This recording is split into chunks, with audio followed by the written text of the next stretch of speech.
there, over there, over there.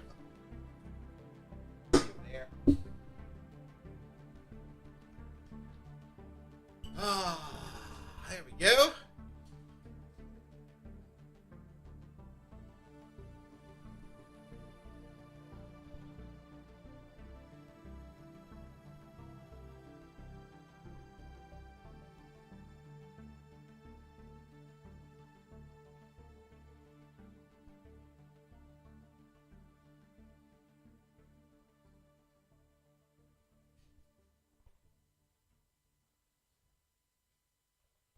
Comfy.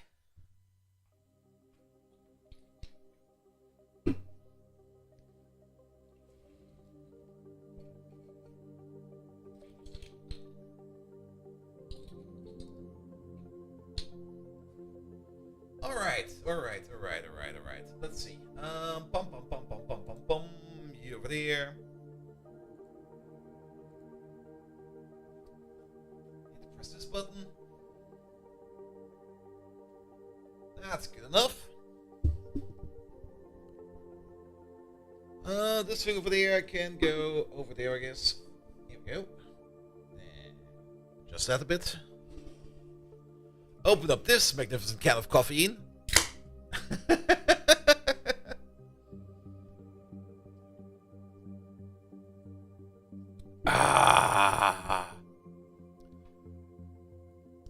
Vermine, hello there! Welcome.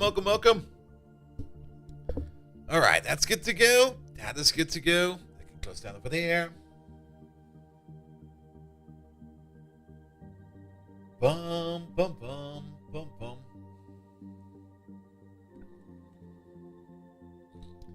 Sleep at the moment is again kind of weird. It's not bad, but it's kind of weird.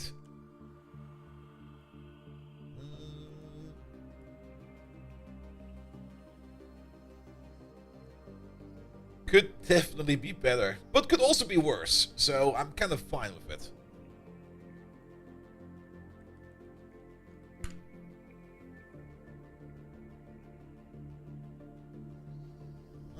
There we go. Embed big. The best kind of embed.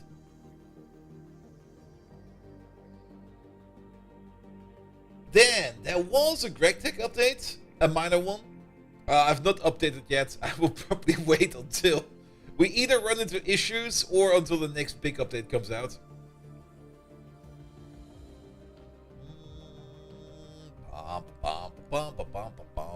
Here we go. It's not Saturday yet, no. It's still Friday. And it's also not Monday yet. Because that would still be Saturday or Sunday, I don't know.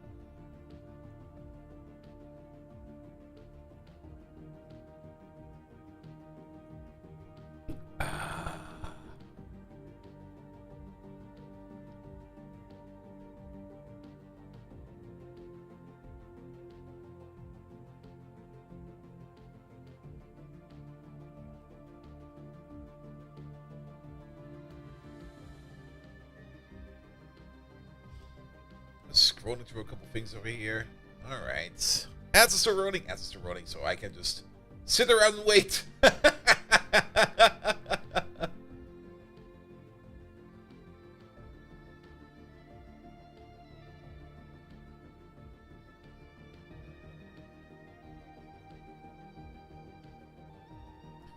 Did you have your legally mandated steak today? There was a steak mandated today?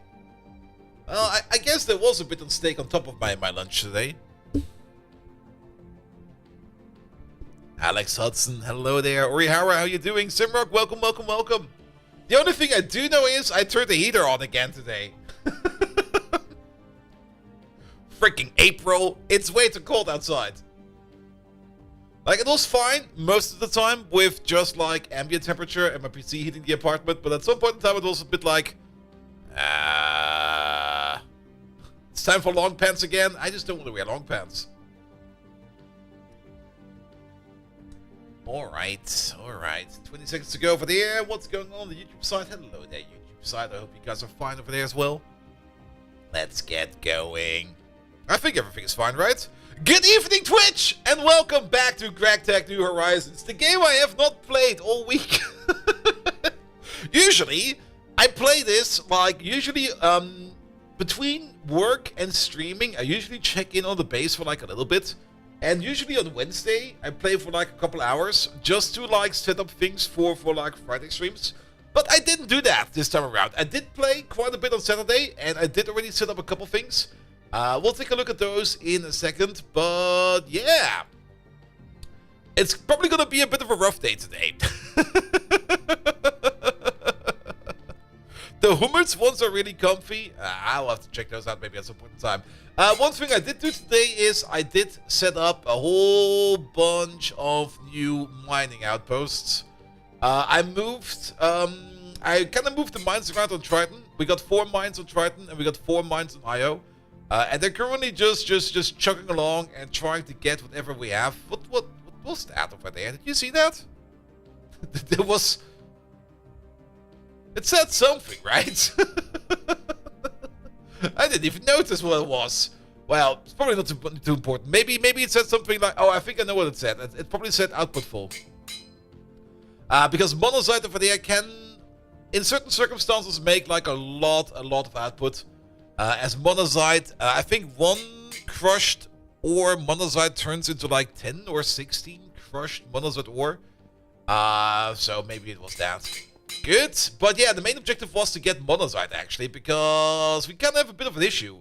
Lutetium is one of those things that is still kind of low, and we need to teach them even more. And there is one way of getting lutetium, which we will hopefully be starting today. It's also kind of raining outside. Let's sleep in the rain. It's a comfy night outside to sleep in the rain. There we go. But yes, lutetium is something we do require more because it's the core component for Americum. Or Americium, Americum. It's Americum. There we go. Good. Also, this place over here has all its grass, and this was also the building we built last. I did move some stuff around. You might remember the torture chamber we built last time around. It was sitting in the old torture tower. It is no longer sitting over here. I actually got rid of all of this, and I've still kind of think of taking away this tower, but I just don't really want to spend any time on demolishing anything. We could blow it up if we want to. We will have to see. But the new extreme entity crushers are now located over here in this, I guess we can call it a biolab. It's probably a biolab. We got over here 2 biovats. We'll get to this soon. We got over here 4 extreme entity crushers. I did not really wanted to wall share them at all, because then this way around they kind of fit a little bit nicer in the chunk over here. We could wall share, but then they would not fit nicely in the chunk. So I was kind of like, yeah, we're not going to wall share, we're just going to build them like this. The materials for this did not really cost us too much, and to be perfectly honest, it looks kind of nice. Oh, sorry about that. This guy over here is doing skeletons, and we only are going for skeleton bones. This one over there is doing endermen, and we are only going for ender pearls. And then at the back over here, this one over here is going for little piggies, and we only go for raw pork chops. And then this one over there is still open and empty for anything. We could put whatever we wanted there. We could maybe put spiders in there for string, if we would want to. That's something we can figure out whenever we want to. Garrity, hello there. Welcome. And then, of course, we have over here a chemical plant, as well as a macerator, a mixer, and a centrifuge, which you can see are occasionally doing some stuff. And this one over there is also occasionally doing some stuff. Because in here, we are making, there we go, we're making collagen over there. We are making the gelatin mixture over there. We're making bone meal. We're making minced meat. All so that we can make ourselves the gelatin mixture, which will then be turned over here into, what do we turn it into here over there? I don't really remember what we do over there. Happy chicken and egg season? Is it already that time? There we go. Oh yeah, we turn it back into phosphorus dust and some gelatin. And I think the gelatin is what we do need over there for, yes. You're in UV. Did you make the industrial apiary? No. Am I ever going to? No. I don't really like the bees, to be perfectly honest. I kind of find them annoying. Furby probably wants me to do the bees, but I just don't like them. I also, to be perfectly honest, I kind of find them a bit... it's kind of hard. It's technically it's not really cheaty because you just spend resources to make resources at infinite, but I kind of find it a little bit lame, to be perfectly honest. And do you produce gummy bears with gelatin? I produce gummy bears with a lot of sorbet and sugar-free, so that when you eat one, you'll shit your pants, and your neighbor's pants, and his neighbor's pants. There we go. We do have one extreme industrial greenhouse over here. It's actually the industrial greenhouse we had all the way over at the salt farm. We should probably check up on that at some point in time. And nope, you're not here. How's it going? It's going great. This guy over here is currently off because this guy over here should be making, there we go, bacteria. But I think we're completely backed up on bacteria. Yeah, we're completely backed up on bacteria. So you're kind of off. We should probably also turn this off for now. Oh, well, you're actually doing some work. Wow. Occasionally, this guy will do some work. So I guess the beast mood rods in there are good. This is a bit of an issue. The way that these things over here operate is with ambient radiation. Not really ambient radiation, but they need a radio hatch. And the problem at the moment is you can't really throttle these hatches. You can't turn them on, you can't turn them off. They are going all the time, all the time. For the beast mode over here, it doesn't really matter too much because beast mode is pretty darn cheap. But over here we're using plutonium, and plutonium is a little bit more expensive. We still got like more than enough plutonium, so nothing to worry about. This guy over here has been making some raw growth catalyst medium for quite some time now. I think this one has been running since Saturday, so basically almost a week.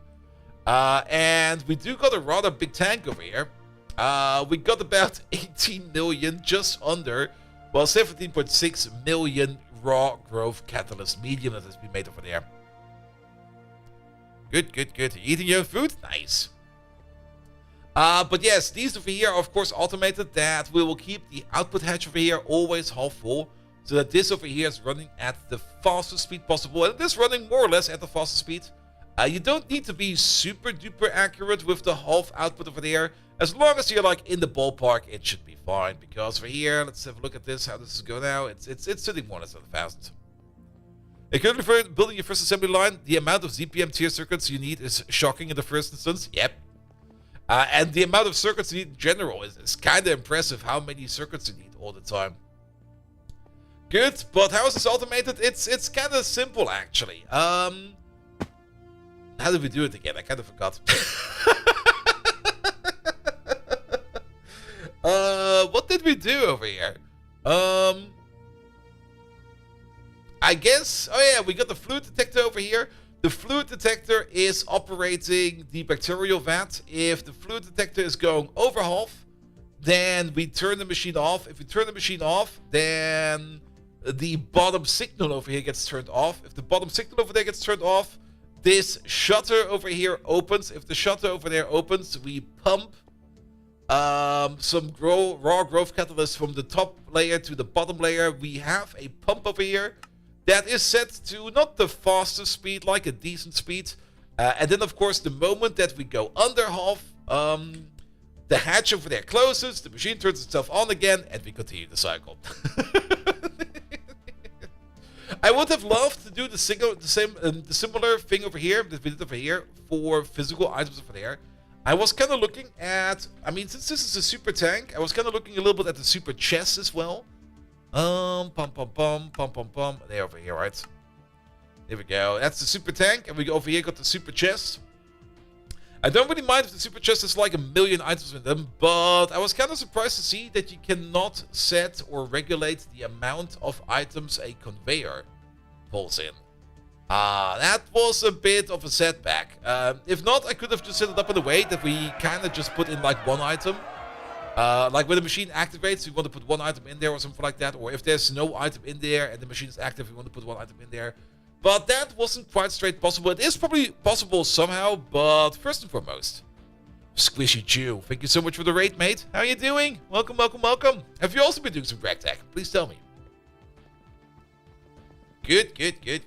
But overall, Crystal Growth Medium has been going for quite some time. And if we go back to the quest over here, and we go all the way over here to UV, there we go, sterilize. This was more or less part of the sterilize quest. We only made some stem cells. And we really want to make, not the nanoforge, but we do want to make some carbon nanites. Now, carbon nanites are kind of expensive, and I was kind of surprised to see that they actually do cost us UU matter.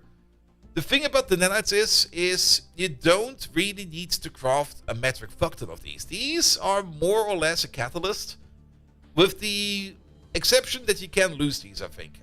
If you have them in a machine and the machine runs out of power or somehow breaks or something else goes wrong, then we lose these. And they do cost 10,000 UU matter. Now, good thing is, we got this UU matter process going since, I think, a year now? Like, literally a year? And we got about 40,000 UU matter, which is not a lot. I have been looking into better ways of making UU matter. There are better ways available, but the best way that is available is just out of our reach, just for now. And I kind of want to wait on making more UU matter until we get that one. Doing ore processing in all the mods line. Nice. Speaking of ore processing, I think our ore processing... Thank you, Door. I think our ore processing over here is doing fine.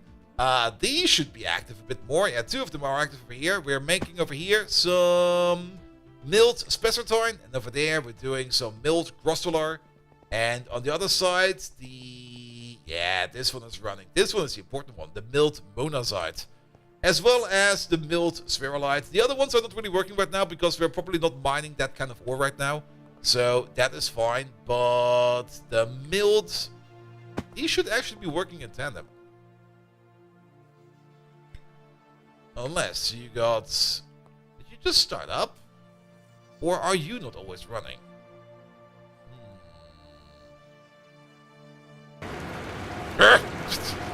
Alright, it will probably be fine. Unless it just recently started up. Let's have a look at the bottom over here. Now there's about 8,700 crushed monazite going around. And are you missing something? No, you got this. You got your pine oil. You should be good to go. How's it looking in there? No, I guess either you literally just started or we're missing something. Or part of this process is just going like a little bit faster than the other part. Because the milled monazite over there, that takes 480 seconds to process 4 stacks, and that should match. Unless this is the no, it does not match. This is CPM, that is LOV. So you are actually shut up. You are actually twice as fast as the other machine. So that actually does make sense then. Good, but the milled monazite is very important to us. Because it is a very easy source for lutetium. Let's just stand over here for a second. That's a quick snack. There we go. The milled monazite over there can be turned then into monazite froth. The monazite froth can then be turned in a vacuum furnace with nothing special over there into not a lot, but at least a little bit of lutetium, as well as some lafanium and some erbium and some europium, as well as the red mud slurry and some water. So we got all of that going, and that does require some UV power. And I think that's what you're doing right now at this moment in time. Yes, there we go. Some lutetium. Good. How much lutetium do we now have in storage? Lutetium. Okay, not that much. Lutetium is really rare at the moment. Now there is a way to make more lutetium. And you can see it's part of this quest line over here, where we use nanotech to produce lanthanides, and for that we need the carbon nanites, as well as this quite certain crystal lens, because we're gonna be taking over here the nanites. What is this? Molten Infinity. That's something we need. Is it coming from over here? Yes, I think it is. Yes. Where is it? It's of course it's the last one. We need a quite certain lens, a quite certain crystal lens, some carbon nanites, and 1 dust of lutetium, as well as some P507, and then we can turn these nanites over there into lutetium extracting nano resin. The resin over there, then we can combine that with a couple of different liquids. I don't really think we're going to be being able to combine it up with lutetium chloride concentrate. But we can definitely combine it up with chlorinated rare earth concentrate, as well as chlorinated rare earth enriched solution, as well as chlorinated rare earth diluted solution, which is more or less all of the same part over there, because the chlorinated rare earth enriched solution is making the chlorinated rare earth diluted solution. The diluted solution over here is then making waste liquid, which we just throw away or do something with that. And then, of course, the chlorinated rare earth concentrate over there is making chlorinated rare earth enriched solution. So we can do multiple steps over here to get ourselves some filled lutetium extracting nanoresin. And then whenever we get like one filled lutetium extracting nanoresin, we can just wash that or electrolyze that. And electrolyze it, we get some chlorine back. It's kind of interesting that we get some chlorine back. We get some molten lutetium out of that, and we get our lutetium extracting nanoresin back. This is the important step. So basically, we can make a system where we just keep spinning around the same amount of nano-extracting lutetium over there inside of an electrolyzer, together with a large chemical reactor, and then just start processing over here the chlorinated rare earth concentrate. As for the lutetium chloride concentrate, for that we need to be processing crushed lutetium ore. I don't think we can get to that yet, because this stuff over there is some lutetium ore concentrate dust. The concentrate ore dust is coming from nowhere, it seems, so we can probably ignore that. But the ore over here, that is coming from... Where is the ore coming from?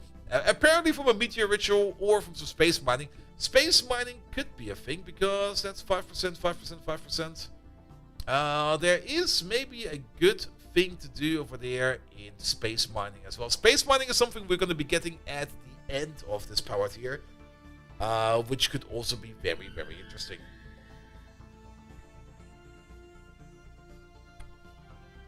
I'm also not quite sure how this is over here is going to work. The mining drones are not being consumed.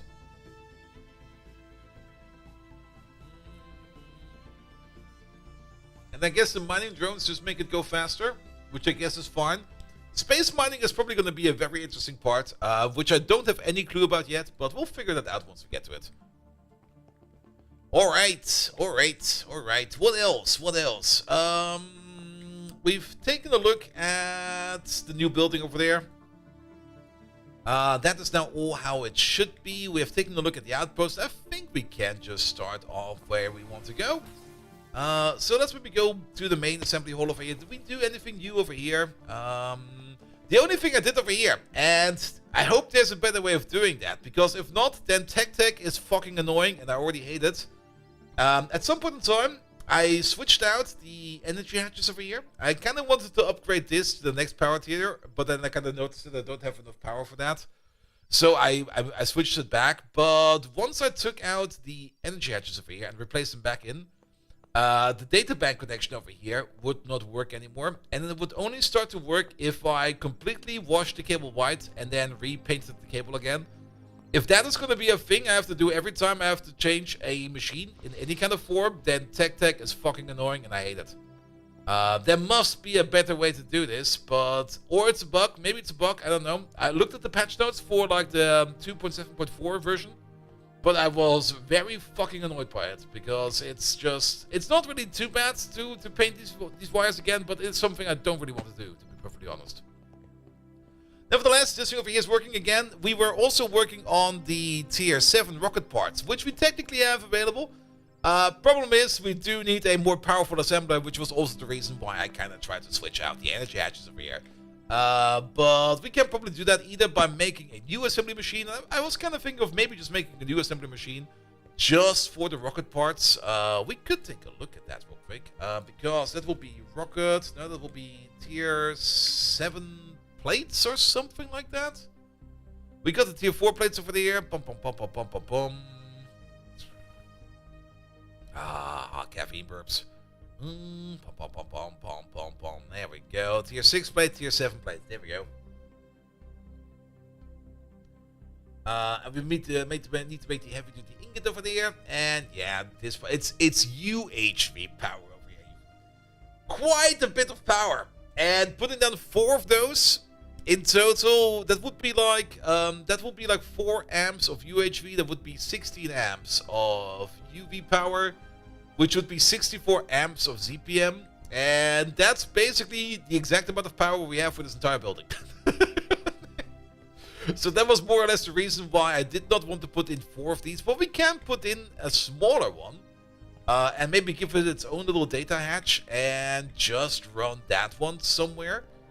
Because if you only need it for now for the rocket parts over here, we can just make an advanced assembly line over here that holds only 4 items. That's not something that is too expensive. We do need to make an assembly machine though. I think we might still have one. Okay, maybe not. Assembly line, make me one please. Good, and we can put it like, well, we'll put it somewhere, I don't know yet. That thing over there is also still running, which is good. That means we're making some more Americum, and maybe now we can finally make the nanites. There we go. The recipe's already in. I already did the groundwork for that, and it's still asking for more lutetium. Ooh. And the reason why it's asking for lutetium is because we need some more Americum. And we mostly need that for 32 UV motors, and 32 UV motors do require about 12,000 fine American wire, which is the equivalent of 1,536 American ingots. It is expensive. It is extremely expensive, which is more or less the reason why we should definitely get more lutetium going. And once we get more lutetium going, we can put down like maybe some more fusion crafting rings over there, so we can make more American when we need it, because the American process is kind of slow. Unless there is another way to make this. I think there was another way. Maybe not. Was it? I'm thinking of something.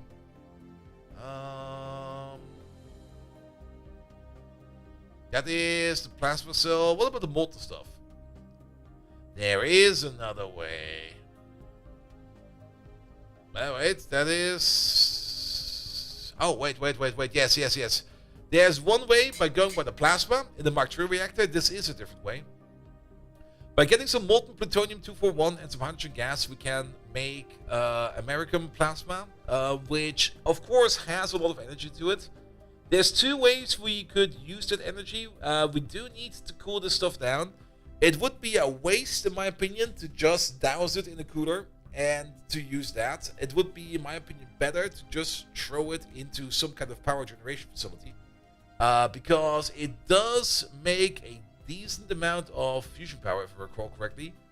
It's 501 million EU. Let's compare that to the helium plasma we're currently using. 501, that is 8. Yeah, that's like 5 times. 6 times, 6.2 times more powerful than our helium plasma. But that's also something we don't really want to be running all the time. That will then again be something more for our power system, where we might need to figure out some kind of priority, where if we want to make Americum by way of the plasma recipe, that we can then turn that stuff into power.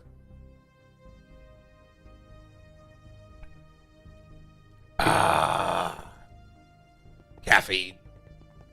I'm so undercaffeinated these days. I need more caffeine. Good, but nanites are still not going. Is this... That seems kind of stuck. I put it in days ago. Where's that being made? Over there. Is that being made over there? Well, you're active. Let's look at you. Lictor, welcome. How annoying is it to get that specific plutonium isotope? It's not that annoying. I think we already have like loads of it, but let me have a quick peek in here. Nah, you're empty, mate. What about this guy over there? Empty and empty. Whatever we were crafting over there, this is no longer working. So let's just cancel it and release those resources. Poof. The plutonium equivalent of that. The American plasma cell over there to make the molten plutonium-241. Alright, plutonium-241. I think we have a boatload of that. Plutonium. We got some plutonium. We got plutonium-241 dust, about 87,000. We also got some plutonium-239, less of that, and some black plutonium dust, which still needs to be processed.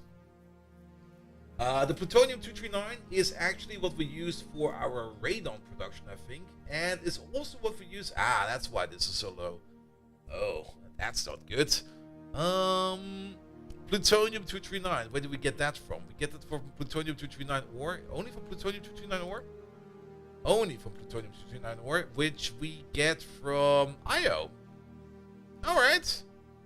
Good thing I set up a miner over there then. I'm not quite sure if we are actually covering this. We can, well, we could take a look, but I don't really think we need to take a look. Whatever will be mined on IO will be mined on IO. There we go. So if we go back to our miners over there, and we might have a whole bunch of... Now, actually, that should have shown up in our resources. Here it is. Cassiterite, sulfur, magnetite, pitch blender, niobium, tungsten, gold! Yeah, we're currently mining a whole bunch of veins, and some of these veins are massive, with like 1,200 ores in them, which is quite a bit, actually. It's going around, but this will probably take like another day before it's done. And I'm mostly focused over there. I didn't really focus too much on what we mine. I just went like around in a circle because we're putting that many miners down. It doesn't really matter what we're looking for. It will all get mined up, and with all those resources we're gonna need either sooner or later. But what do we have currently backed up over here in crushed ores? Whole bunch of magnetite, sulfur, spherolite, 41,000 stibnite, oil sands, gold, more oil sands, ilmenite, lead, monazite, only 9,000 uranite, copper, jasper, quantium, iridium, vulcanite. I'm not quite sure if we are actually processing the vulcanite. How would one process that? Just wash and crush. What do we use it for? We can turn it into a vulcanite ingot. Alright. What do we use the ingot for? I'm not quite sure if this even has a purpose. Alright, put this stuff back. We don't need it right now. It'll be fine. Good. But yeah, they're mining at the moment. And oh, some infused gold. But yeah, plutonium is not too hard to get. We can also get it from nuclear processing.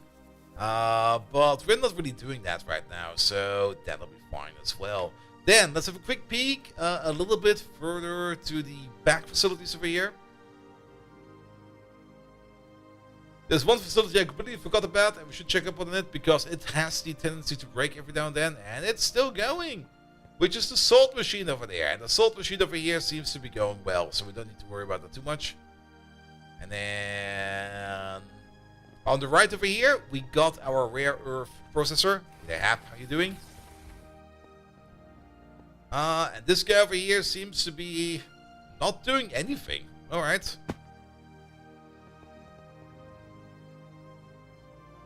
What do you have in terms of resources in you? Whole bunch of uranium, like so much uranium. Thorium. Multiple thousands of thorium. I kind of have the feeling you might be stuck. Crushed monazite. Actually, why are you not doing any... Okay, something ain't quite too well over here. You are doing crushed monazite over there in the digester. The digester over there is waiting on nitric acid. Your output hatches over there. This over there is full-on silicon diode dust. Alright, we're probably backed up on silicon. That's an easy fix. Storage. And we're going to pick up one of these. Put you in there. Check out things like silicon dioxide. That's probably this stuff over there. Put you into there. Boop. And you're done.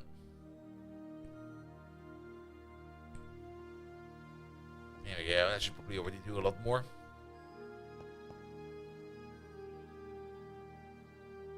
It's not moving. Did we read the wrong thing?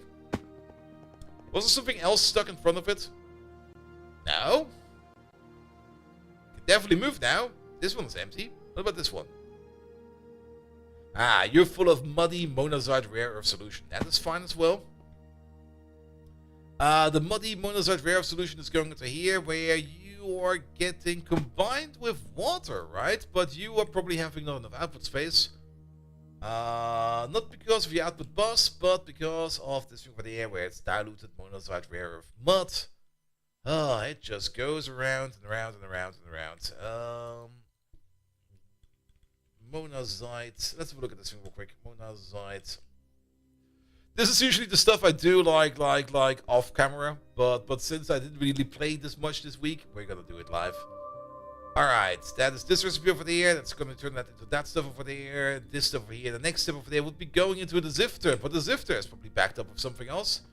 What's the Zifter backed up by? Alright, you there. I can see some monazite sulfate dust, some rare earth filtrate cake, and then some monazite sulfate dust. Alright. Well, do it live! Exactly. Put you into there, put you into there. Monazite sulfate dust, that's that. Put you into there. Get that over there, please. There we go. Technically, we don't really need to put it into storage, because if it's not going out over there, it needs to go somewhere else. But just to keep the machines going for now, we're going to take a look at what it will be stuck on next. Because what do we use our monazite sulfide in for? We use it in the mixer to turn that into diluted monazite sulfate, which I think currently is going. Ah, don't press that one. Yes. So, I guess we did open up something. That might be fine. The diluted monazite sulfide will then be turned into acidic monazite powder dust. Ah, that might be the loop over here where we got stuck over here somehow. Things seem to be moving. Let's just let it sit for a bit and let it move. We'll come back over here in like a couple minutes to see what else will be stuck. And then this part over there, I think this part over there will only work like every now and then. If we have like enough liquids going around, which I think we currently do not have that liquid at all. Technically, it's coming from you, and that's an output bus, it's a stocking input bus, only if we have enough samarium or concentrate, which currently we do not have enough of, so that'll be fine as well. Alright, you're doing fine. Let's check up with the quota.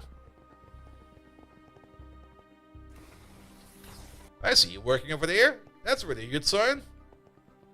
The plat line over here is probably kind of asleep because I'm not quite sure how much platinum we're making these days. So, it might be a bit active.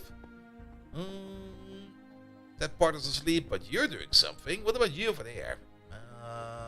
Something is working over here. So, that seems fine. Let's look at here. We got, okay, it's carbon dust. We still got 2.9 million Nequada oxide mixture. But we do got, wow, 520,000 enriched Nequada dust. That's pretty darn good. 234,000 Nequadine dust. 78,000 Nequadria dust. Where's the actual Nequada dust over there? 61,000. We got some stuff. I kind of have the feeling that this over here is also kind of stuck. Wow, there's like 629 million platinum in here. 20,000 trinium, 21,000 osmium. That's all very, very, very good. Yeah, I kind of have the feeling that something might be stuck in here, but since everything is on such a high level, I think we can ignore it for now. And just check up on this later as well, because we got stockpiles, and the stockpiles are the important part. Let's sleep under the bridge. Wait a minute, not on the... there we go. Perfect place to sleep. I can hear a spider. Stay away, spider! I'm sleeping! Ah! Where? How? You fucker! Well, sleep didn't work, it seems, so that's fine. Good, but lutetium is the big thing we need to work on. And it's already tiresome. I'm already going like, Alright. Let's open up you. Let's put you in there. Lutetium, 1,364. Yeah, there's nothing much we can do about it right now. And since there's nothing much we can do about it right now, because we need to wait on our nanites to be processed, and for that we need more lutetium. And not only that, for that we also need more Americum. Now the good thing is, we do got this Americum process for you going right now, and that's still making quite a bit. There's still 50,000 molten lutetium in here, as well as 50,000 molten chrome. So it will probably make like another 50,000 units of molten Americum. That might be enough to get that nano thing going. I also disabled the production of supercapacitors for UV tier because I think, in my opinion, we have enough.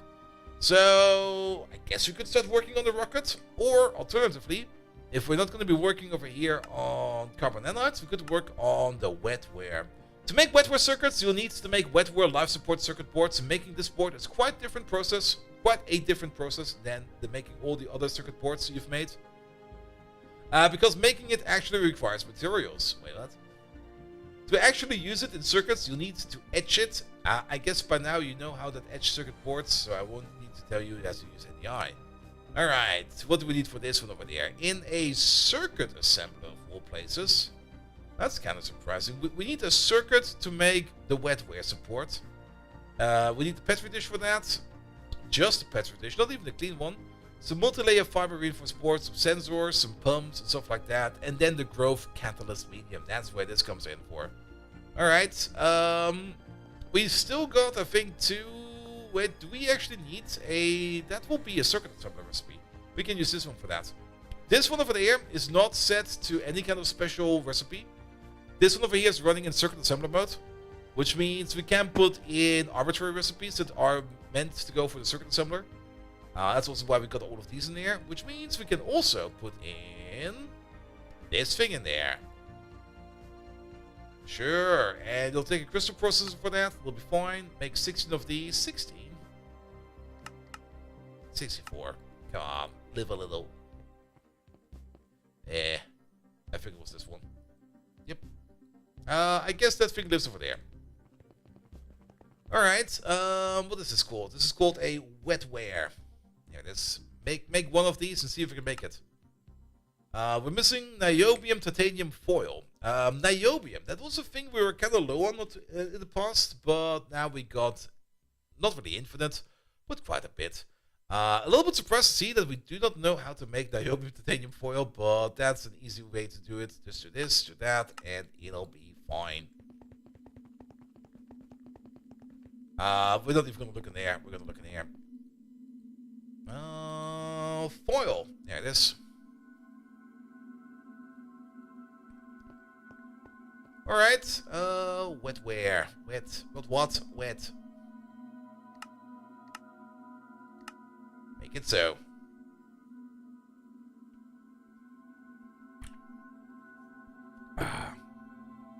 The amount of stuff that we need is quite impressive. Just to make some circuit boards. What will be the next step? That will be this one over there.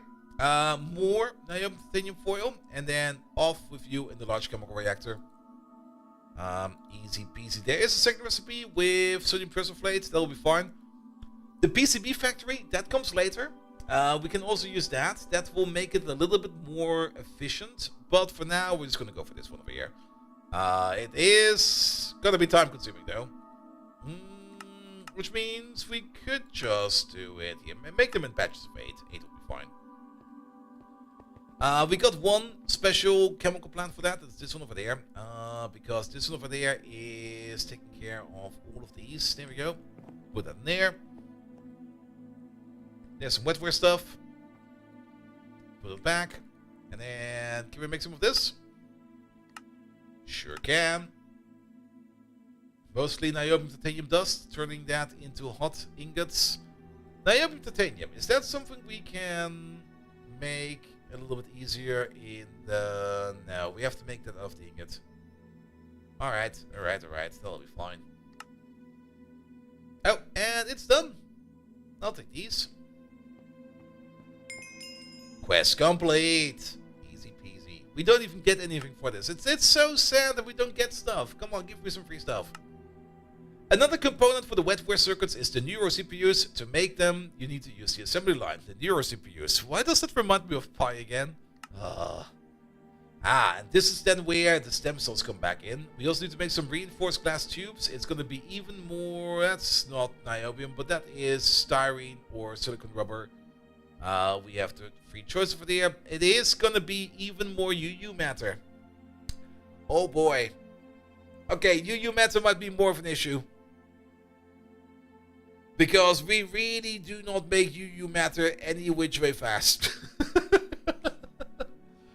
It also requires some research. What do we research over there? We need to take a stem cell and throw it in the scanner. Alright. Give me one stem cell, please. And some data sticks. Let's start with this real quick. Data stick in the air, you in the air. That's going to take a minute. That's fine.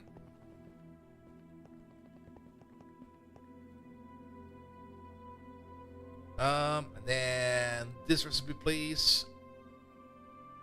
Anything we can switch out of here? Enriched aquatic casing, UU matter cooling, silicon rubber, styrene, butadiene rubber sheets. I think that's easier to make for us.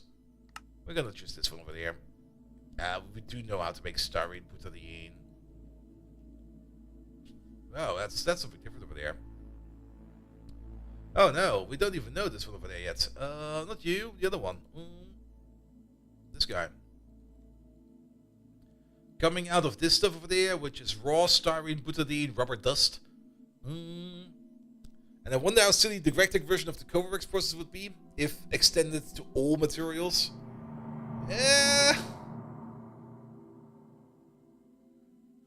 Let's not go there. Let's stay where we are, you know? Alright, this requires styrene. Butadiene. Okay, that's actually super duper simple.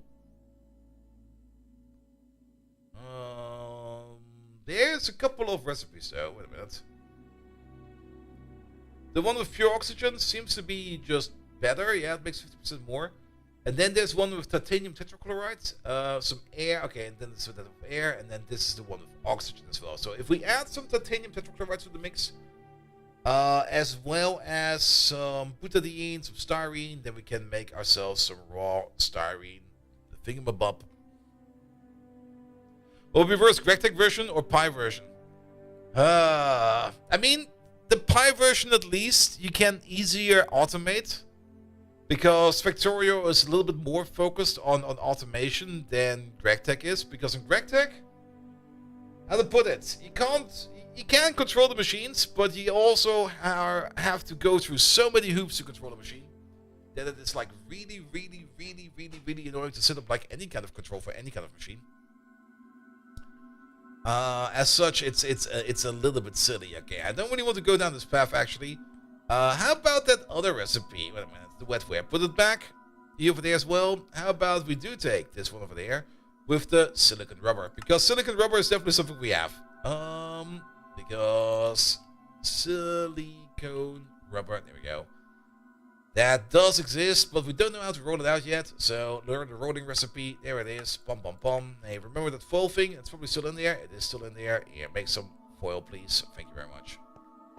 All right.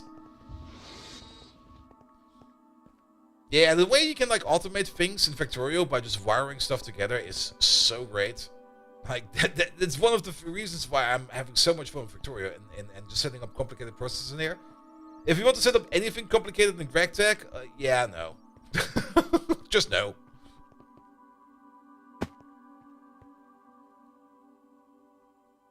Alright, that's in there as well. What was it called again? That was called the Neuro processor. Make one of these, please. Alright, we're still missing this, that, and this. Let's maybe also get rid of that. Alright, enriched aquatic casings. We can melt it down and turn it in and then cast it into casings. That will be easy. Just do it like this and that. Make a couple of these, because when we make these, why not do this in a good high parallel? Same for the tiny PBI fluid pipe. Is that polybenza Gesundheit? That'll be over there. I think we can make that stuff, right? Right?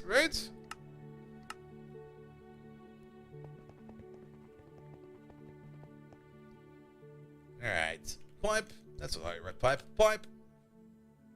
Fluid shaper. Here we go. Tiny pipe. Casing. Ah, we don't have the one yet.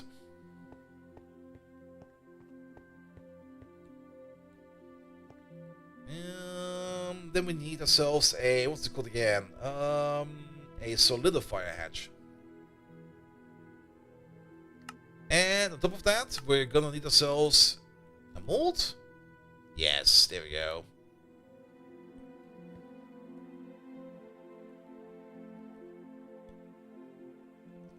Ah, wait a minute. It's also in there. Perfect.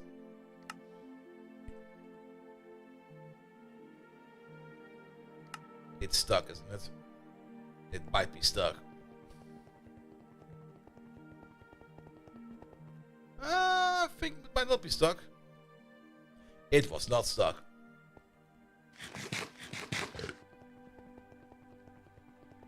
Alright.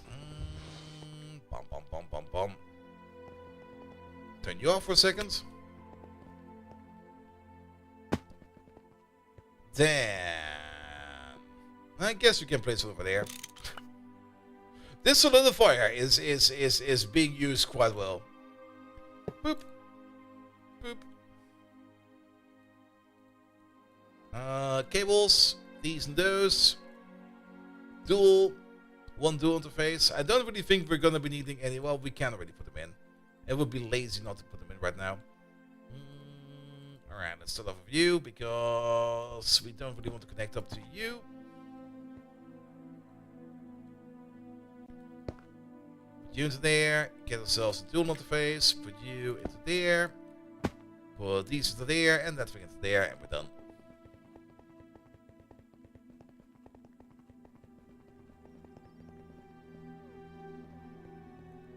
Good. What else are we missing? The reinforced glass tubes. Reinforced glass. Reinforced glass is coming from reinforced glass. I think we already know how to make that, so... we definitely know how to make this. Let's make it out of this then.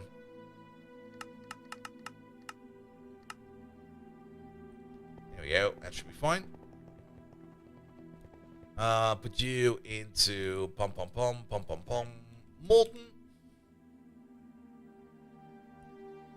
Where is it? There we go. That looks like the quick interface. Put all of those in there, and then what's the thing we're missing? We're missing this thing over there. I'm pretty sure we have a bowl shaper out there. We do like to shape balls over here all the time. Let's just look for the shaper recipes. That should be the bowl shaper. Yeah. Alright. What else again we are trying to make over here is the brain chip. No. Neuro chip. There we go. One place. That looks good. Try it.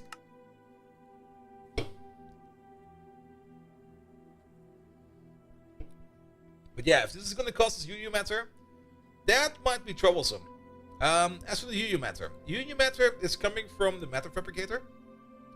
There is a better matter fabricator out there, like a big build for that.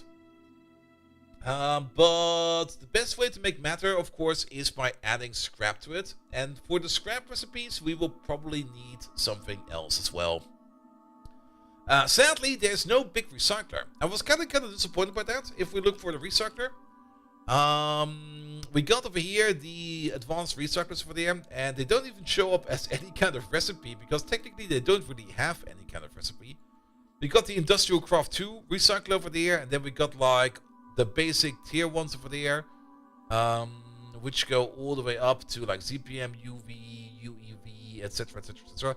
But there's no multi-block. Wait a minute. Oh, machine type recycler. Wait a minute. Can we just switch you around? Apparently we can. Okay, never mind. I was talking bullshit. So that would mean we would need 3 of these then.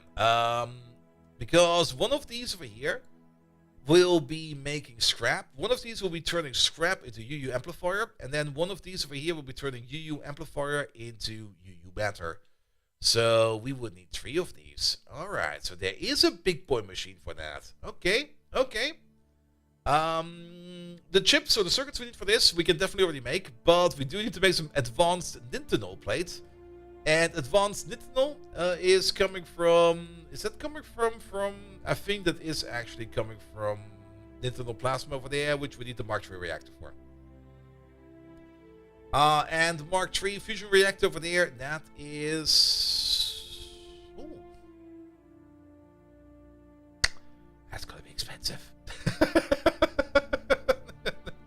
Super dense American plate, as well as a whole bunch of cubic wafers. And the field generator UEV, which I've... Oh, that's so expensive. Which does require UHV processors, so we can't really go this path yet until we have finished up the wetware processing line. Here we go. We also need to make some gravity stars. Gravity stars are made in molten neutronium. I think we already make gravity stars, or can make them. So, nothing to worry about that over there. Good, good, good, good, good. I remember something. We put in the shaper, and we did the same thing again. We never turned the shaper back on, did we? That thing is still off, right? Sure is. Turn it on, please. Thank you very much. I always end up doing that for some reason. I take my time and turn the machine properly off so that we don't waste anything, and then I forget to turn it on again. Alright, alright, alright. That is at least something, alright? That will take some time. The PCB factory. All those boards made in the chemical reactor. It's time to stop that. There must be a more efficient way to make them. After a couple of days of research, you have found one, a factory designed to print out circuit boards. The PCB factory is able to use a wide range of plastics to create circuit boards ready to be used. The printing mechanism overheats when it tries to overclock. Wait, what? The printing mechanism overheats when it tries to overclock currently, so I will have to find a way to make that work later. Good God, these sentences. Boards with neurons on them will also take a bit before they can be made, but it won't be hard to achieve. Trace size. The trace size represents the lines between components which are needed to transmit the electrical signals on the circuit. One can make it smaller to slow down the machine, but use less resources, or make them bigger to make them faster, but use more resources. Somebody was smoking crack when he was making this machine. Oh boy. Wall of text. What the fuck? Tier of the machine determines the available recipes. Machine tier 1 to 3 is set in the controller GUI. The configuration menu can be used to add upgrades. Each tier and upgrade requires additional structures. Power consumption is multiplied by square root of structures. Tier 2 and Tier 3 allow parallel by using extra nanites. Every doubling of nanites adds 1 parallel, 1 times 1, 2 times 2, 4 times 3, 8 times 4. Yes, that makes sense. With no limit. So they're like scooter, apparently. Recipes require a cooling upgrade to be overclocked. Liquid cooling uses... You know what? I think I'll stick with the chemical plants. If this is the alternative, I just look at it and go like, my brain is melting. How does it look? If it looks cool, then we might make it. Okay, it does look kind of cool. Shit.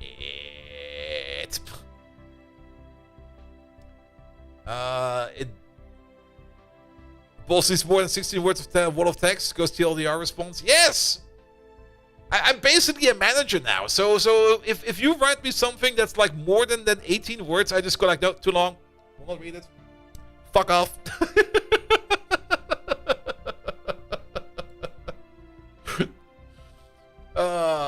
least that's usually how I see managers most of the time. Because whenever I need to talk to any kind of manager and I need something from them, if I talk too much, they stop listening. Just tell them what you want in as fast as possible, as clear as possible, and usually you get what you want. Increase the GUI scale and not the wall of text for the screen anymore. It will still be a wall of text. And then watch just 20 hours of completely nonsensical anime. Yes! As every manager would do. Come on, man. If you're a manager and you're not watching anime in between, what are you even doing? Alright. So...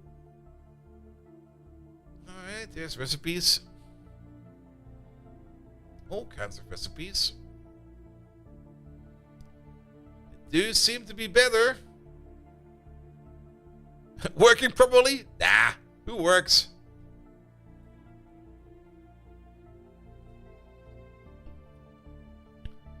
Okay, the nanites over there don't seem to be consumed. That's cool.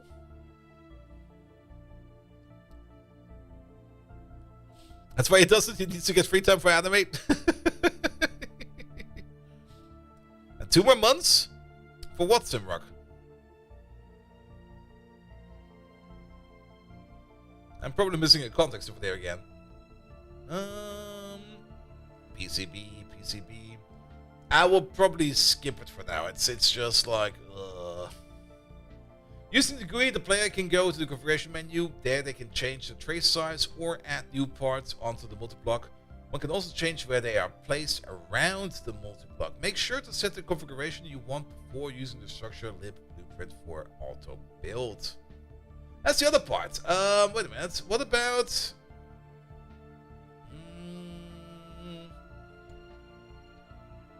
additional structures. What do they mean with additional structures? Is there like... Oh.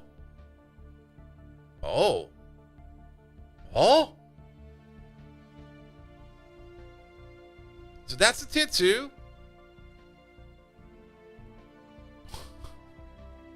Okay. And that's a tier 3. Do we build them next to each other? I'm so confused.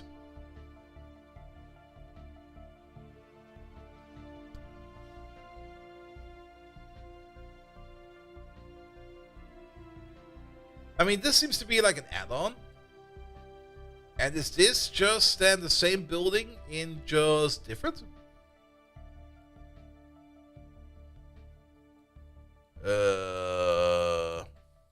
Until your probation is over. Oh, I see. Yeah, PCB.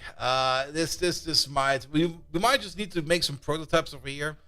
It's a little bit annoying if you have to build a prototype first, and then you probably have to tear it down because then you understand what you need to do, and then you have to rebuild it again. But I think that's just how we do it over here. All right. In the meantime, are those nanites available right now? 1 nanite, please. Nah, we're still missing a bit of lutetium dust. But if I saw it correctly, those neuroprocessors are there. Yeah, there we go. Ding, please. Thank you.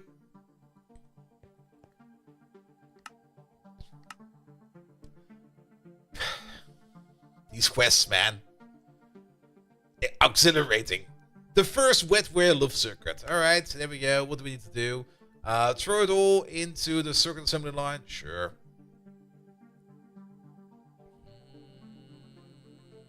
We can't do this one yet. That's too much power, but... Oh, that's... Oh, okay. Yeah, we're gonna have to do this one then. Though, for this one we need the circuit... Ah, the circuit imprint. But we don't really need to do this in the clean room. We can just do this. Oh, that is different. Is it different? That's 6 neuroprocessing units per wetware processor. Over here, it's a wrap for 16. A wrap is made out of 16. That's a big difference. All right. Yeah, quests without rewards are just sad. Exactly. I mean, Even if it's just like, I mean, even the loot packs don't really give us much more. Like the UV loot pack. There you go, there it is. Little V. Yeah, this one. What's even in here? You get like nice stuff, like stuff you can always use, like things like the boards, or things like the real bottled Jägermeister. Yes, more Jägermeister, or some engines. It doesn't really feel like much, but you know, it makes me smile a bit and go like, ah, nice, we got some good shit. Even getting some of these wetware circuits like a little bit in advance is already so much fun. And then there's, of course, over here, the Ender Mark IV and stuff like that. That could also be great. Or just the rocket parts or anything like that. Getting any of this would just be fun. But yeah, you don't really get these loot packs that often, it seems. Are there still loot packs for the higher tier? Loot pack, UHV. Here we go. What do we get in those? You're shitting me.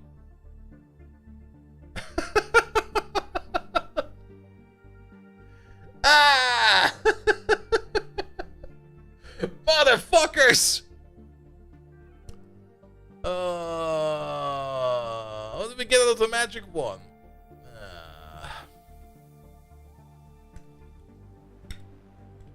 UHV. What comes after UHV? Let's look in here real quick. UEV, UIV, UMV.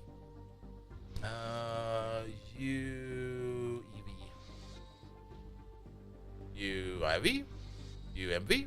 Alright, loot packs just stop then. Alright. Sad. Just sad.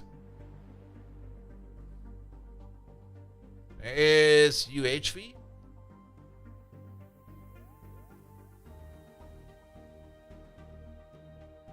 Yeah, it stops at UHV. Boo!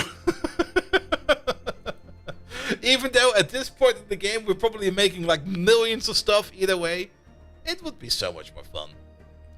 Alright. But I think we want to make a circuit, right? We want to make one of these, because we can make one of these in a circuit assembly line, probably with the correct... Oh, we need some molten alloy for that? Sure. Wait a minute, this one over there, we want to do this thing over there. That looks all fine. And our clean room is right over here. But we need some power for that, right? We need to do this with ZPM power. We are running on ZPM. Alright. I will pause it. It's right over there. You there. One-time recipe. Just put it over there somewhere. Doesn't really matter. Circuit. Actually, the wetware. There we go. One of these, please.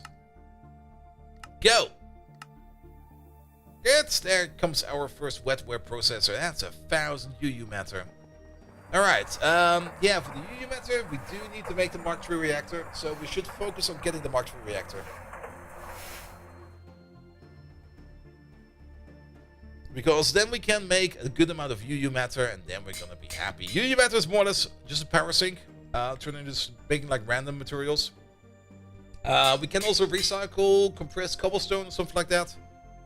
To get like the materials that we need to make UU matter. Alright, that's working over there. That's going fine. How about our lutetium? We're slowly getting it. What do we have in terms of crushed ores? Magnetite, stibnite, monazite, 12,000. Uranite is piling up. Great. A whole bunch of sulfur ore. Looking forward to that. Let's have a quick look at our miners.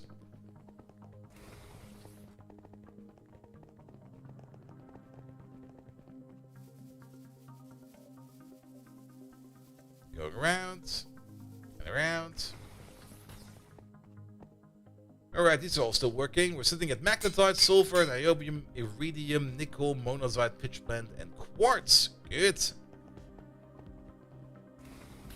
Then there's another thing we probably need to take a quick look at. I did do something over here in the ore refinery at some point in time that we might need to stop. And that is the electrolyzing of methane. I kind of wanted to make things over here move a little bit more because we were not making any more gasoline. And we are decent on gasoline for now.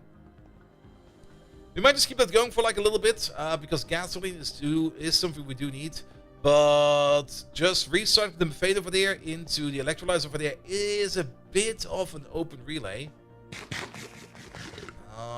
But it is, I think, an open relay what does make us some other good byproducts. So we might just keep that going like that for like a bit.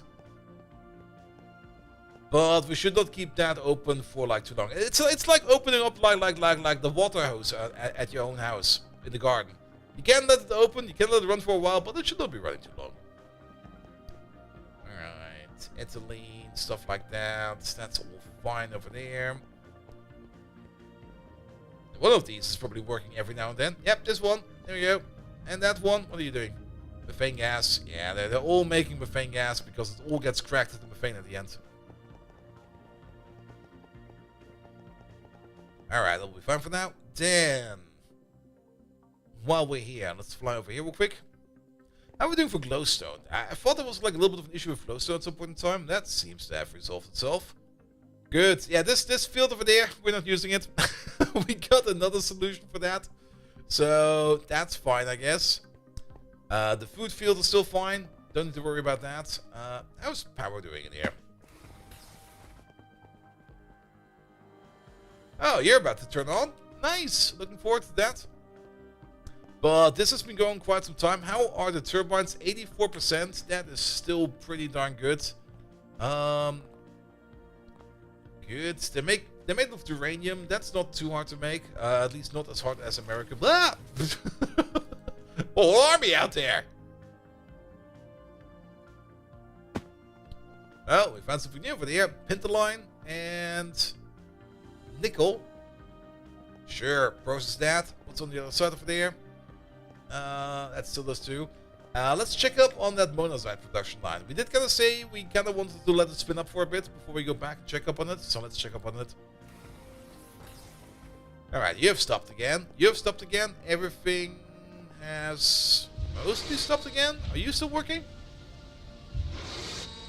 I do hear the sound that you make when you are working, but I don't see you working. So either you are working or you're not working.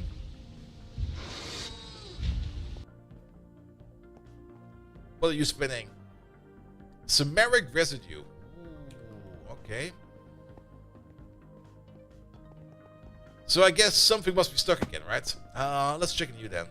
Yeah, there is something stuck in here. Monazite sulfate dust. Did we not do something about that? I guess we did not. Let's go back to this one then. Monazite sulfate dust. That stuff is going to the mixer. We know about that. That gets turned into diluted stuff, which then goes into the chemical reactor to turn into acidic. For that we need ammonium nitrate. Alright. Chemical reactor. We only have one of these, right? Yeah, that one's there. Which means it should be in here. Why do we need europium in here? Oh, for another... I know why. Alright. But are we missing a step? No, because it's a liquid input. Oh, okay. Apparently we're not doing this process then. Really? Are you stuck with something then? That's an output hatch. That's an output hatch. That's an output bus. It's coming in from over here, right? Monazite sulfate dust. Okay, wherever we're storing that, that is just full with... it's probably stored in a cell that's sharing some other cells stuff in there. So if we make a dedicated cell... Is there still a cell in there? No. If we make a dedicated storage for that, it'll be fine. So we put you into there, we put you into there, doesn't really matter where it is, it just needs to be somewhere. You get some dedicated storage, off you go.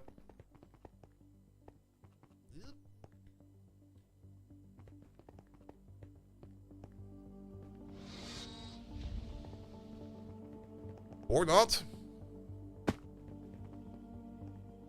You've nearly reached the qualification for Old Fart. Your 60th birthday is next year. Congrats, mate. Renewed driver license looks like it'd have to be issued for a guy that lives in the North Pole.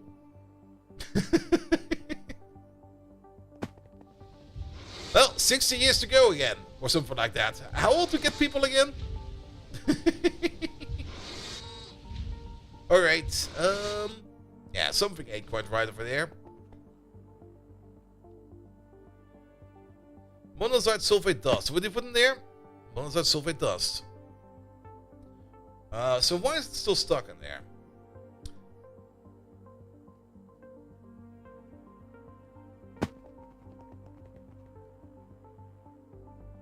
Yes, it's not coming out. It's stuck because something else is stuck in here. Which might... It's definitely not the silicon dioxide dust because we just did that. The monazite rare earth filtrate dust, thorium phosphate cake dust, rutile dust, ilmenite dust, red zircon dust. There's so much shit in there. And if we have a look at these things over there, like you over there, yeah, you're kind of full. One of them was definitely thorium phosphate concentrate dust, and this thing is just full. If we have a look in here real quick, thorium. Yeah, it's all right.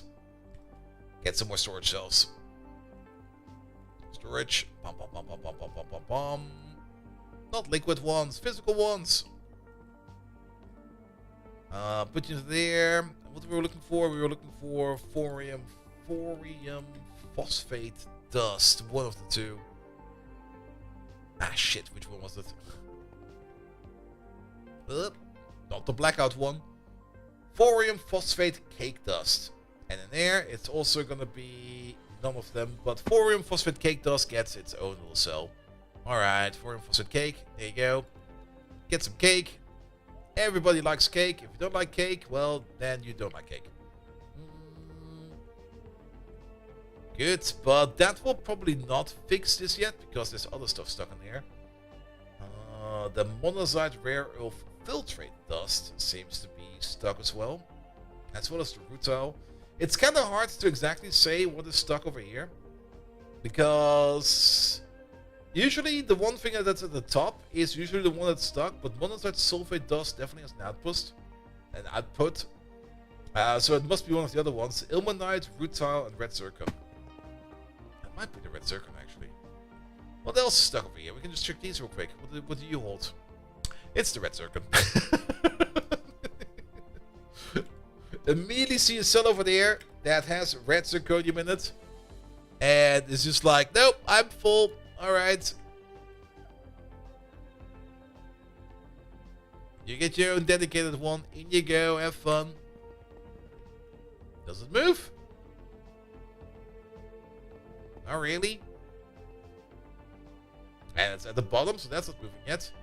Ilmenite and rutile will be the next one. Are you being shared by these as well? Ilmenite and rutile? Yep. You sure are. Alright, alright.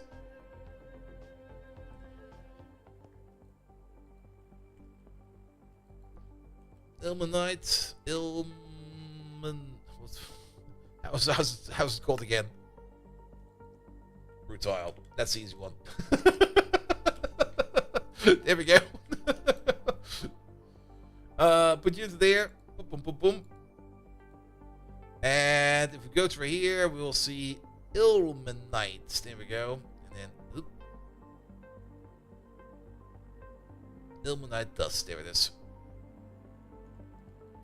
Put you there. Put you there. Pish, posh, pish. Did I pick it up? I did pick that up. Let's put in one over there. And one over there.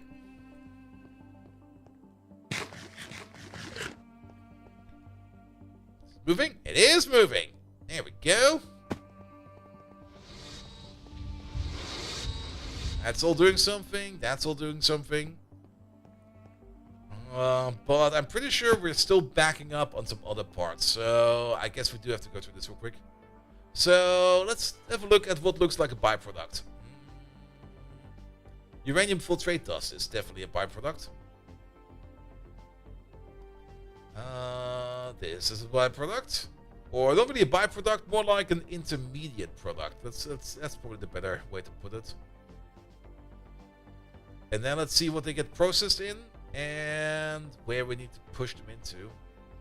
Everything that's like below 15k, I'm just going to ignore for now, but we're going to take the top contenders for now.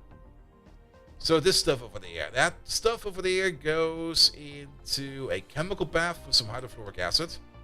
All right, chemical bath. We have a chemical bath over there, right? We sure do. You there? Are you missing something? You got nitrate, you got hydrofluoric acid, you got your inputs. So you must be stuck with something as well, right? Yes, uranium filtrate, neutralized uranium filtrate dust, which is this stuff over there. And that goes then back into the zifter where it turns into uranium-238 and uranium-235. And that might be just full as well, because that could be these two over here, right? No, that should be fine. Then it's just backed up because of this machine over there. And the zifter over there just needs to shake it apart a little bit more. Here we go to the other side. Yeah, you're working on something.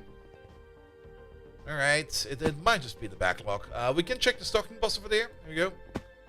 It's not in there. What? Are we not shaking this? Wait, what? Oh no, we are. It's over there. Never mind. It is over there.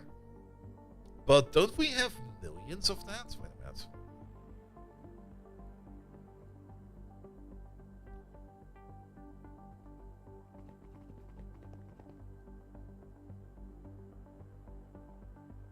We don't, because we got uranium filtrate dust.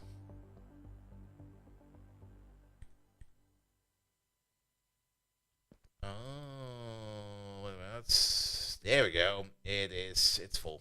It is also. It's just full. But that's for the filtrate dust. Yeah, these mixed cells over here are causing some small issues, in my opinion. It is a nice way of doing it, but if one of them kind of fills up, it kind of like Borats the other ones. So we're gonna give them some more dedicated ones. Yep, keep those please. All right, you get this thing over there, you get that thing over there, and you know what? Off you go. Yeah, it should be fine. Here you go into there. Poof. Which means that the back machine over there should be working again. No, because I put the wrong thing in. Wait a minute.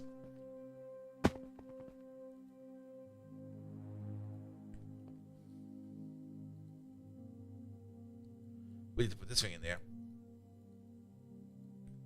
Because it is being processed. There we go.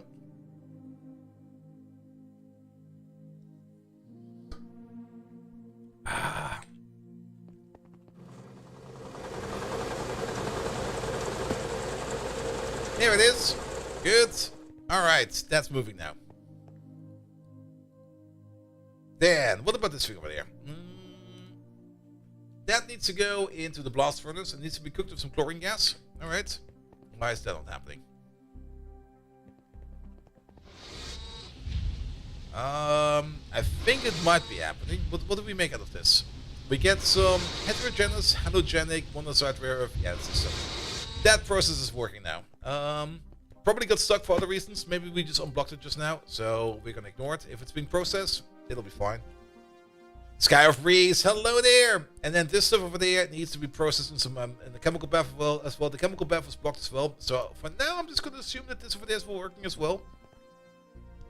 Here we go. You're working, you're working, you're working. You're doing shit, you're doing stuff. That's all fine. You're doing stuff. Alright. I guess the rare earth processing over here seems to be fine again. Then, do we need to check up on the Naquada plate line? Or the Naquada line? Now, over here we kind of came to the conclusion that we have enough resources of that available right now that we don't need to look at it. So, we're not going to look at it. Alright, let's go back to the main assembly hall. I do like that I have some roads now. This is so nice, just running along this path. Alright, alright, alright. What about nanites? Can we now make some? Ah, getting closer. What about wetware? Is that done? That's not done yet. Okay, what are you... You're stuck over there. Really? With this? Why? No better recipe found. Okay. ZPM needs a clean room, but we don't really run a clean room over here. You got ZPM.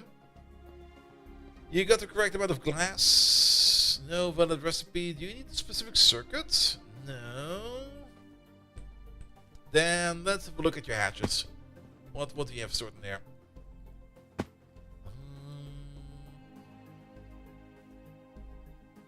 Yes, it's the fine wire capacitors. So then that will be the next thing. You over there are the nano processor central thingamabobs. These things for there. Then we need some crystal processing units and then some neuro processors. Those are all in. As well as some molten indoloy. That's also in. Running on ZPM energy. ZPM energy. We got some... Okay, the glass might be a bit low. Is it the glass? Turn you off for a second. It might be the glass. Because this is... What is this glass? That's LOV level glass.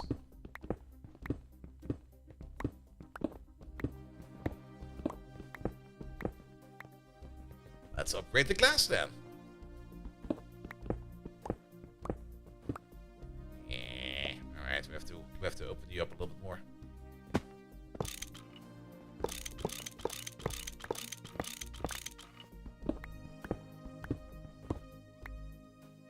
I'm not quite sure if it actually is the glass. It might be the glass. Let's just switch out the glass and then we know. We might also need to order up the glass. Glass. No, we have the glass. We got tons of it. Alright.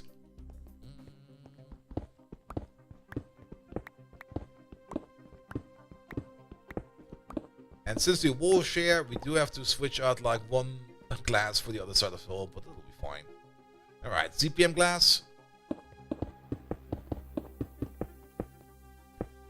Put that over there. ZPM glass over here. Yep. I fell down. And some ZPM glass over here. Alright, then we need these in again. Bum, bum, bum, bum, bum. Here we go. You're a full machine again. No valid recipe found. Really? Alright. What the fuck? Yeah, you can be made there, so why is this not working? The machine, because it's a multi-block, does not need the requirement of the clean room. You are running in circuit assembler mode, so that is fine as well. You have the required power. So, why is it not working?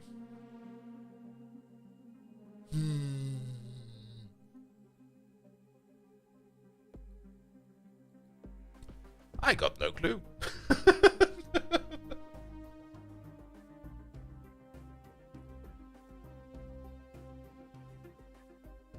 This should be working.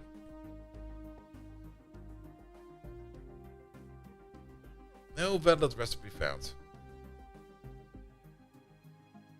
Nah, it's not a circuit over there. The circuit will be fine. Hey Logan, sorry I missed your message over there. You just said Envy, any tips? Nah, just keep going, it'll be fine. Also, Envy been like a year ago, so I don't really remember, to be perfectly honest. Pum pum pum, pum pum pum.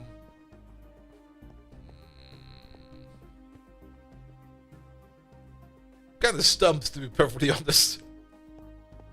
It's always the same thing when you're playing Greg Tech. If we try turning it off and on again, we basically just did that. But you sometimes just don't get any good feedback.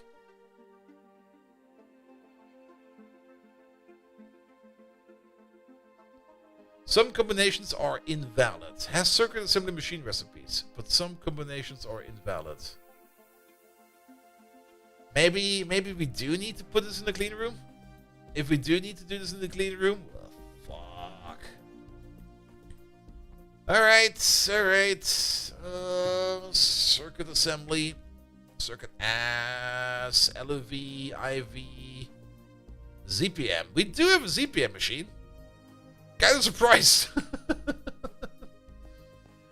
Take these things out over there. Bum bum bum. Bum bum bum bum bum bum bum bum. You there.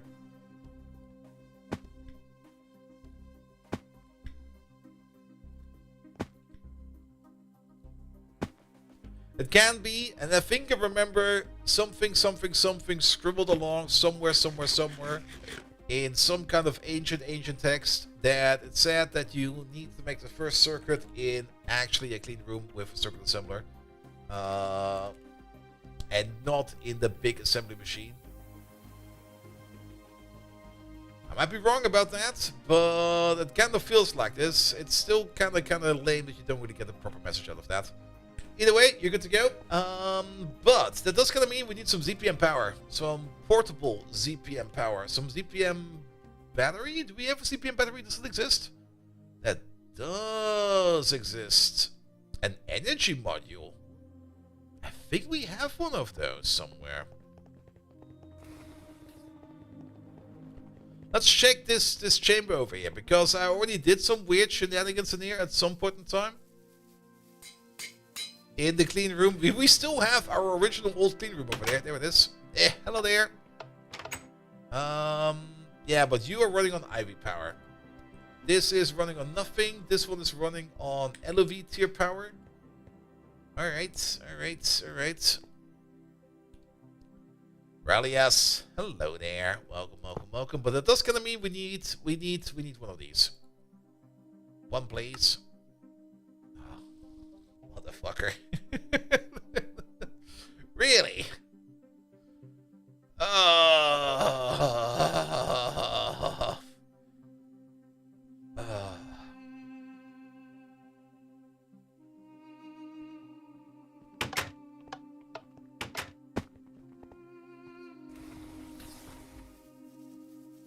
We need more redstone. All right. I know one way we can get a little bit more redstone. And Necromium as well. Hello there. I mean, redstone we're making all the time over here. In the tree growing machine over there. We're making about 18 per second. That does not seem to be fast enough. Energy hatch. ZPM. There we go. Turn you off for a second. Boop. Let's see. Is this? That's a random input bus. Boop. Boop. Just overclock it. Super. All these, please. Exactly one.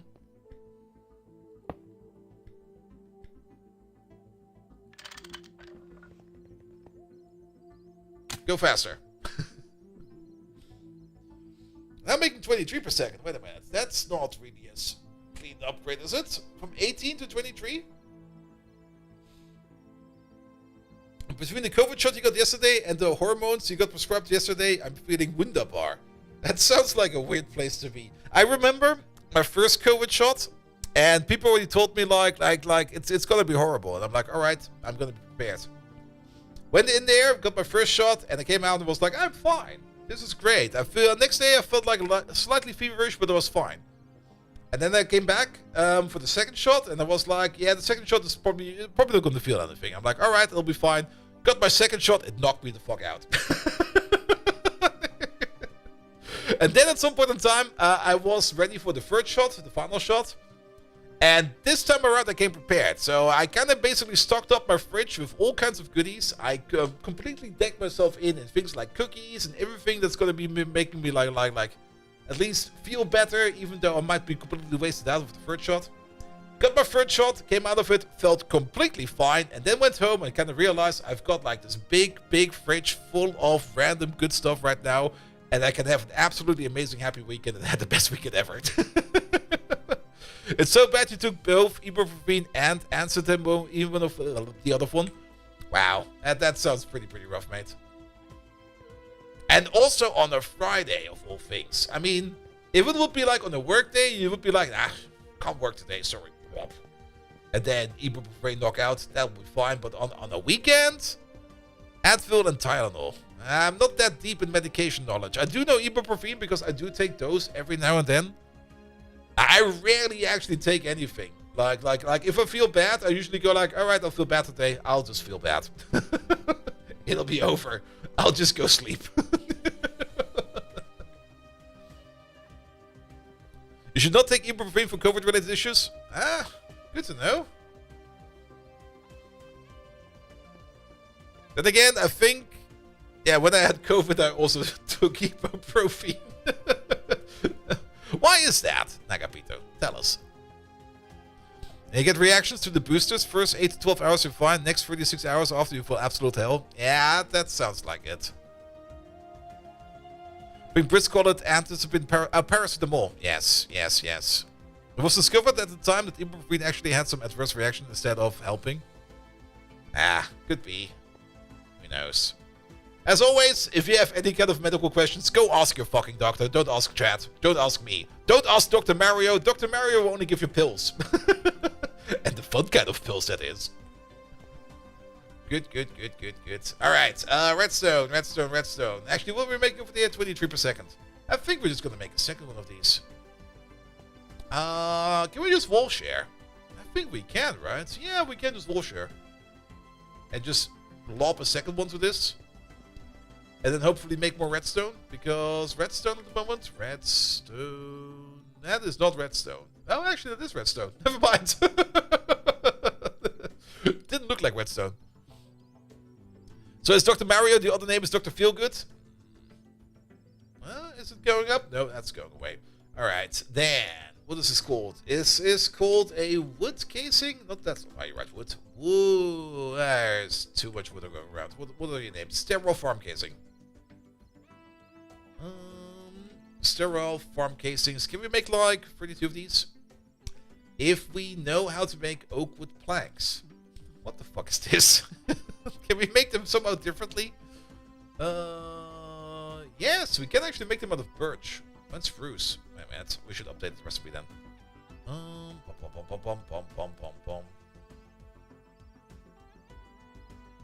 We got tons of spruce wood. Where's this being made? In an assembler of all places. Alright. Oop. So, sterile... That's what I read, sterile. Sterile wood... farm. Okay, so there it is.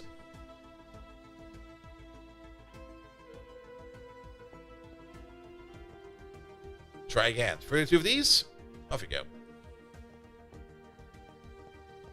The best information in finding is don't take it beforehand. Afterwards, it's too bad. Yeah.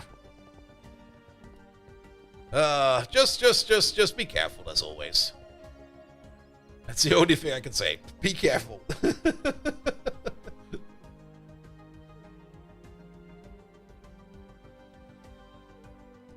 Good. That's a tree growth simulator, right? It sure is. Can we make one of these? Sure can. Alright. Oh, is it done? No, I just clicked on the wrong thing. That is so much glorp. It's surprising how much crafting there still needs to be done just to make like one of these. Regardless of done is done, yeah, you'll be fine.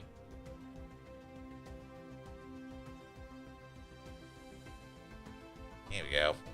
And it's only ibuprofen. It can't be too bad. But like I said, when in doubt, just ask someone who's an actual expert, not this guy.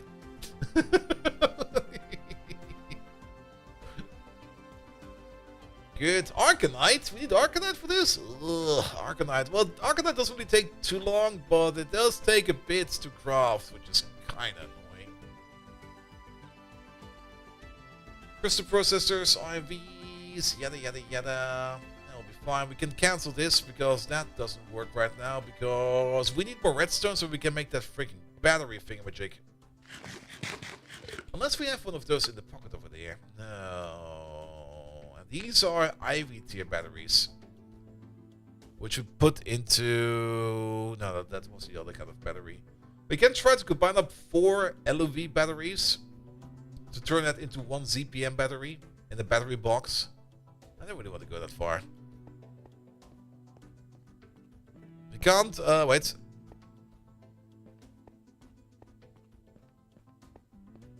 Wait, what? Entirely separate discussion, but I can't, but there's a part of me tempted to call I am role Sparta. Wait, what? So anything assuming that role can say this is Sparta? Yes, maybe. Who knows? Something Sparta. Here we go. Alright. Crystal processing units. That is being done. Oh, I do like that we can see the machines over there. That should be all of those over there. Yeah, they're all being funky. Look at them. I do like that these have a nice little animation. This is nice. I want more of these. These are great. Still takes 4.5 seconds per pop, so that'll take some time. So, well, 4 of those, it's more or less 1 second per pop. That's actually not too bad, because if we need like 28 of them, that would be like half a minute. Let that spin, I guess.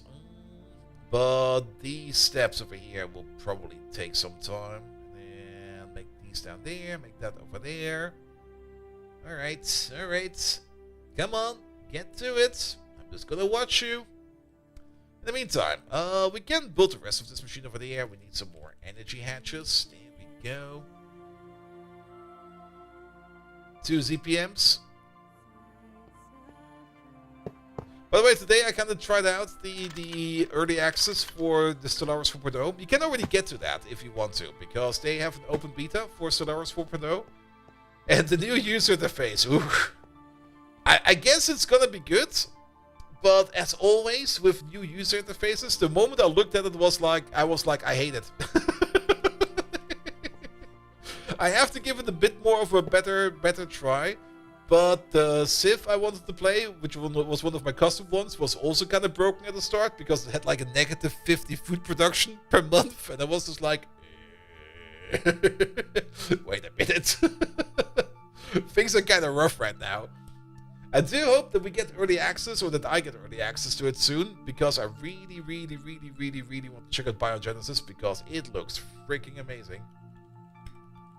0 farm casings, there they are.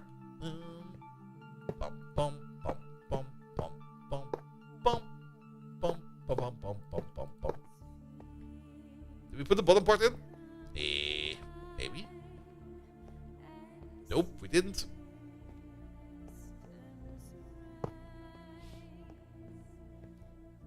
Good. This can go back. We do need a muffler. Oh yeah, one of these will do. Because for whatever reason... Oh, that's going to be an issue. Can we move the thing around somehow? We can move the thing around. If we can get to it. There it is. And then over there. Over there. Good. Then we're going to need that. This is a blood tree, right? Yeah, it's one more blood tree. And then we're gonna need the tree growth simulator, which is still not done yet because we are waiting on field generators. There we go. Being crafted for the time, I hope, because yeah, they're being crafted. And there we go, it's done. Perfect timing. We don't need the quest book, we need you. Boop. We'll share. Ready to go? Oh yeah, he needs power. That will work, right? Adding some power to it. There you go.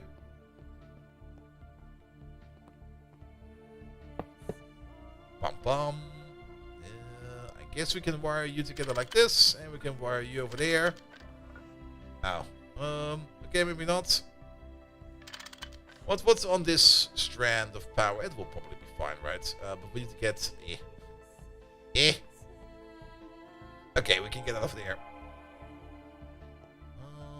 Here it is. Alright, one more try. There we go. Now we make even more redstone. 46 per second out of trees over there, permanently, whenever we need to. Hopefully that will get us over the hump. Redstone. 108. Well, at least we're stable. Oh, wait. No, it's going up. Maybe it's going up. 215. The good thing is that machine over there will cap out at a certain amount of stacks. I'm not quite sure how many it is, but that seems to be going up. Good. Alright, redstone is under control now. As for where that redstone all is going, it's actually going all over here. Here we go.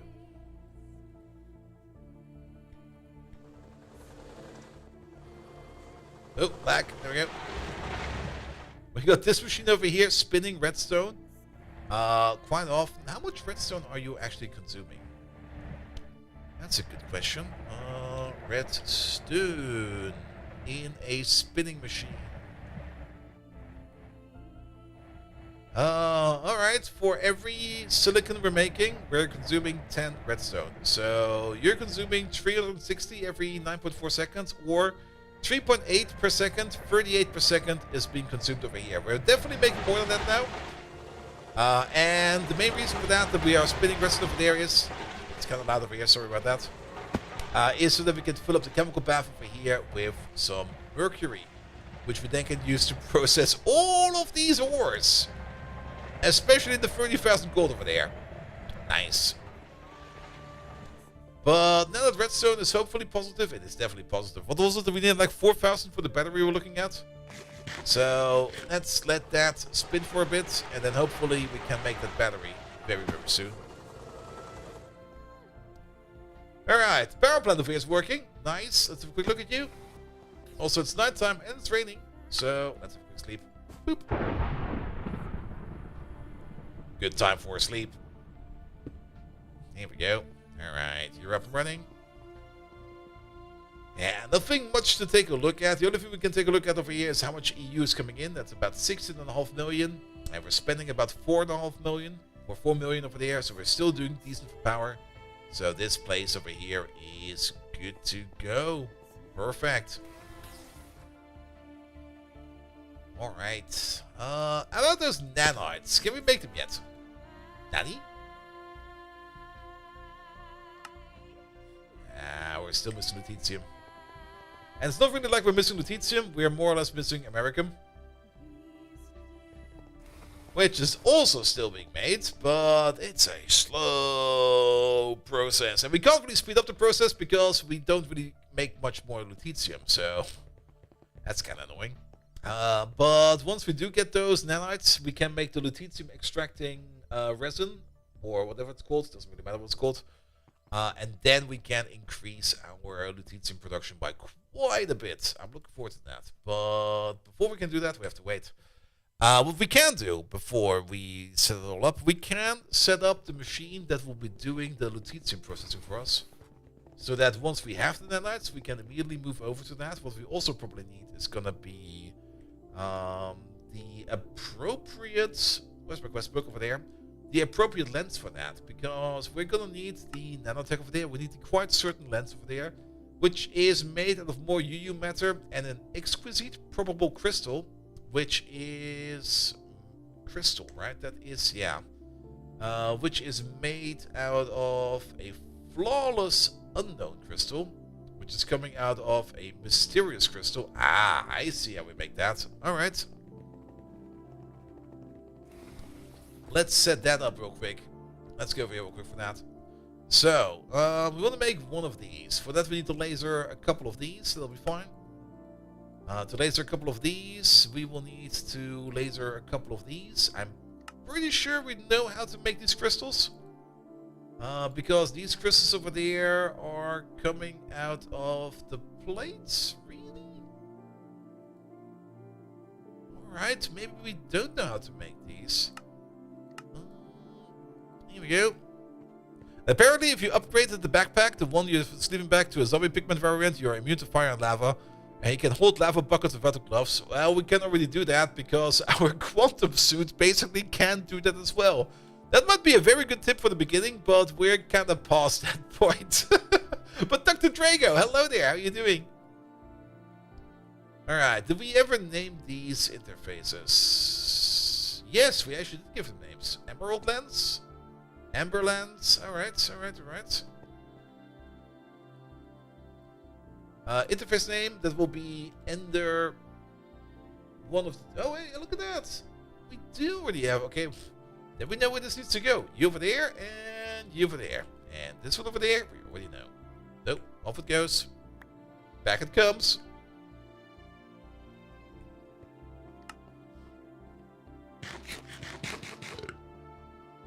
Alright, what's it called? We need to make the... probable... No, that thing. That is what we need to make. One of these, please. And then to turn it into a lens, we basically throw it into a chemical bath with some UV matter. There you go. That can go over there. Chemical bath, UV matter. One of these, please.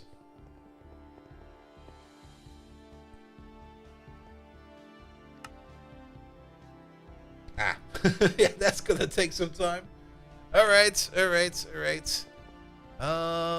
But that is at least another step in the correct direction. Bum. So then we need that to make that resin out of that. Which means these over there, wait a minute, like that. These over there, then together with the lens and some P507, sorry. And the appropriate dust will be making the lutetium extracting nano resin. Good. This is probably something we're gonna have to do by hand. That also requires a laser engraver running at UV power. Alright. Can we overclock these? Where are your power hatches? Oh. Oh. Okay. You're still running on LUV. That's a bit unfortunate, isn't it? But we can put an energy hatch over there and an energy hatch over there. We can upgrade these to LOV power if we would need to. That would mean we need some more energy hatches. Energy hatch. We could, of course, use the UV hatch as well, but we're just going to go for the ZPMs. 1, 2, 3, 4, 5, 6, 7, 8. Mainly because the ZPMs are easier to make as instead of the UVs ones, because the UV ones do require more American, which we probably don't want to spend right now. So turn you off. That was not turning you off. Turn you off. We might also need to upgrade the glass now that I think about it, but we can do that after we have upgraded this to the next power tier. Alright, yeah, this wire over there, get it out of there. LOV wire. There we go. Nobody needs this.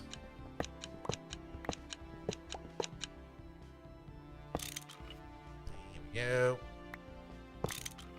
And then to put another energy hatch over there. Another one over there.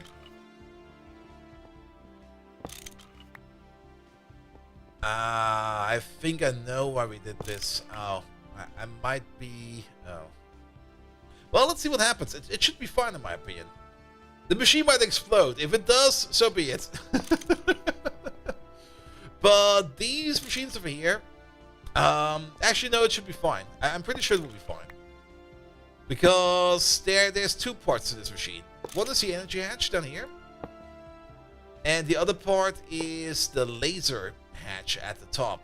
And the laser hatch at the top is, I think, more telling in what recipes we can and cannot run than the energy hatches over here at the bottom.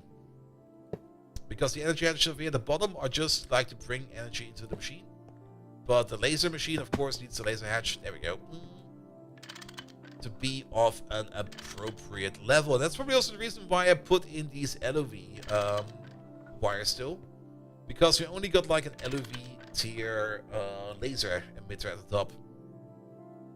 But I think it will be fine, because even if we provide more power, it should not matter, in my opinion. Nevertheless, give me some ZPM cable real quick. There we go. We can disconnect you to you. Here we go. Here we go. And 1, 2. That's not how the wire went. It went around, didn't it? Here we go. Something like this, something like that. There we go.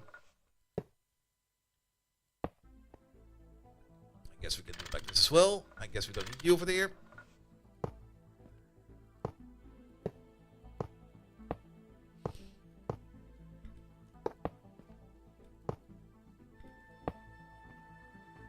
Yeah, that fits. Not quite sure if the machine will explode or not. If it does, so be it. Then we get a boom. And everybody likes a big boom.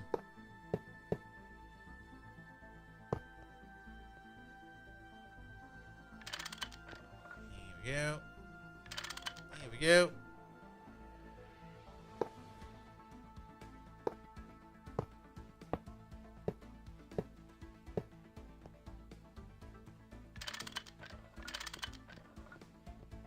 Alright, that's all connected. Will the machine explode? Good question. We'll see in a second. Duck and cover. Okay, it's fine. Apparently it's fine. LOV 32 amp patch. Oh, it's even working. Look at that.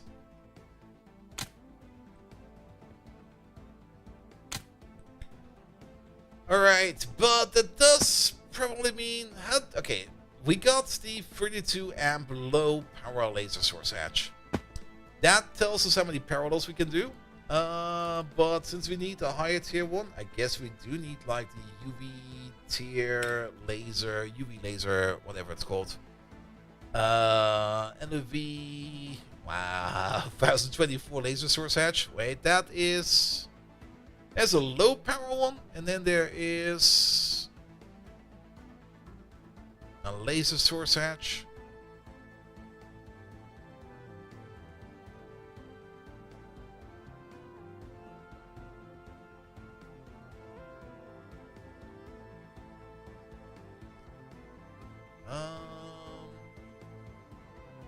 I'm a little bit confused about what we actually need over here. So that is the laser power converter. That's not what we need. LOV low power laser target hatch. That is for putting energy in. And then low power source hatch. But why is this one called low power? And then once we go a little bit higher, it's called laser source hatch.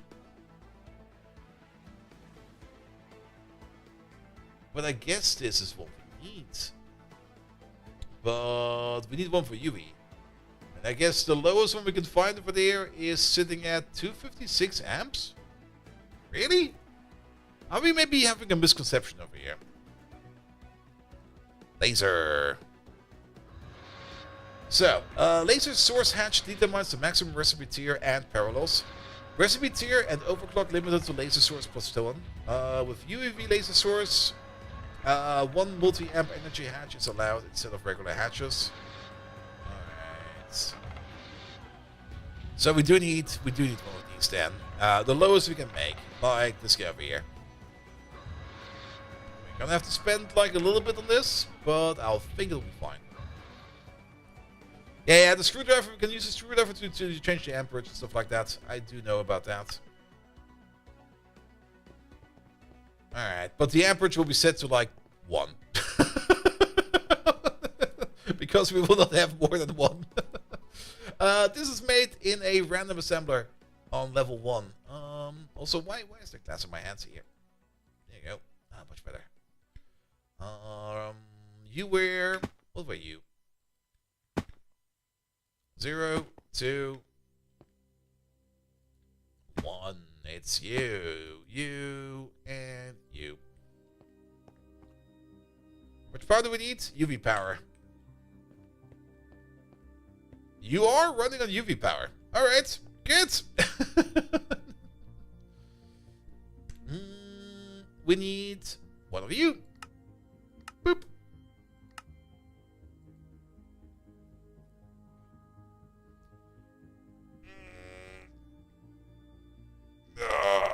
stretch.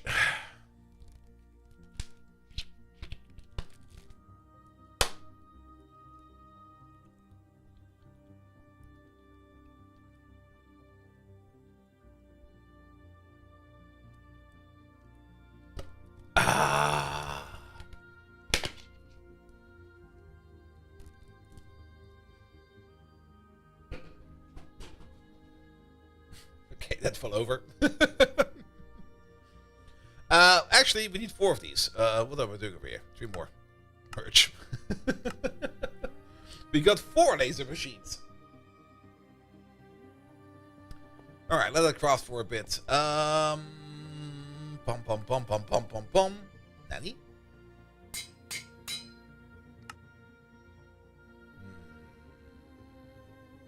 What? What do you mean we're out of sulfur dust? Excuse me? Are we not we're probably not processing the sulfur right now.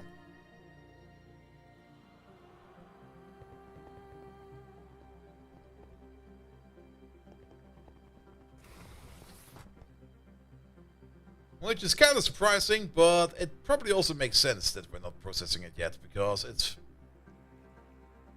it was probably still being processed by the old machines. Bum, bum, bum, bum. So, sulfur processing. Anything we need to do? Anything we can do special over here? Not really. Just put it in some water, wash it.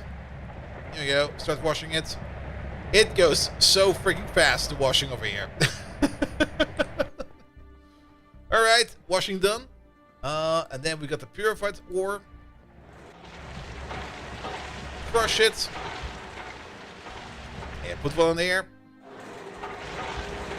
I guess put one over here somewhere.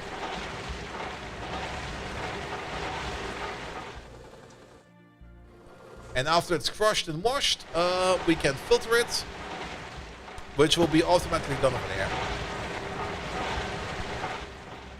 How's your backlog? Yeah, you're full. Oh, you're kind of fine over here, which is kind of surprising.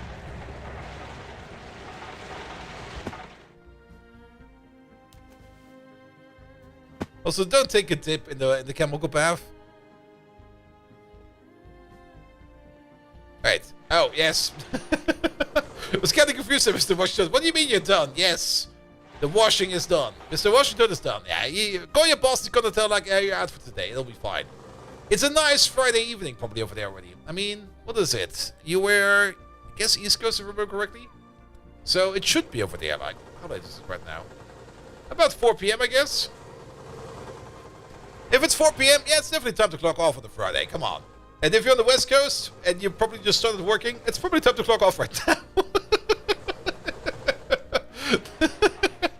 It's 3 p.m. There we go. See? It's time to clock off. It's almost done.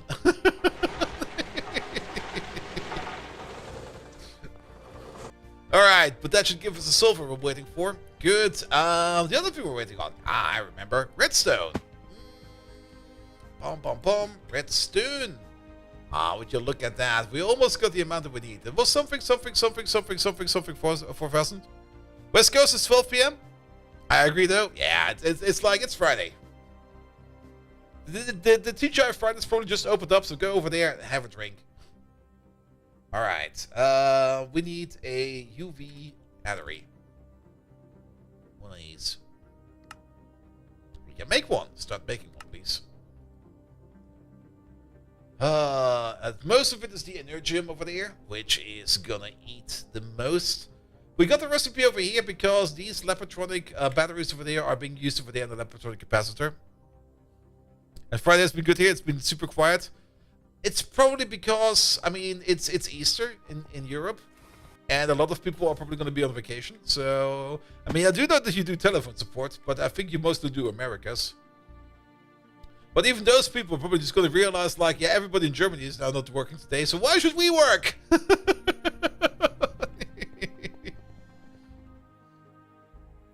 Alright. The things we do over here to make ourselves a crystal, a chip, a wetware. It's gonna take probably a bit. Raw Lapidum crystal. I'm not quite sure what we're currently waiting on. Who is crafting all the ingots? You are. Neutronium ingots! What the fuck? That's gonna take forever. At least we're making the circuits over here. Let's have a look at the smelting situation over there.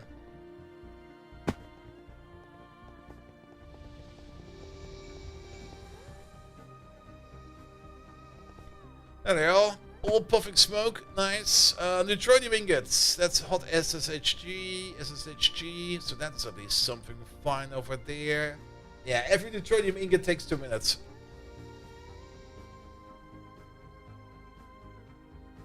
That's not fast, to say the least. You're doing mysterious crystals. Those also take 2 minutes, but that's for a batch of 4.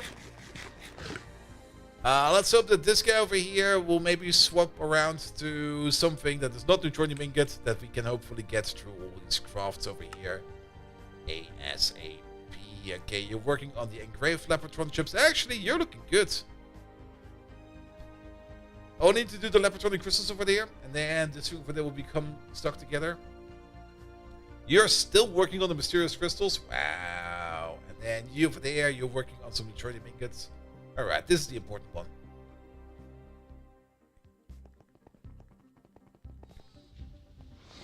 Also, it's raining, so let's sleep on top of this machine.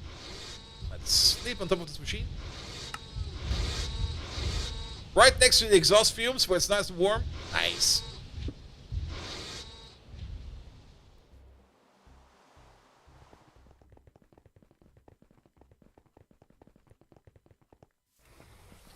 Alright, then we also need to charge our crystal a bit. I do know how we can charge it, but charging it like that would be, like, insane. There it is. We can't just hold it in our inventory. It will charge. Very, very, very slowly. Actually, it's not too bad. Okay, it's kind of bad, actually. Can we throw this thing into our Leopardtronic capacitor over here? And will it charge? Can we do this? No. You can throw these in machines. That is very true, but...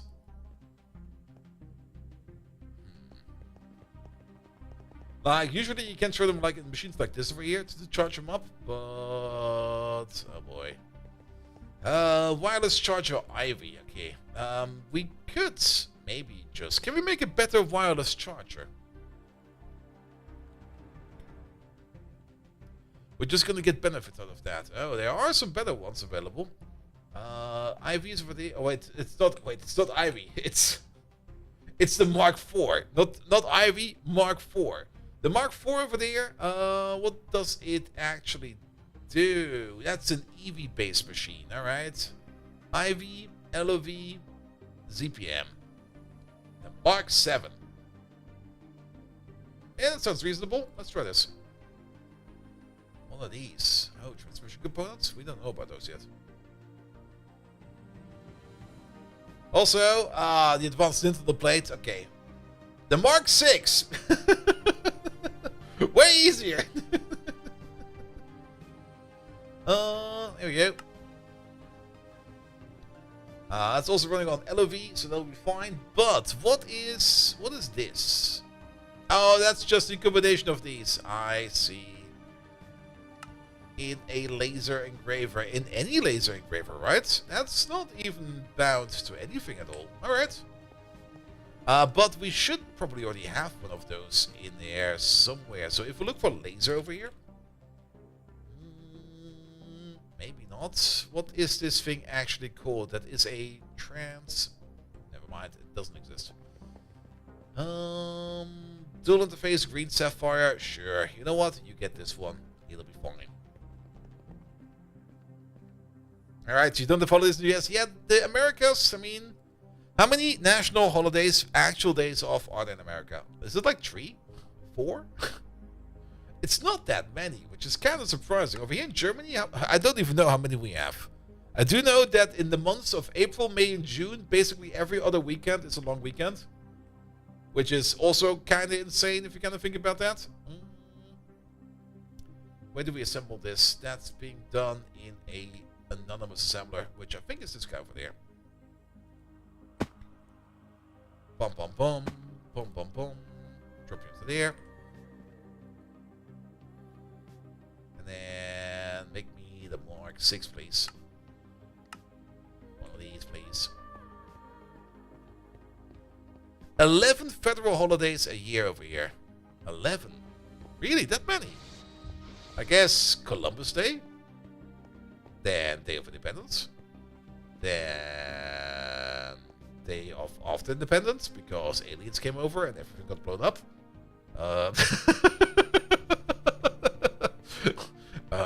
Christmas? New Year's? Maybe? Boxing Day? I think that's a British thing.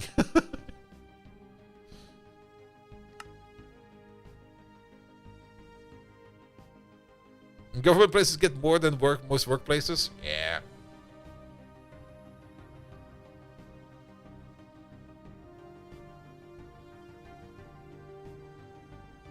Good. Alright, let's wait for that for a bit. In the meantime, this thing over here is charging. How much charge do we need for the first wetware? We need a total of 30 million. So if you're charged for 30 million, oh, you are. Wait a minute, is that? Oh. Wait a minute. This is not good enough. That's the wrong power tier. Wait, did we not say? Oh yeah, UV battery, LUV battery. We need one. We need an ultimate, not an ultimate. We need not an energy cluster. We need one for ZPM actually, not LOV, ZPM. Oh, hey, we can make those as well. We already have a recipe for that. Oh, I spent my redstone on the wrong shit. Well then. I guess we can put you in. Actually, let's keep you. Let's charge that thing. It's also then a good idea that we do make that better charge over here. Because we do need to charge it up. So wireless energy thingamabob. How much longer do you take? Still a bit because we're doing circuit parts. How is the laser hatches? We got one laser hatch done. We're still waiting for some more hot neutronium ingots. Hot neutronium ingots in your area. I want to hook up. Don't hook up with a hot neutronium ingot. It will be nice for like a second, and afterwards it's gonna suck. Redstone. At least we're gaining redstone again. We just have to wait on it for like a little bit. We're not getting much, but we're gaining redstone. But we're also consuming it almost as fast as we're making it. You're still going? Yes, you're still going? Yes, alright. How fast do we use this knife in here? Kinda fast. Also, Marius, how are you doing? Welcome. 3,700. We need about 6,000. Just got New Year's Day 1, Memorial Day, last Monday in May, Independence Day, July 4th, Labor Day, Turkey Day, and Xmas. And your wife gets like 4 more. Yeah,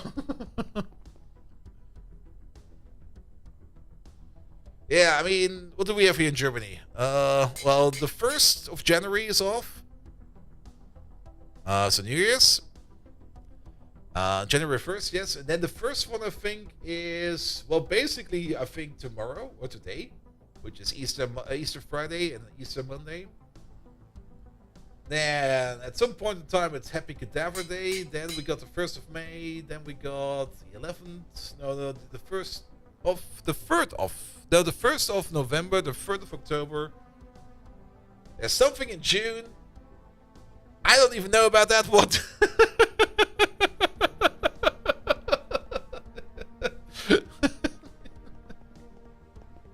And the best part about it, You don't really take vacation on a bridge day. You say you're going to work. Everybody looks at each other in the eyes and going to be like, yeah, we're going to be working, right? Yeah, we're going to be working.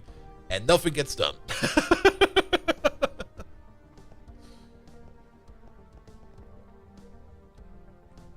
Nah, I thought there was something over there. All right. ZPM battery. Can we make it yet?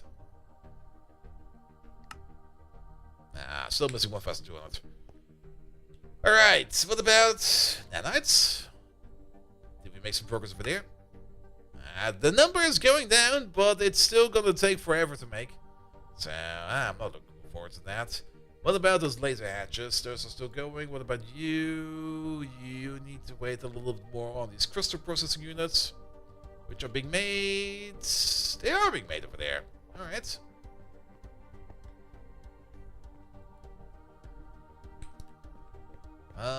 We could probably upgrade one of these to the better laser hatch, because we do have the better laser hatch.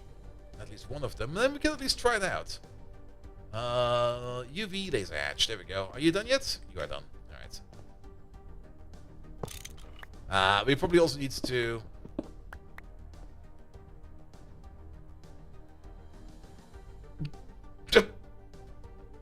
Nobody saw that right. It's still going in the background. Dr. Drago, thank you so much for the resub. Counting with bold. Counting with bold never works. Thank you so much for 3 months, 27 months, 24 months. Incomplete structure, really? Let me just pick you up real quick, because I think something is very, very broken. There we go. Incomplete structure. Really? Do we need better glass? Oh, this is the iridium borosilicate. Iridium reinforced borosilicate glass. This is CPM glass. Is this not the hatch we're looking for? Oh, that's a target hatch. No, that's a target hatch. No, I made the wrong hatch. Oh, I guess we now have some target hatches. Where's my machine? Yeah. Cancel these. I actually made the wrong kind of hatch. Target hatch, target hatch.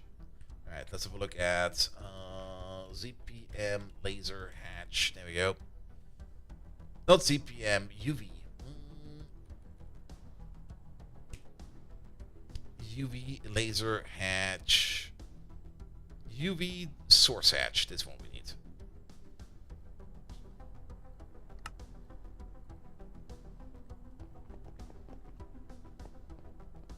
There we go. And they need to go together with you.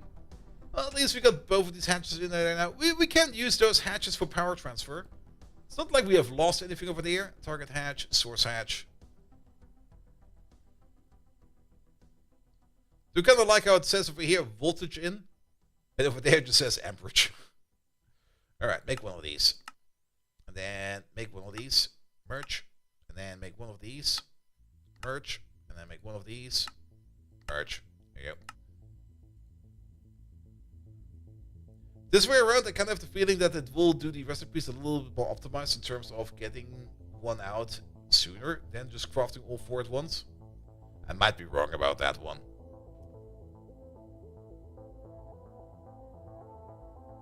Laser source hatch. There we go.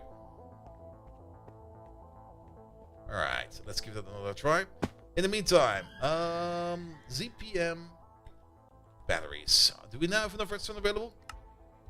Nah, I guess we consumed some. No. Well then, let's have a look at our miners then. I think we're mining on Io. I don't think there's any redstone on Io. I actually wanted to mine on Venus, but I took the wrong rocket and I ended up on Io. So we're now mining on Io. Pyrolusite, infused gold, gold, tungsten, galena, gold, cassiterite, and magnetite. Yeah, they're all still busy. What do you go next for? Castle Ride goes into... More Castle Rides. Oh. Tungsten will be next. Tungsten. Do we go to another way or do we stay in Tungsten? Let's have a look at you real quick. And magnetite up there. Probably sort of fuse gold. Would love to see some more monazite coming in, to be perfectly honest, because monazite is what gives us lutetium as well. Alright, what do you switch over to? Ah, iridium. Okay, at least that's something. What about you over there, magnetite?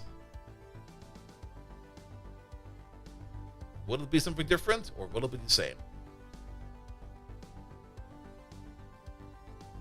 More magnetite. What about the gold over there?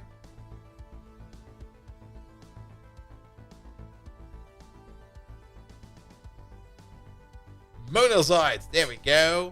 That's what we're looking for. Alright, at least that process is going. We should have a quick sleep. And I should have a quick drink. Yep, have some water.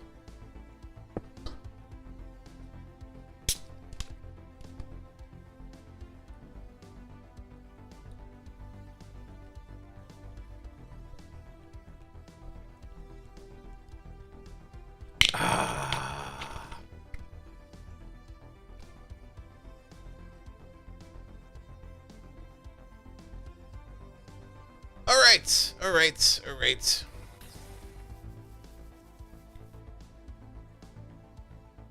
Well then.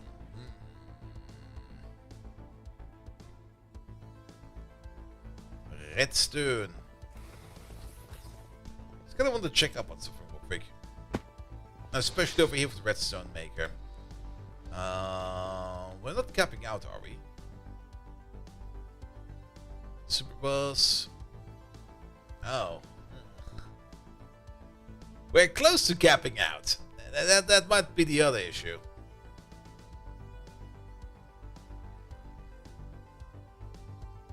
We can't just add a second output bus over here.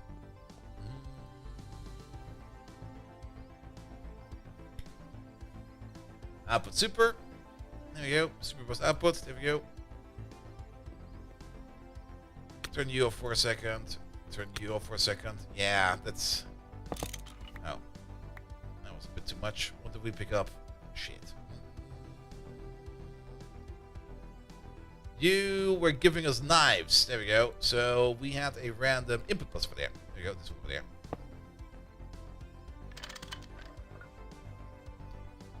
And did not pick up the knife. The knife probably got yeeted around somewhere. Well, then so be it. But we want another output bus over there. Pum, pum, pum, pum, pum, pum, pum.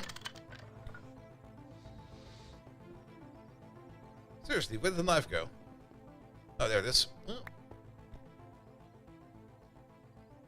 Alright, now there's a new knife in there, so we can put that one in storage. That'll be fine. But then we can reactivate you, and we can reactivate you.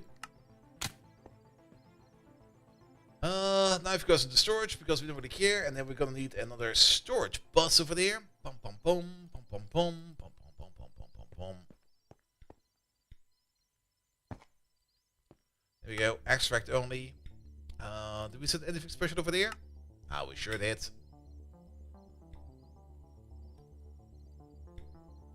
There you go. Set your priority to 30,000. There we go. That'll be fine. Alright, yeah, because these over here were actually going a little bit slow. We also want to map these to redstone only, in case, just in case something else weird's happens over there. Because, yeah, now that we've got, yeah, the redstone consumption is fast. And we were hitting some kind of limit over there, but now we got some more space in there. Alright, redstone, 2,300. Yeah, come on, we need about 4,000 for that stupid battery.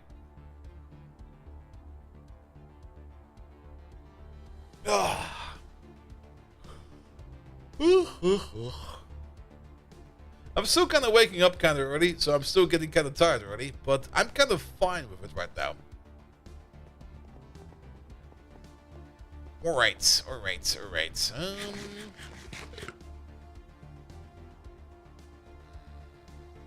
put some stuff back real quick. What about the other crafts over there? Okay, we're still waiting for more neutronium over there. Oh no. It's gonna take forever. We can't really accelerate it. Well, the only thing we can do, let's check real quick. What kind of power usage do we have over here, or power draw do we have over there? I think we already got like double ZPM hatches over here for the smelters. We sure do. So yeah. Most of the power currently is being consumed over here. A quarter of our total power budget over here is going into smelting. I don't really want to put more in here. A quarter is already quite significant. But yeah, this is just slow. It is so freaking slow. We can't really do anything better over there. Though at some point in time, we do need to upgrade the power over there also to UV. But if we would be upgrading all of those to UEV power by putting in UV hatches, that will blow our power budget out of proportion. Because that would actually blow our power budget out of proportion. Because if this is using a quarter, and we go up for like the next power range or the next power level, that will be like, that quarter will be turning into our entire power budget. We can't do that. We just can't do that. Damn. Alright, so be it. Don't need these right now. Redstone is going up again. So maybe now that we noticed that we kind of are capping, maybe we get to this a little bit faster. Okay, we're missing 1,500. And you're mostly waiting on neutronium, molten neutronium rotors, pumps, emitters. Yeah, you're waiting on all good things that are neutronium. And you need another 256 of those. That is 512 minutes divided by, well, we do make, well, every 2x2 block makes 4 of them every 2 minutes, so 2 per minute. So we make 4 per minute. And if we need 512 of them, no, 256 of them divided by 4, then we get the amount of minutes we need. That would be 256, 64 an hour. That will take an hour. A full hour of just blasting energy. Oh, but we're making one of these. Okay, then we can at least try it out.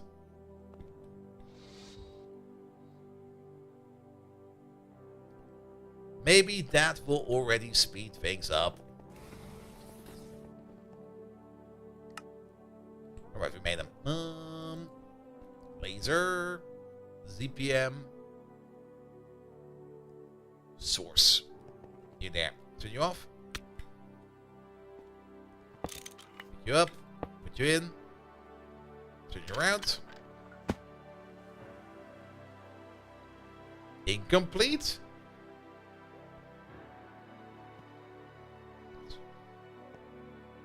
What do you mean incomplete? It does say max tier over there, UHV. Maybe we just need these in ZPM then? Because if we put you in there... Max tier ZPM. What does max tier mean over here now? Oh. Alright, laser source hatch determines the maximum recipe tier, and parallels recipe tier and overclocks are limited to the laser source tier +1. Okay.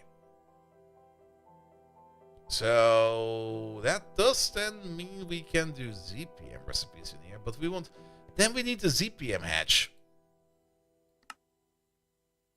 Sorry, cancel these. ZPM laser.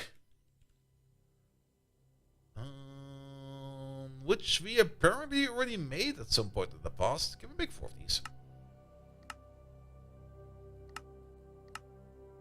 Yeah, low power laser source hatch. There we go.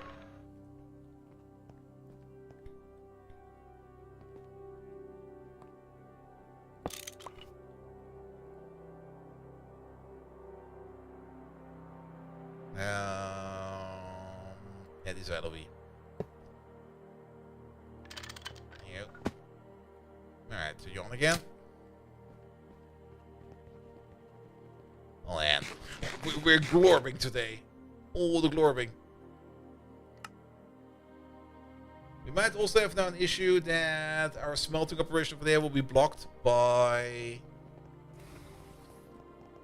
Yeah, it's definitely going to be blocked by the neutronium ingots we're trying to do over there. I'm not going to take them out. Like, we still need to smelt like 56 over there. We're just going to smelt them. If we have them like in storage, all the better. This one over there is done soon, 36, 34. So that will be like, yeah, that's just going to take some time. I could take them out and fully abort them, but then we also have to touch the liquids and everything. I don't really want to do all those steps. So we're just going to let it craft. It'll be fine. It'll be fine. Alright, what else do we have in here? Nothing. ZPM battery. Can finally make one. Go for it.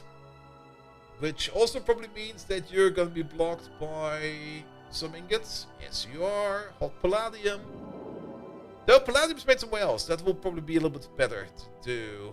But it's moving. It's doing stuff.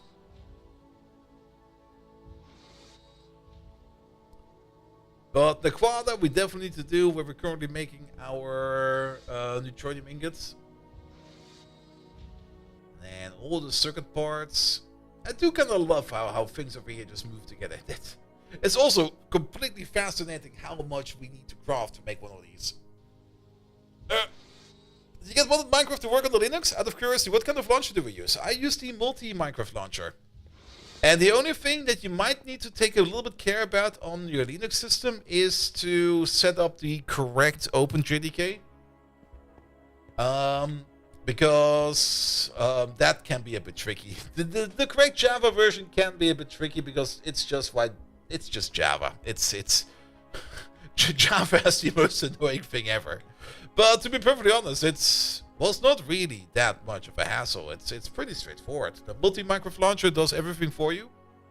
And even the server is running, of course, on a random Linux PC. I have to sitting around over here somewhere. Somewhere in the cellar, on one of the machines down there. I don't even know which one it is. This server is running.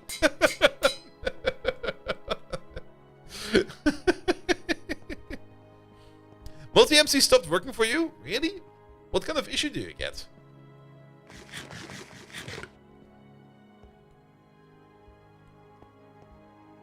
Because it's been working for me quite well all this time.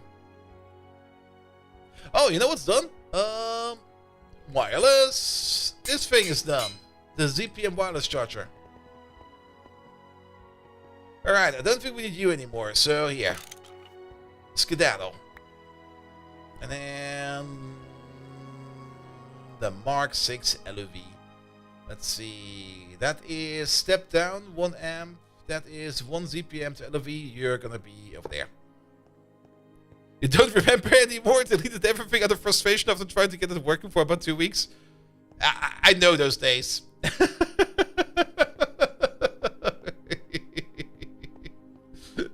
I can definitely understand that. Is it charging? It is charging. But it also probably kind of depends a little bit on your local setup. But if you don't remember what's wrong, then I also can't really tell you what's wrong. But I'm pretty sure it was your Linux kernel, so you have to probably recompile it with fpic32 and then shove it up Isaac Newton's ass and then put it into a black hole and then run it past the Pontifex and then it will work. Trust me. I did that.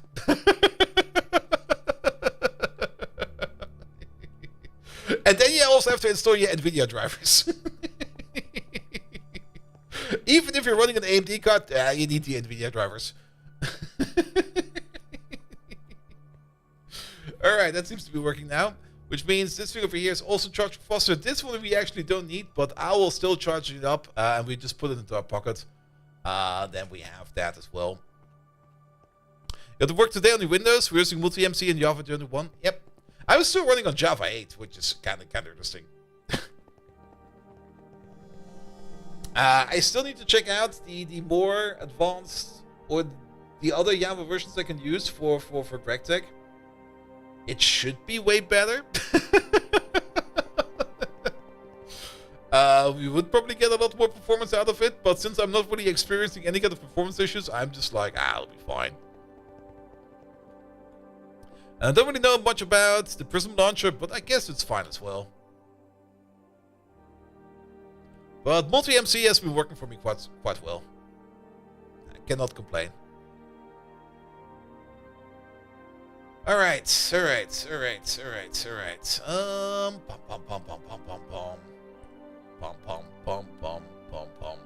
Wireless, battery. You're doing this. And you recently released a version that can handle Java 21. Ooh. I mean, your Java should be better, right?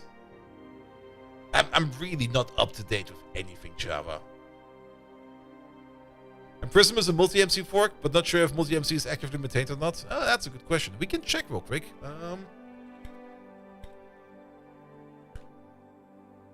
There we go. So that came from over there. Let's see. I don't really want to FAQ on GitHub. And then the launcher's over there. Last commit over there was 2 months ago, I guess. Yeah, 2 months ago was the last commit.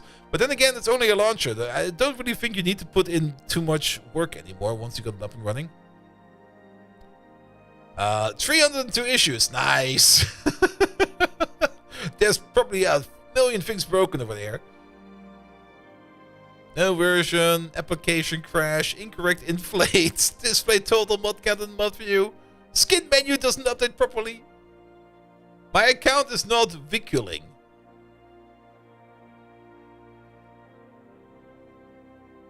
Alright, Kale. Operating system, no response. Description of bug. My account is not viculing. Steps to reproduce. My account is not viculing. Suspected cause. My account is not viculing. Kale, what the fuck, man? That's not how you write a bug report. Application crash. Let's look at you then. When opening the accounts menu, it freezes the application and will eventually lead to a complete crash. Simply click on the profile menu in the top right and manage accounts. I have to delete my accounts JSON file. It kind of sounds to me that there's something blocking over there. Like you got some kind of blocking call, and then Windows comes around and goes like, "Oh, it appears you're stuck."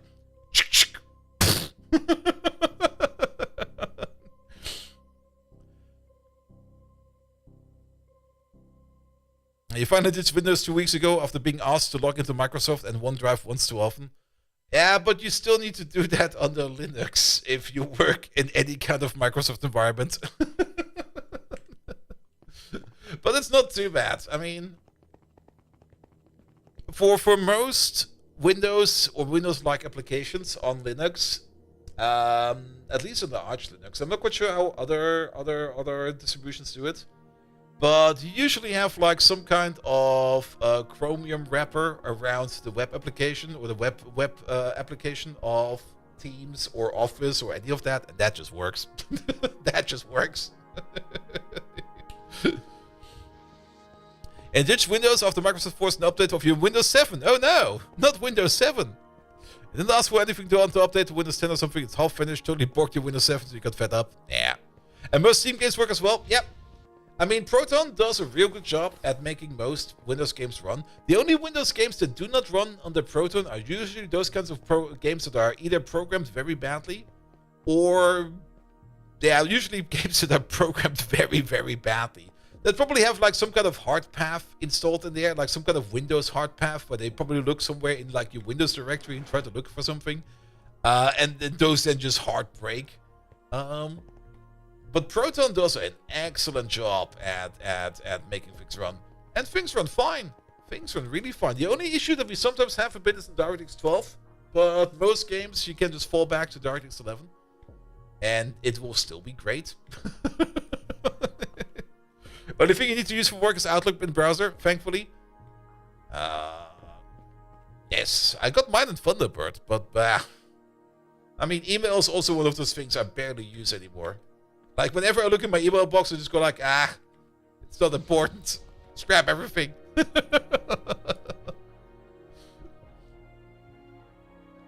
And even though kernel anti-cheat things are, of course, something that are not really nice to see, it's kind of nice to see that at least Proton and Wine as well do have facilities that other game engines do seem to be using for anti-cheat. So you can even play games, multiplayer games with people where anti-cheat is enforced. But to be perfectly honest, I kind of don't really like playing games where I have like enforced kernel anti-cheat.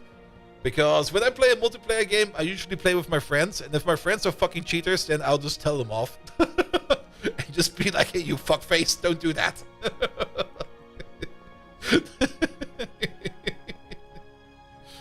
But I guess it's mostly when you're playing with randos that you do need those kinds of facilities, which is kind of...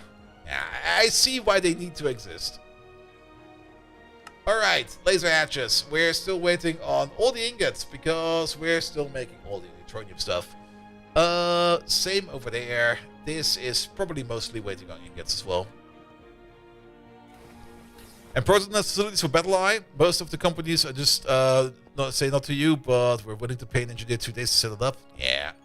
And also, it's usually not too hard to set up as well. I mean, I'm not that deep in all the anti-cheat things and stuff like that. I do know that certain things do need, like certain anti-cheat setups or some security measures do need some kind of special setup that the developer of a game needs to do, so that it will work. And most of the time, it's just like clicking a checkbox somewhere, and you will be amazed how long it takes for them to click that checkbox sometimes. Anti-cheats for Counter-Strike being the exception, can't play on the Linux with a bunch of anti-cheat systems. Only default Valve servers work. That's kind of well. Wait, what? Anti-cheats for Counter-Strike being the exception, can't play on the Linux with a bunch of anti-cheat systems. Only default Valve servers work. It's kind of surprising, actually. You would kind of think with Valve also being very, very on top on Linux that it would, well, I guess... If it's private Counter-Strike servers, they probably have some other systems in there. And they just like go like, nah.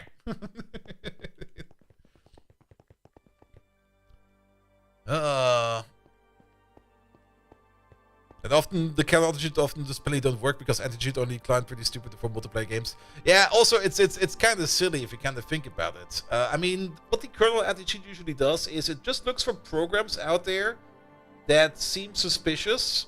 And if they see like a suspicious program, they go like, But if you have like any bit of knowledge about how computers work, you already know like, oh yes, we'll just rename that and we will name this. Or you can even do some more sophisticated things like, how about I just make my own virtual mouse and keyboard? It's always just such a silly game in my opinion. But, yeah. I mean, cheating in multiplayer, especially in multiplayer, I can see how that can be very aggravating if you just want to have some fun. But that's also the reason why I usually play with friends, because then I don't need to worry about cheating. I just go like here. It'll be fine.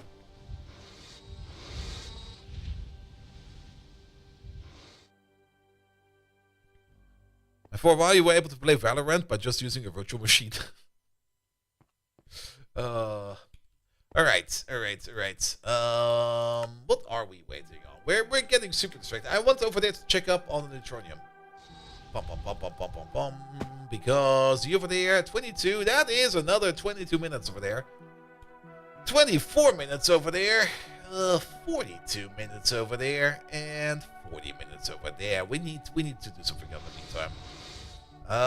What we can do in the meantime, we can go all the way over here. All the way over here to the lantanoid processing, which is sitting in here.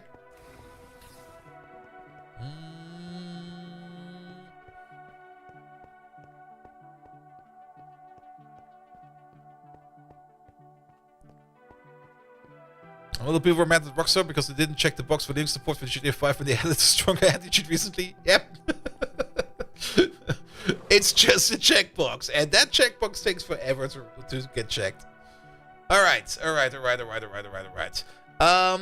We do kinda want to get into this stuff over there. And to process. Okay, this is rather fast. That is good. That is surprisingly fast. So we can take some, well, not the lutetium chloride, we want to do this one over there. Some chlorinated rare earth concentrate we can use. And then it does require UV power. That is a lot of power.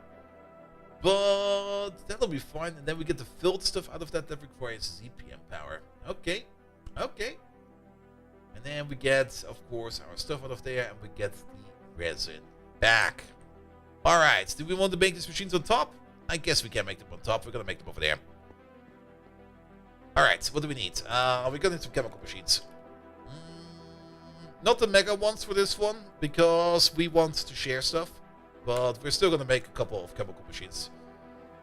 Problem is, we probably also need to smelt some stuff for that, right? Yes, we do. Some hot vanadium gallium. It's always kind of annoying when your smelters are kind of stuck with things that you're waiting upon. What about the electro? We got a couple of these. So pick a couple of these up, pick a couple of those up. Then we're gonna need the inert blocks over there. We can at least sketch some stuff out and start working on that. Alright, 1, 2, let's start over there. 1, 2, 3. So that's where a chemical machine will be. This is where the shared wall will be. Oh, we can double share. Ooh, that could be good. All right, and then this is where the other side of our chemical machine, of our electrolyzer will be, and then middle chemical machine again, and then we can put 2 of these over there. I'm not quite sure how many of these we're gonna need because we can make all kinds of nano extracting resin for titanium, praseodymium, cerium. I don't really think we need one for cerium because I think we already got like a metric fuck ton of cerium. Same for neodymium, promethium, maybe, samarium. We got basically infinite samarium. Europium, same thing. Gadolinium, I think we're also pretty good at gadolinium. Terbium, now that might be one we want to do. Dysprosium, we got a bit of that. I'm not quite sure how much we have. Holmium is something we definitely don't have. Erbium, not quite sure about that. Fullium, maybe. Ytterbium, lutetium is definitely one of them. So we probably want to have at least a couple of these around. We can check our inventory. Like, let's make a list of these real quick. This guy, that guy, this guy, that guy, this guy, that guy, this guy. We don't need this. Well, let's just check them all.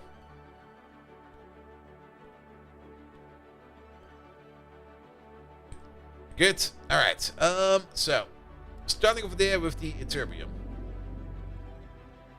Yeah, for the ytterbium, we will probably want this process because we don't really got a lot of that. For the thulium, we got 0 thulium. Erbium, we got 12k erbium, so I don't really think we need a process for erbium. Holmium, yeah, we got no holmium, so we'll probably that's one. This, no. We got 150,000. Terbium, we got 0.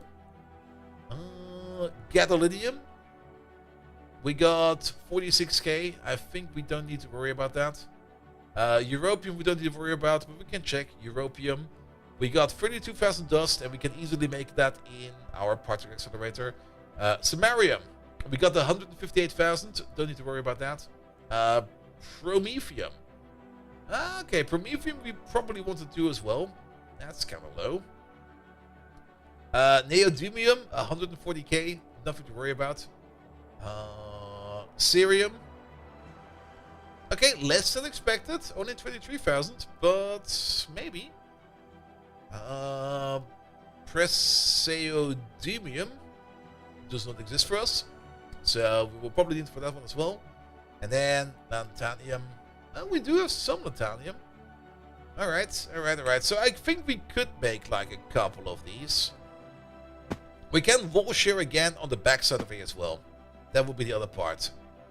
When we do like a wall share like this, and then 1, 2, 3, 4, 5. But then we don't have a gap we can walk through. That might be a bit troublesome. So we could just pick up these two over there, and then move you out by one over there, and move you out by one over there. And then that could be fine, right? Right.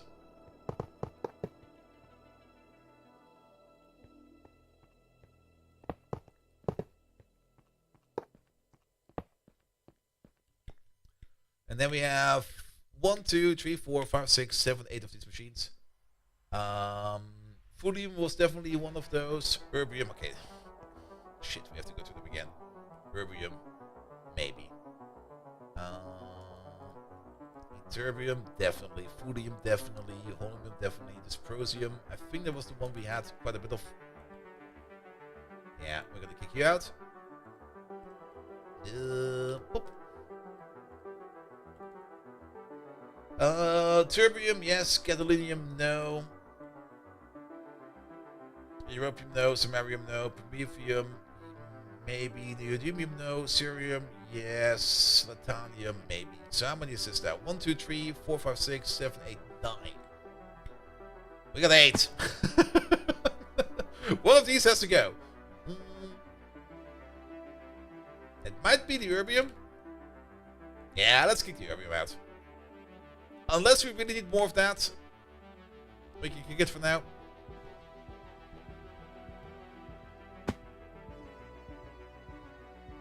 Okay. Everything's right up there.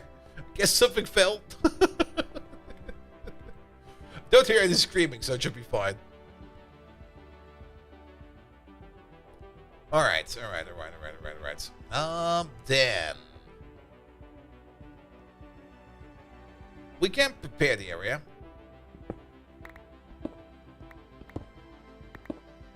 Here we go.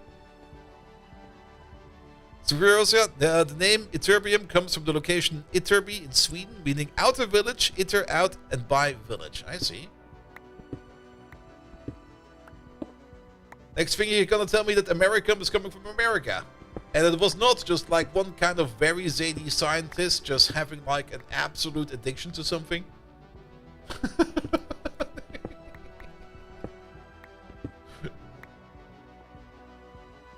Here we go.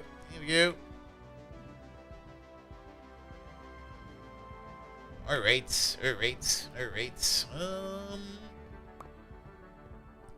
That will be bottom axis. We need to be a little bit careful how we build this over there.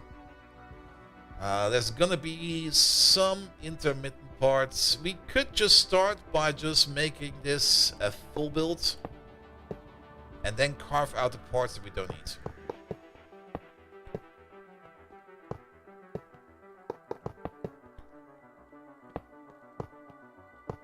It will definitely be something like this. There we go.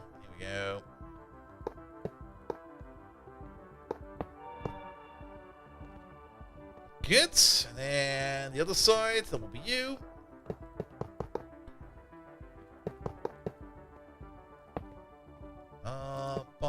Bum. Actually, if we already had it, that will be you and you. Same on the other side. You and you. Bum. There we go. Something like that. Then we need some PTFE pipe casings. Yeah, just take them all with us. You'll be over there. We haven't really built this side over there yet.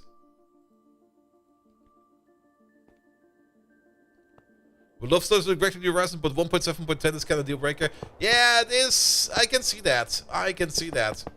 I'm not really used yet to like the newer Minecraft versions, so I don't really know what I'm missing out yet. So I have seen some very, very cool features in the later Minecraft versions, where I was like, oh, that's kind of nice, and that's kind of cool, and that's kind of nice, and that's kind of cool. And I can fully see how some people just look at this and go like,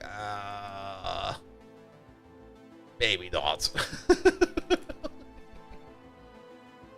Alright, we're gonna need some coils. Bump, bump, bump, bump. I mean, we can at least make this like a partial build. You for there, you for there. Yeah, not down there. That's not where a machine goes. Alright, then we're gonna need some mufflers. Yeah, give me the yellowies. 1, 2, 3, 4.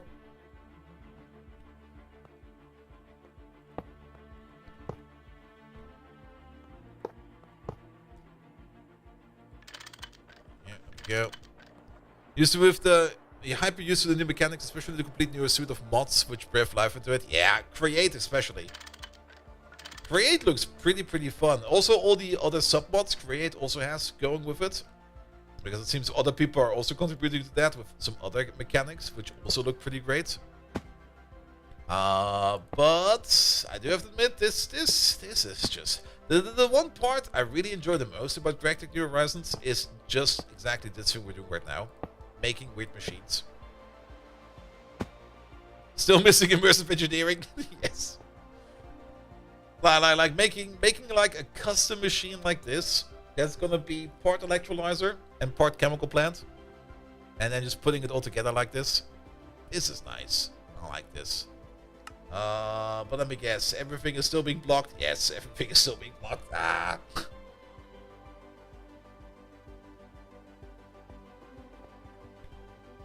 Alright, but this will be fine. We can at least already put some internal connections in over there, I guess. Because we need one that will be like swapping left, right, left, right, left, right. We need that. I guess we need it over here as well.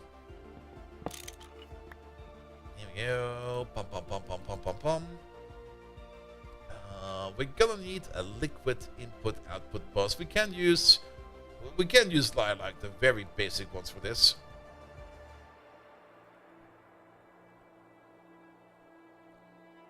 As these over here, maybe not the giant output hatch. That's a little bit too giant. Can we still make the basic ones? Where are they? Am I going blind? I am going blind. There they are. Like an output over there this way, and an output over there that way. Ooh, actually, we can do this even better. Output hatch. Both can share. Input hatch. Up, down. And then this guy, for example, over here. This is the one we're going to start off with. We're going to map you to... There it is. The lutetium extracting nanoresin. So that's going to go out over there. So over here, we're going to be using the nanoresin to bind it to something, which then also kind of means we could, if we only have like one bit of resin, we can do something really weird. This one points up, that one points down, this one over there points any which way direction. We can put it over here to the side, doesn't really matter, because this is an input hatch. And then this guy over there is gonna be running on the filled stuff. There we go. So there will be like exactly 1,000 resin in here. Probably filled in either on the top or on the bottom. It will be filled up over there in the chemical plant. It will be coming out as used resin over there. And then it will be electrolyzed back into the normal stuff, which will be coming out over there again. And then we got the loop!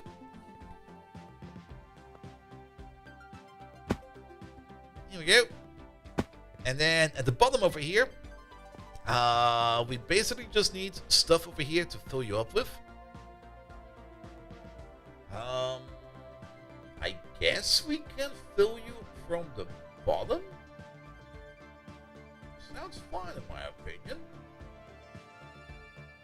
we do need to limit this somehow. So there needs to be a limit going around somewhere at some point in time. So yeah, we'll be filling you up from the bottom, which means we're gonna have an input, a quad input if preferable. That also means we need some other outputs as well. But that we can just run in our normal storage system. I don't think we need to worry about that. Pum pum pum. Also, did we pick up the EV ones? What the fuck, man? These are horrible. Put it back. Don't pick up these. Here, pick up these, the ZPM ones. These are way better. There we go. Yeah, that will be the main input. But now we're kind of fast running out of output. Unless we share. We can share. Can we share? It looks... Yes, we... This one over here is a sharing one. Let's open up these real quick. I don't really want to build anything over here except for energy hatches. So energy hatches over here, over there, and over there. But every other row we can do input-output. Over here will be the input for the chlorinated rare earth solution. So we can push that over there, and then we can turn that into all the other good stuff. The electrolyzer over here will then give us the outputs for the respective materials. Yeah, we can't. We do need energy hatches over here, so we.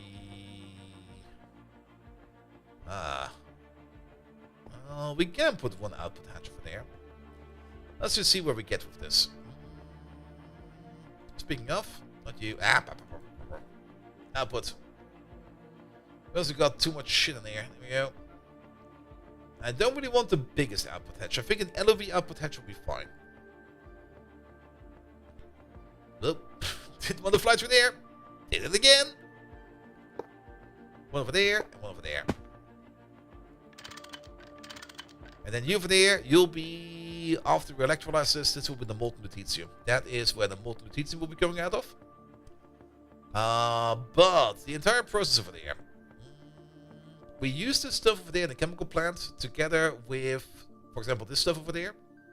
And then we get filled lutetium extracting nanoresin out of there. We can't use ME output buses because then stuff will go into the ME system that we don't really want to go there. Which does mean we do need an output bus for things like chlorinated rare earth diluted, and waste liquid. That kind of sucks. We don't have space for that. We could put them over there, but then we have two of them.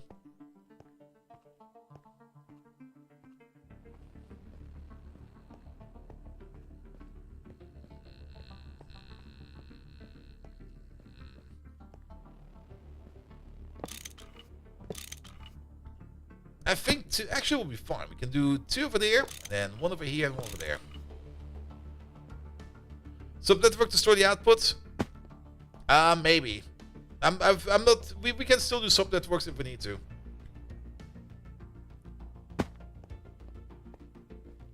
But then again, this already is a sub-network in its own. We can just push it around in here. It doesn't really matter too much.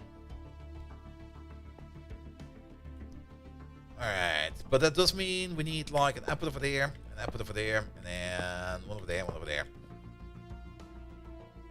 Alright, let's look at you then. Usage view. We're not going to do this step, but we're going to get this as an output, this is an output, and this is an output. You over there, it'll be this kind of liquid. You over there, it'll be that kind of liquid. You over there, it'll be this liquid. And you over there, you'll be the same kind of liquid. Alright, that should be all the chemical plants done.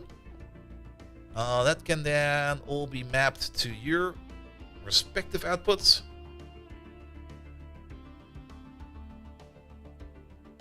Alright, alright. And then that is this step over there. And then once we have it filled, we electrolyze it. Where we then get the nanoresin back, we get the molten lutetium back, and we get chlorine back. So electrolyzing will be done over here. Chlorine gas, we can just make a simple one over there for you. There we go, chlorine gas. That will go out over there. Whereas you over there will be molten lutetium, you over there will be some kind of other thing, and this input over there will be then either of the input liquids, and I think we got everything now. Which does kind of mean that we still have enough space over here for some power supplies.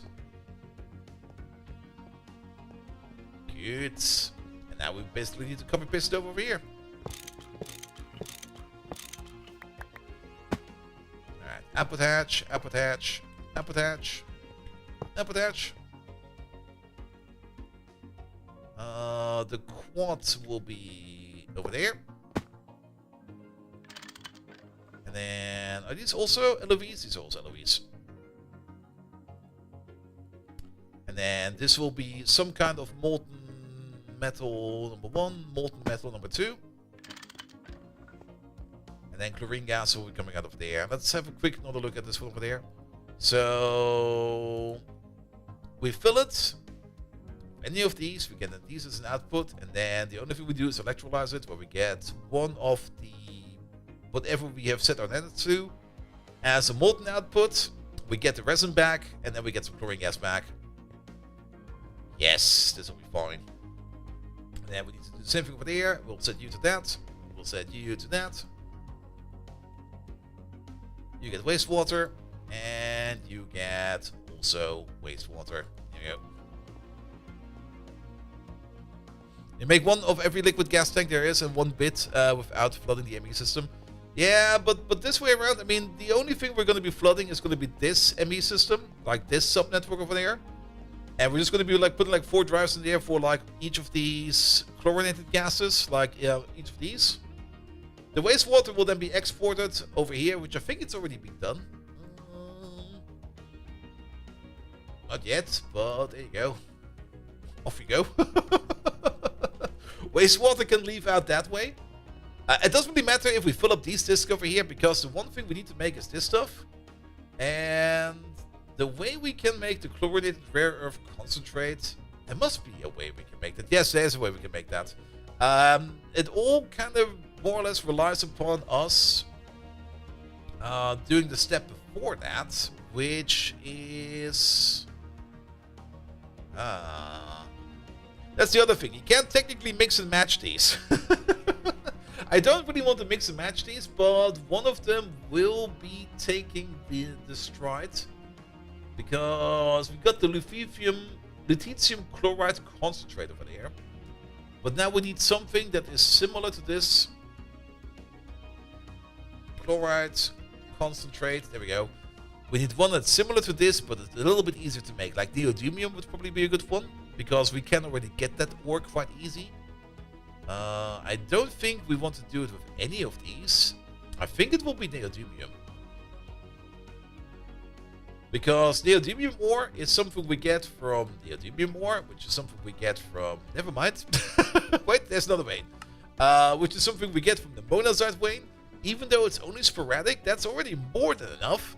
Alternatively, proscenium, cerium. What about cerium?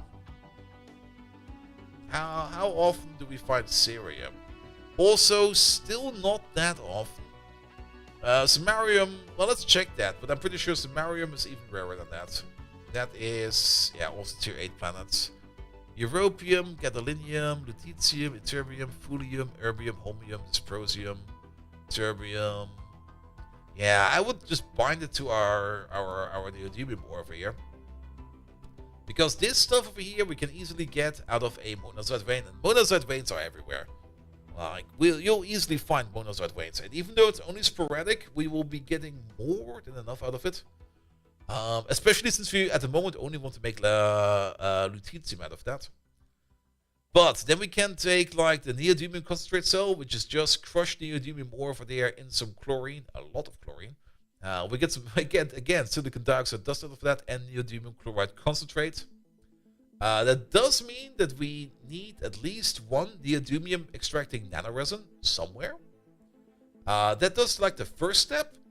And then we start to get chlorinated rare earth concentrate. And then the chlorinated rare earth concentrate, we can then switch this one up with any of the other extracting resins over there to extract the rest out of it. That's the plan. So one of these over here, probably this one over there somehow, will be set to only be processing neodymium. We might make an actual extra machine out of that. That just does the neodymium thing on the side.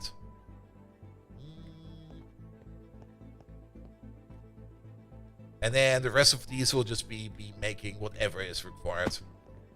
We're also going to be putting like storage buses on these outputs over there, so that these machines over there will just back up at some point in time. And if we have like, I think if we have like an LOV hatch over there of molten lutetium or molten whatever, that should be fine, right? I don't think we need more on that. Alright, did we talk enough that processing over here has moved on? Nope. I guess there's still more to be done. Let's check up on smelting real quick. Also, let me check up on something real quick. Okay, that's also fine. Bum, bum, bum, bum, bum, bum, bum. Left, right. It's the other way around. Okay, you're working on neutronium. 16 more minutes. Alright, we're getting somewhere. What are you working on? Hot quad alloy. Perfect. Okay, we're getting some other things still in there. Trinium. Excellent. And then you over there. Still 12 more minutes of raw neutronium dust. Good. So something in here is moving along. I'm not quite sure which one of this. You're probably doing the trinium stuff. Not quite sure who's ordering in the quad. Oh, that's you. Okay. That's just for general purpose usage. Yeah, trinium is still kind of slow, but it's faster than the other ones. At least we do this in batches of 8, so that's kind of nice. Same for the Naquada. So yes. That's not my food. We can't drink this molten indoloi alloy. That's my food. Then the battery machine over there is basically waiting on ingots as well.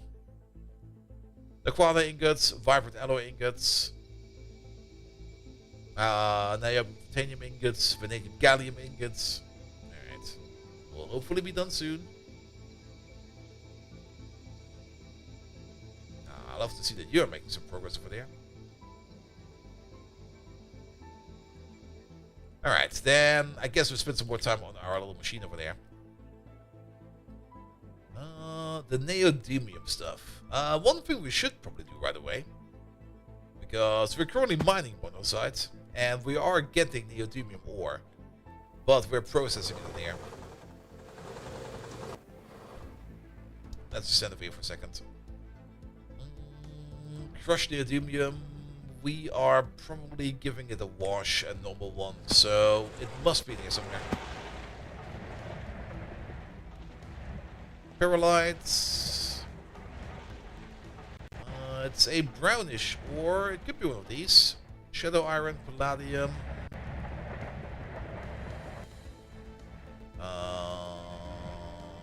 Dash, black plutonium, or neodymium. Kick it out.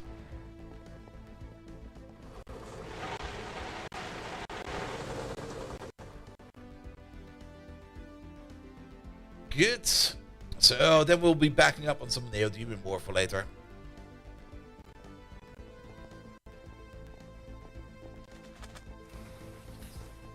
Alright, back to you then. So, let's just say, I mean, if you're doing the lutetium, then you could do the neodymium.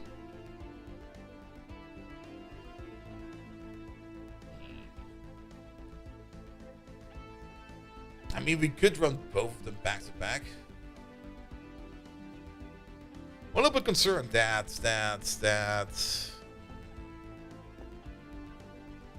because we don't really have any kind of control. Both of these share the same input over there. We could split the input. That would just make it easier. No, that was an important output hatch. Damn it. Pom. What was you again? You was the opposite of this thing over there.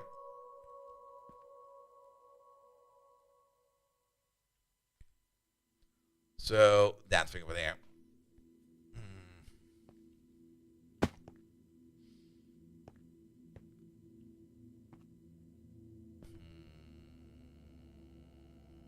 We still have this one over there and that one over there. There we go. That could work.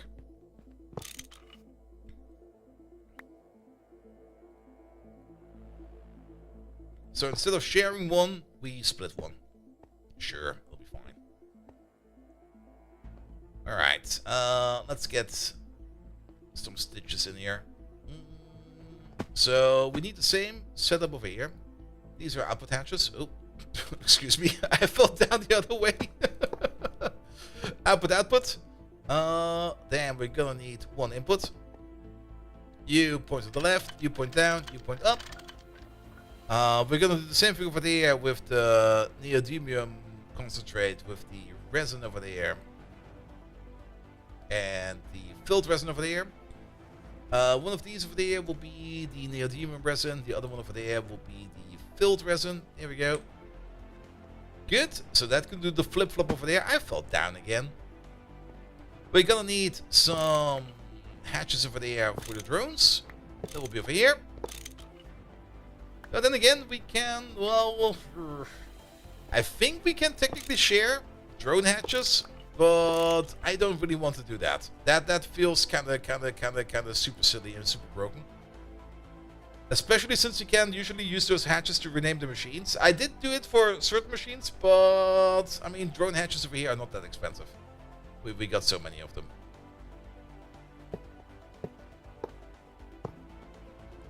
Bum bum bum bum bum bum bum bum bum. There we go. Then I think the chemical machines are done as well, right? No, they're still doing as well. Bum bum bum. Alright. Oh, but you're working now. You're waiting on. Oh, that's a lot of vibrant alloys. At least they're going kind of fast.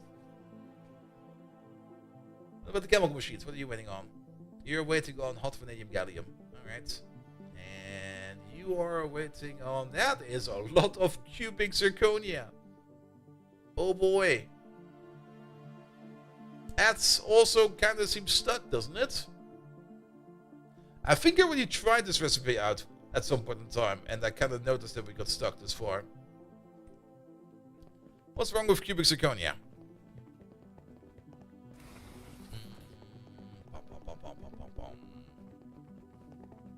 Though that might also be stuck. Actually, I think that's actually also stuck behind a smelter, because I think it's coming out of one of these smelting ovens. Cubic zirconia. We need to start this off by making the flawed cubic zirconia. Here we go. Cubic zirconia is coming out of flawed cubic zirconia, which is not coming out of the imploder, which is not coming out of there. Where does it come from again? That's glass. Wait a minute. That's not the thing we're looking for. Cubic zirconia. That's just... There you go. That is coming... Oh, that's zirconium. That's probably where all our stuff is going. Alright, but yeah, that is... But isn't that... No, I think I know what's going on. It's probably in one of these machines, but the catalyst is missing. Who's holding it? You are holding it. And only you are holding it. Alright.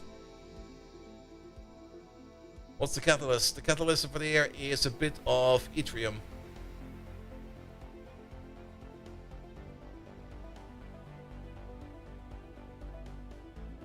I think yttrium oxide was fine. Yep. Which also means that we have to be careful over here, that these over here are set to ignore the blocking. There we go.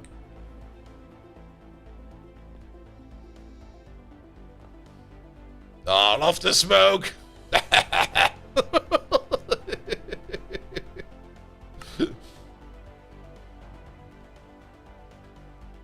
Here we go. That's moving along. Perfect. What are you waiting on? Nothing. You're just globing along. Alright. Perfect. Things are globing along.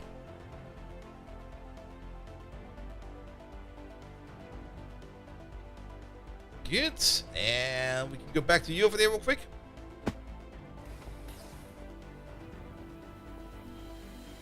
Did we get our chemical machines yet? No, we did. Chemical. There they are. 64 of them. Sure. Long. Long. Long. Long. Alright. We're getting somewhere. And then we're gonna need some input hatches. Input. These cheap ones over there. Because this is gonna be the stitch material. We do need input and output hatches for there in the middle for the other ones over there. So input hatch for there. Input hatch for there. Output, output. Output, output. Down, up. Down, up, away. And then the only thing we need over there is to fill this up with like these input buses. Not like that.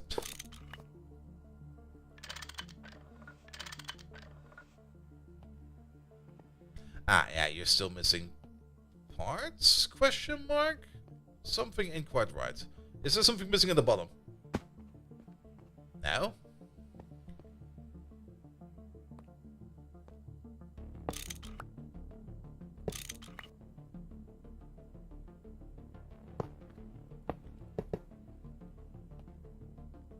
There we go. That's better.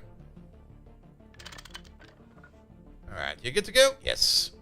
Incomplete structure. No. Wait a minute. Something ain't quite right. Sorry, we have to pick these up again.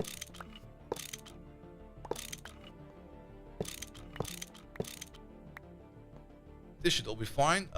We should not... Oh, they're probably complaining about energy hatches.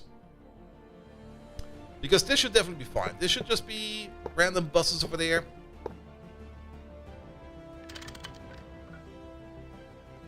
But it still says incomplete structure because it has no power supply. That'll be fine. Oop. Hole. And then same thing over there. Fill up these. Fill up those. That's the stitch done. And then the big question is power supply. Pum pum pum. We need UV power for the large chemical processes, and we need ZPM power for... Well, we could also use UV power over here if we want to.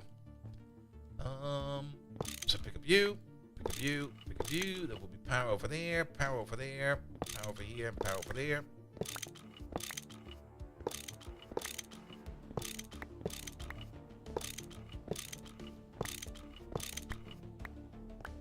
There we go, and then we swap you out. Use steam power? Well, technically we are using steam power. Our power plant is running on a heat exchanger. So technically we're running on steam, right? Right? That's how that works.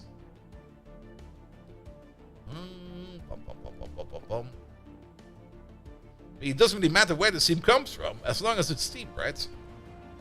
Energy hatch. There we go. Yeah, give me all of these. ZPM. Alright, you over there, you over there, you over there, you over there, you over there, you over there. Oi. Oi. We should activate hover mode. We're not gonna do that. We're just gonna fly our brains into the ceiling. Here we go.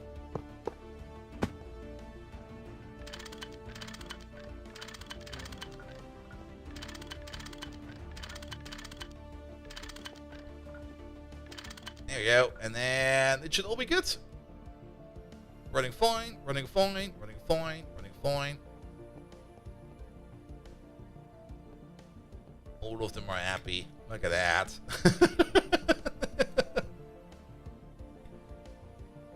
I like this one. This one is great. This one over here, we're gonna build later because we don't need it right now. All right. Okay. Yeah. Before we can hook you up, we probably need to upgrade power in here a bit. At least we already have a bit of ZPM power wire going along. But technically, this entire place is still running on LOV. Mostly because when we were working on this, we kind of ran out of superconductors for LOV, but we had some for ZPM, so we put some ZPM everywhere. But that does mean we need a couple more parts then. For one, we're gonna need a ZPM dynamo hedge, 64 amp, please. We're probably also gonna need a ZPM. Actually, we're gonna probably need another one of these if we're gonna think about it. We probably don't need to upgrade right away the power connection from the main battery or from the main power center to the side center over here. But we might as well do that. Here, give me two of these as well. At least then we have all the parts to do so. Is that my ZPM to your power module? It sure is. How fast do you charge? Decently. Decently. Alright, then we can finally also get that one battery done. So let's upgrade the cable. Yeah, that's probably something we're gonna have to do very soon. We don't need you. We don't need you. You. Let's see those go. So for that wetware thing. Wetware. In a circuit assembler. Yeah, it does say we only need 30 million. Okay, we need 30 million. We have 30 million. It's charging rather fast. But total is 30 million. So this little energy in there should be enough. The good thing about using the small machines is if you run out of energy in a small machine, you don't really lose the materials in there. So there's no risk. We're gonna try. We're gonna try. We can also get rid of the other things in my inventory. Alright, where's that old clean room? We probably also have to fix up the old clean room now to think about it. Oh, we sure do. 60%! Wait a minute, while we're here. Drone. Here we go. Let me look at you. Yeah, pipe is loose, screws are loose, something is stuck, circuitry burnt out. I feel you, machine. I feel you. Here we go. That will work, right? Ah, it's fixed now. Though we do need to wait for this now to get all the way up to like 100% again. So, yes. But that gives us all the time over here to charge up this reusable battery over there. Yeah, 30 million. Alright, this battery has a lot of capacity then. The other battery is full, so let's put you in there. We don't need you right now. We can at least already put this stuff in. We should have probably put the stuff in here way earlier so that we don't have to carry it around all the time. We probably already dropped some stuff back in. No, we actually didn't. We still have everything. There we go. So that's what we want to make. But we're not going to start making this yet because the clean room over there needs to be at 100% because else there's a 30% chance that this recipe over here kind of fails. We don't really want it to fail. And I think if it fails due to clean room issues, it will actually void it. So we're just going to have to wait for a bit. Also, still fascinating that there are still some machines in here that are still doing something at some point in time. Especially this macerator over there, which I think is just processing ores at the moment. Speaking of processing ores, crushed. All the good ores. Let's have a look at you real quick. There we go. Monazite, gold, tungsten, nickel, sulfur, infused gold, more monazite, infused gold. Alright, so how are we now doing on the neodymium? Sporadic. Indeed sporadic.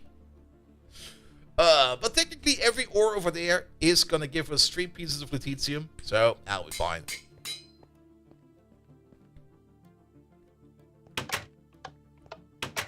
%. Good. Nah, we're just gonna. I guess we're just gonna wait in here for a bit. But then, actually, while we're here, we got the slicer over here as well. We do want to make wetware processors, so once we make that wetware, we will slice it immediately, so that we can then use the bigger machine for it. And I don't really think we need to do anything specific for the slicer. I think the slicer will just work. How far are we? 92%. Almost there. Man, this room takes me back. A little bit sad that at some point in time we don't need the clean room anymore, because this was such a nice and fun concept. Like, make a clean room. I'm like, what? What do you mean I have to make a clean room? Make a clean room. Okay. 97. 98. Okay, almost there.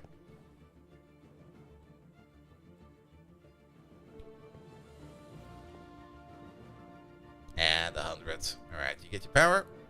Boop. And off we go.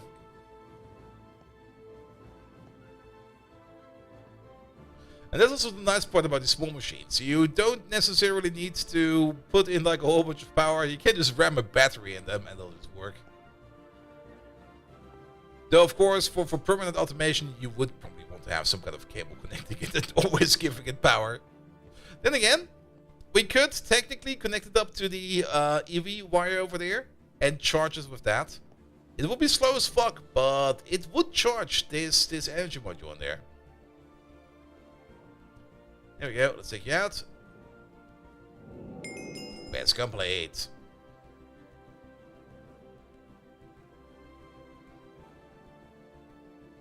You're gonna be fine, right?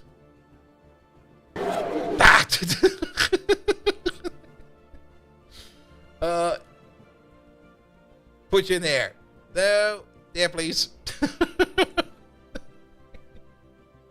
At least we didn't lose the recipe.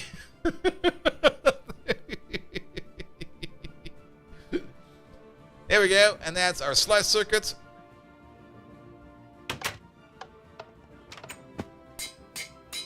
The slice circuit then needs the circuit stuff. Slice circuit. What do you need? You need this and that, whatever this is. We need 2 of these. And the other also, I think, support thingamajigs, 2 of those. Here we go. 1, 2. 1, 2. Input for wetware processors. There we go. Done.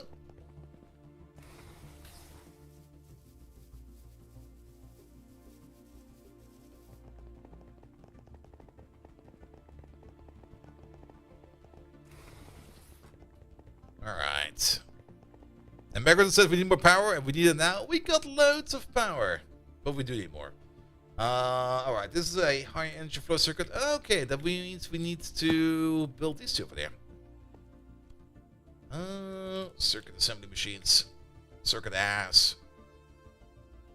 Circuit assembly line. Make 2 of these.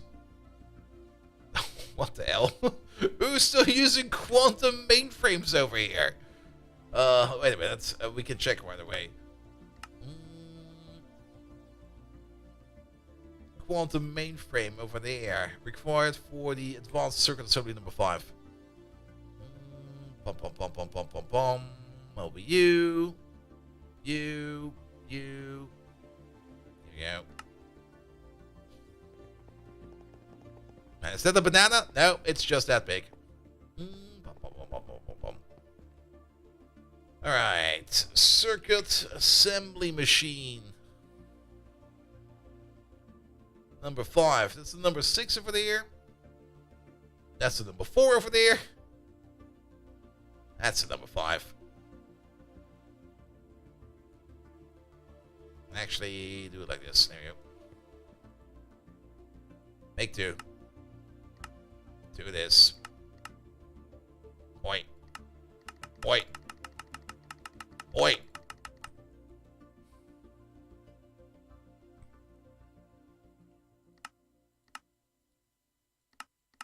There we go.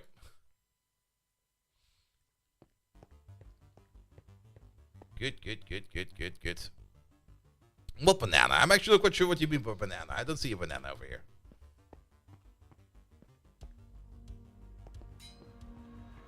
Alright. Circuit, circuit, circuit, circuit, circuit, circuit.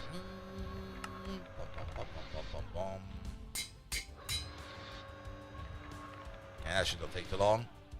I mean, circuit assembly machines. All the way over there. What is this? That's an LOV recipe. Yeah, we should be good for that. What are we missing over here? Energy hatches. Okay. We should have auto-crafted some more of these. ZPM. There they are. 2 of these, please. Done, done, done. Take you away. Put you in there. You get one over there. You get one over there. And then the only thing that's missing is the actual assembly machine. We can get some power wire in there. Bum, bum, bum. Super. Here we go. We can put this wire in a little bit smarter, but it's gonna be like this. Done. You go down. You go in.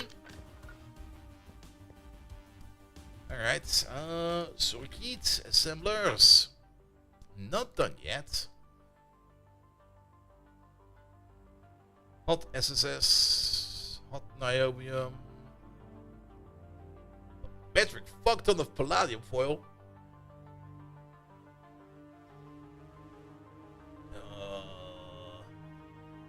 There the ZPM energy hatches. Nice.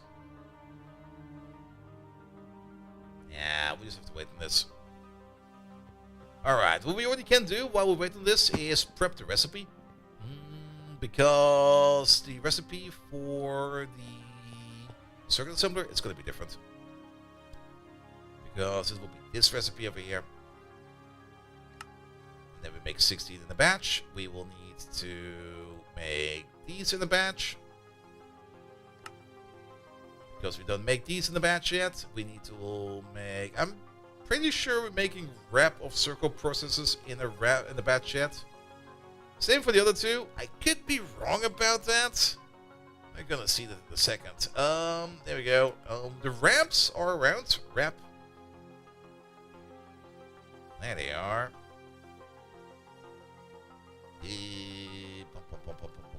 Put you, I guess, over here. Actually, there they are.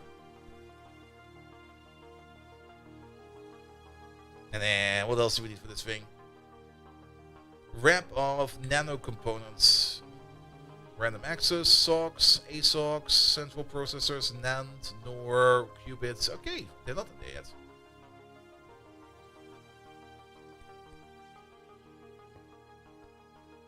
These things, please.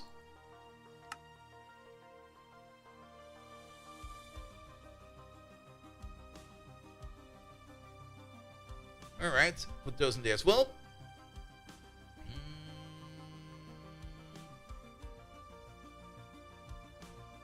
And then the yttrium barium cuprate wire should be fine as well, and everything else should be fine as well. Alright. Still not done yet. Waiting on the crystal parts. Did we get our laser hatches? Wait a minute, we got our laser hatches. Laser. There they are, the ZPM laser hatches. Let's maybe try it with you over there. Turn you off. Replace the hatch.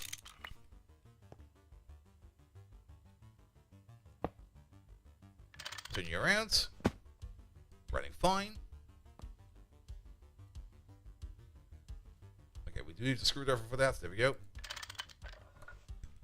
Set this to 4 amps ZPM. Yes, 4 amps ZPM at most.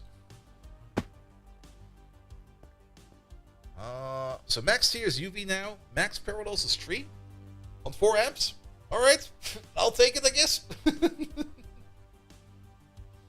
But it should be working now. So turn you on again. No recipe running right now. I guess that's fine. Turn you off. You up. Place you. Over there. Set you to 4 amps. Incomplete structure.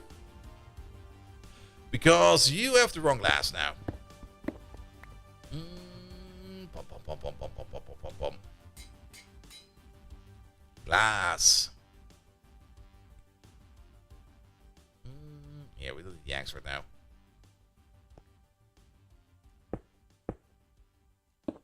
Oh, you're working. Kind of want to check that out real quick. Yeah, it's going faster now. Cool. Put you up again. Parallel. Because, did we not set you up? It. Max parallel 1. I guess it... What? They don't really understand. Doesn't matter. As long as these are running, that's the most important part. As long as we get like the higher tier recipes in here, that's the important part. You're good to go. It does mean we need to get rid of the glass. Replace it with the other glass. We don't need the wire cutters right now, but we do need the ZPM power laser hatch. There we go, put you in there. And turn you around. You're good to go. Wait, you're not good to go yet. We need to set up you. Put you to 4. Now you're good to go. Max parallels 3. Why does it change? Pistol off. Take you out. Bum, bum, bum. Ignore the existing party laser. That's not really doing anything. Here we go. Put you over there. Forgot to screw it again. Here we go. 4. And off you go.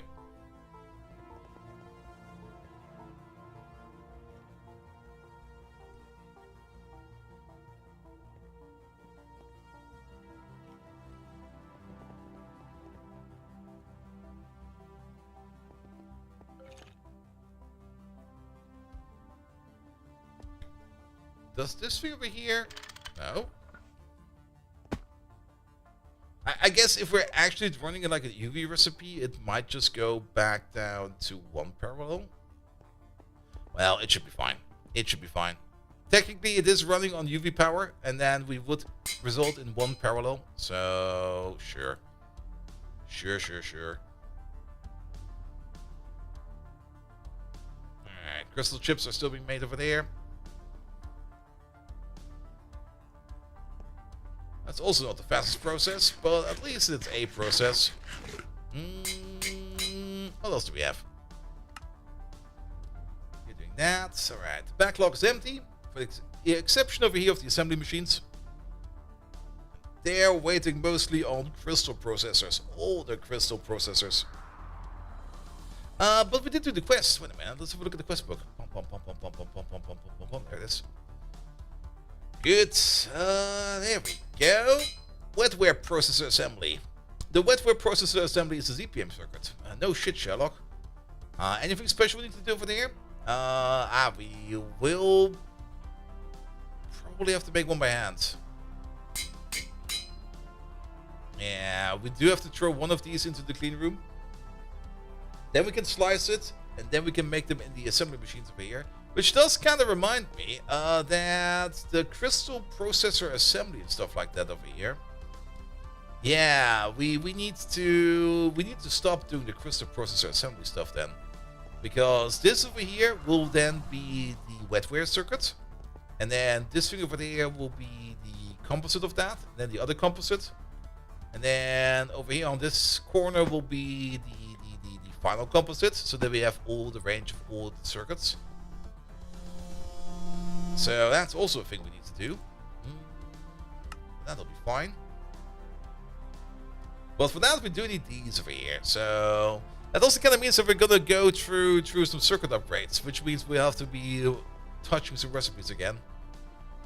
Not all of them, because like for everything where we can already make like the matched circuit for, we don't need to touch them ever again. But for some of the more up-to-date things, we will probably need to update the recipes. But I don't really mind updating the recipes. It's a nice thing to do. It's an easy thing to do. Alright. But we do need to wait for these two over there to finish up. And we probably also need to stop.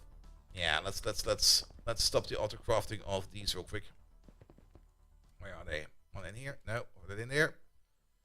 Let's UV hatches. Wait. Let's LV hatches. ZP hatches. Stop that.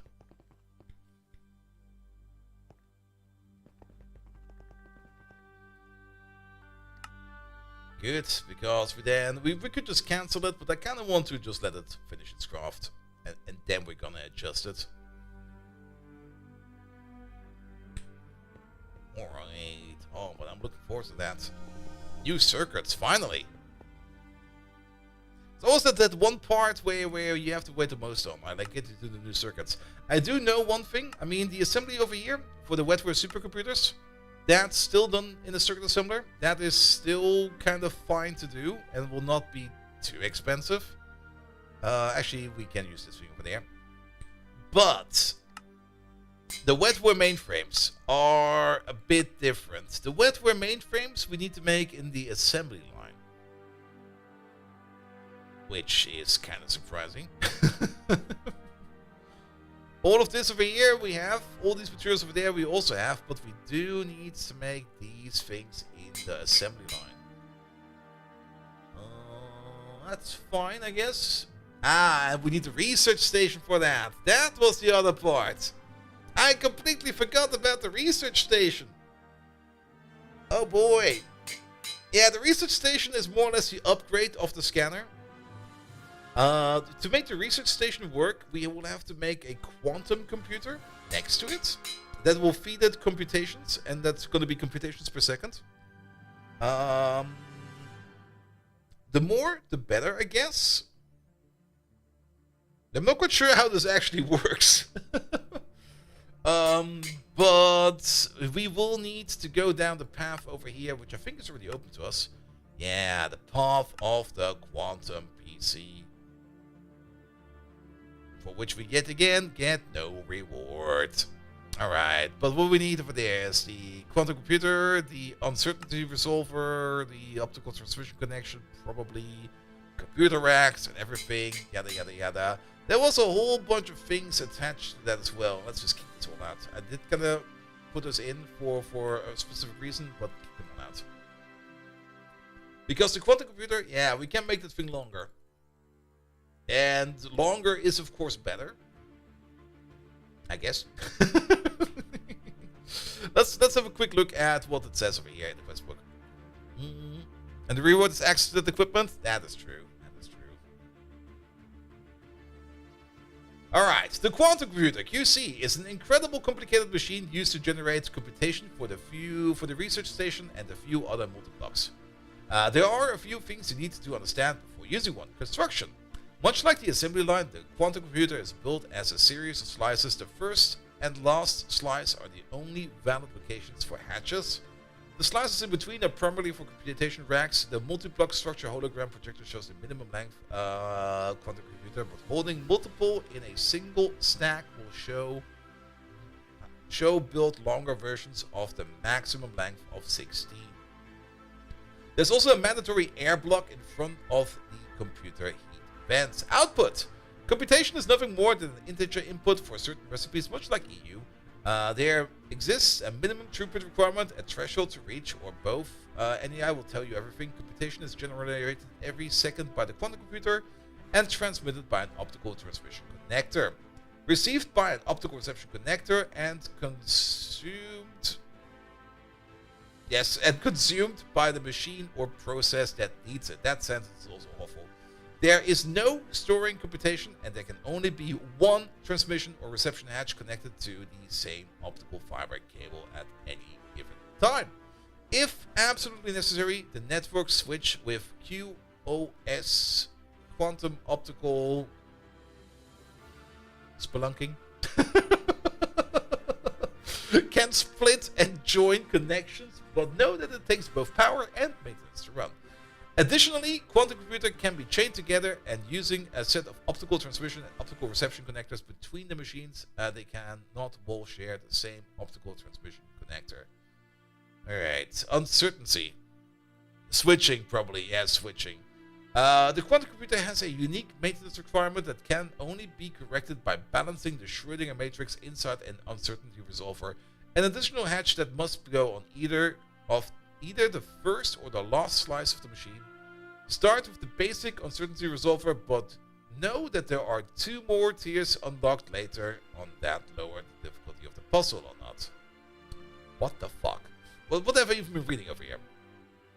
The interface of the uncertainty resolver has the Schrödinger matrix in the middle and 2 sets of 8 buttons on the left and on the right. Clicking one of the buttons will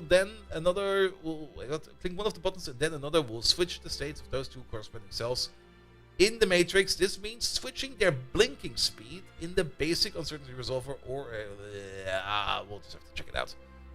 Parameters. In the GUI of the controller, there are 2 configurable parameters, overclock and undervolt, that change your computation, and we're running in the standard. We're gonna run it in standard. Alright. But we will probably need a whole bunch of heat vents and stuff like that. Quantum computer. I guess we're gonna make the big boy. The playing quantum on the quantum uncertainty. It's playing with quantum uncertainty for whether the puzzles get simplified at all. Yeah, it's probably some wibbly babbly jabble jabble for something that's probably just a button click. Alright. Heat vents, hatches, advanced computer casings, and then of course we need the recipe for you as well. Let's maybe start off with that. For that we need to scan a data orb. Alright. Make a data orb, please. Alright, and then this goes into the assembly machine. For that we need the bigger interface. I think we can make a portable version of the big interface, but I kind of like to come back over here every now and then.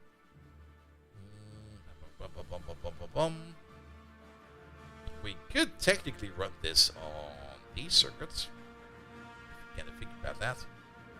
It requires UU matter. Okay, UU matter is starting to pop everywhere. Speaking of UU matter, there was one thing we were kind of waiting on, and that is, of course, Nanny. Our nanites.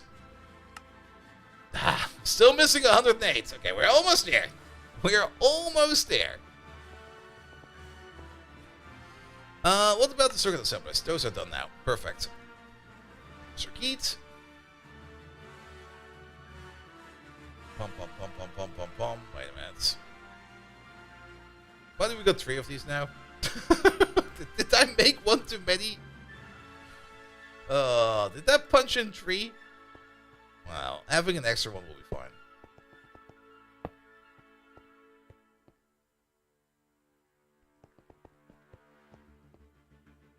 Alright, circuit assembly line mode, that should probably be fine as well. You are making the circuit assembly, you're making the crystal processor assemblies, you're making the crystal processors, nano processors, quantum processors. Yeah, it will be you. So you, get the fuck out of there. Replace you. Put you in there.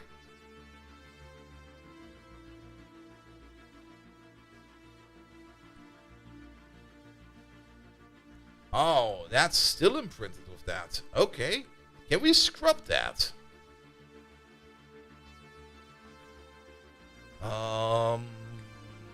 It probably says in the quest book. Oh, where is that? Find. Imprint?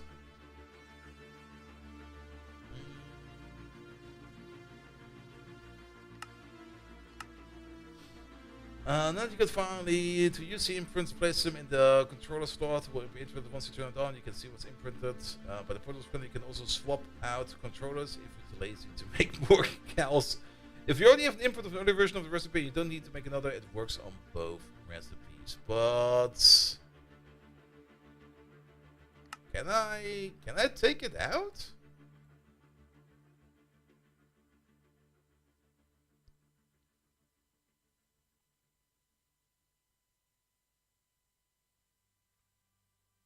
Overbolt on the vault? Yeah, it's fine.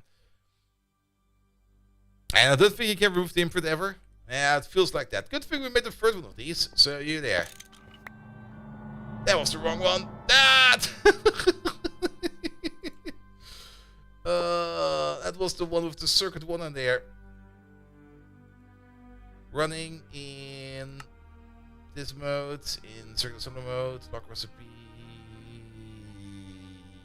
Yes, I think that's fine. But we need to kick you out. It's a little bit sad that you can't kick it out then. Maybe we can try one thing. Maybe we can recraft it. Like do something like this. Nope. Maybe we can shift right click it and shake it. Nope. Well then. Circuit.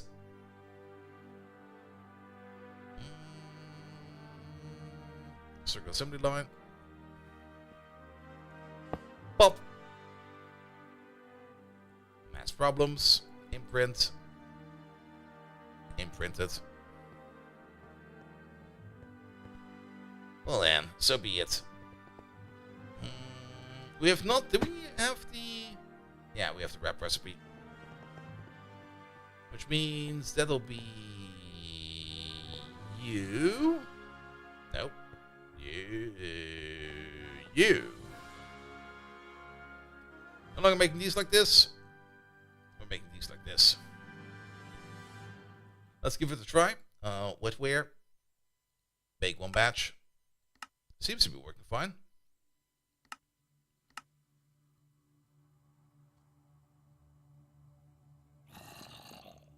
Yes, Mr. Zombie, I can understand that you're angry.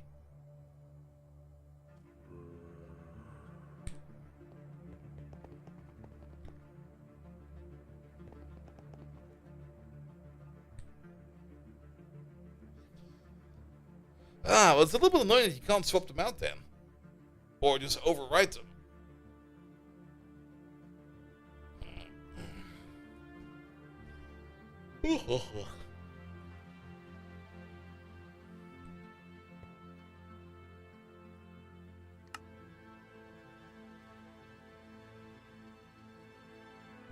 We also require mysterious crystals.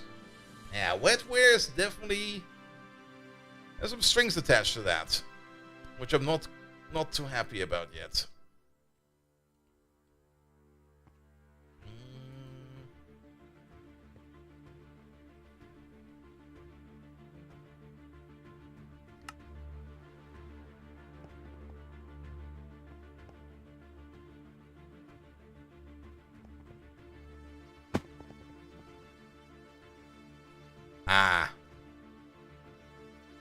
Oh no. What do we do?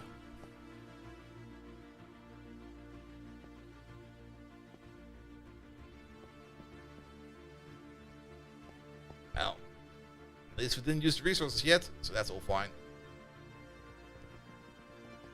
Alright, back over there. Put that in there. And put these in there.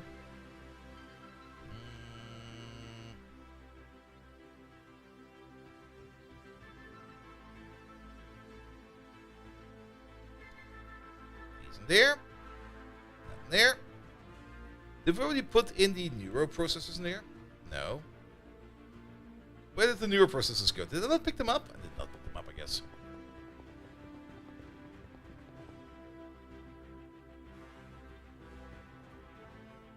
Yep, they're still in there.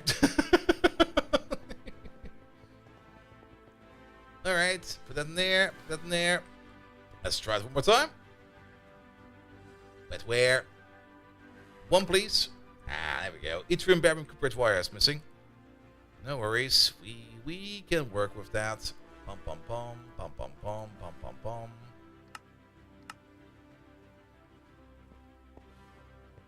That is 4x wire. Yeah, it has the 4x wire. Put that in there. One more try. That looks good. Merge. Merge. Ah. You're still running the old recipe. Kick that out. New recipe. Hit it off. Oi, hit it off. I was kind of surprised how many emeralds we need for this. Now only distinct. Hello there. How's things going? We're kind of upgrading our circuits. We now also start to use our UU matter, which we have stored meticulously over the last year, which means we do need to do an upgrade to our UU matter machine very soon. We're currently trying to make the wetware run in the circuit assembler to make like 16 in a go. We do need all the materials we need to make over there to make one of these boys over there. And by these boys over here, I mean these boys over here first. Because we need to make one of these first in the clean room. Then we slice it. And then we can use the recipe over here, which is better. Which is also a little bit more resource safe, I guess. Though I'm still kind of... Yeah, I guess we do have to... We could try this again. I mean, we could do the same thing. I don't really want to grab all these resources myself. We can just do this in a recipe real quick. There we go. Do this, do that, do this. Go back to that same circuit assembly, but this time we should not forget to take it out again afterwards. Which is this boy. Yeah, this boy. Put you in over there. Let's make sure that these circuits over here are actually being made. Pom, pom, pom, pom, pom, pom, pom, pom, pom, pom. Waiting on some crystal chips. Mostly waiting on crystal chips. That is you. Yes, that's you.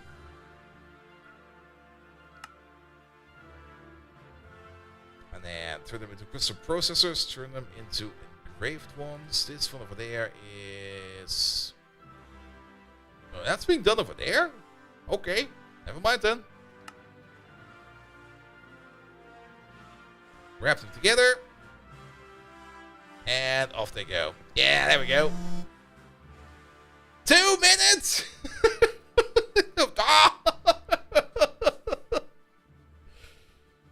Can we speed up the crystal chips? There is another recipe for the crystal chips. In the quest book. There we go.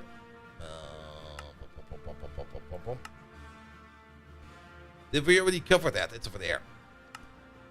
There's a cheaper recipe. Cheaper crystal system on the chips will allow you to make the crystal processes cheaper. There is this other recipe we can do. With the wrap of socks. Which is coming out of socks. Which is coming out of crystal processing units. And I think the only reason why we have not done this one yet is mostly due to the fact that we did not have the laser system over there yet. So we can make the crystal recipe over there cheaper and I think maybe faster. Is it also faster? I didn't check. It is faster. But it does require UV power. Which we can supply over here. That's just like 4 of ZPM. So that would be you over there. But we're not going to fuck around with power over there just about yet. We're just going to wait for you to finish up. I don't really want to accidentally abort this process. And then we're probably going to be overclocking you. And maybe even you. Because we do want this to go a little bit faster. I don't really think we need to overclock like these lower tier chips.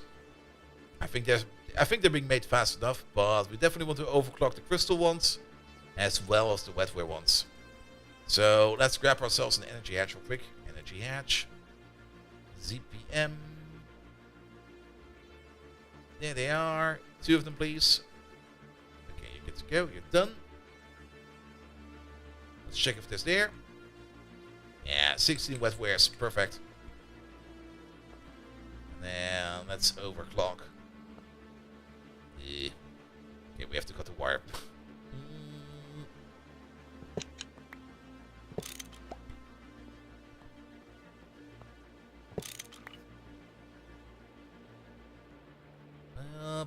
Actually want to keep this one and that one, please. That's the... Oh, yes. And then back. You over there. Wire you up. You're wired together. Good. Now we're running on...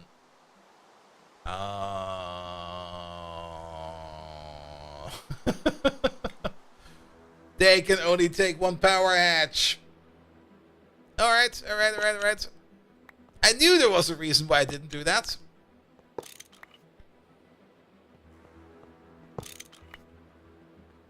No worries. We got the fix for that.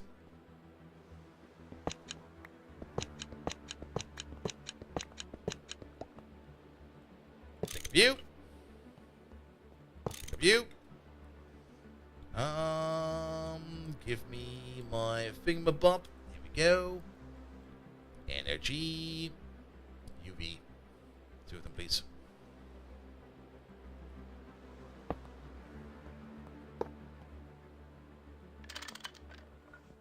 You accept it? You do. Alright. We might need to switch it back, because we might need to make a fitting transformer, which we might not have.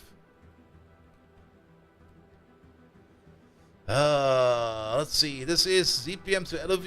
No. LOV to IV. No. ZPM to LOV. No. UV to ZPM. But that's too much. That is 16 amps. I thought for sure we had one of these. It's also kind of hard to...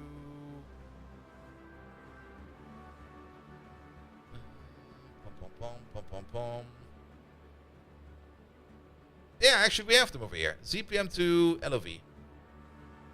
That way we need UV to ZPM. The other way around.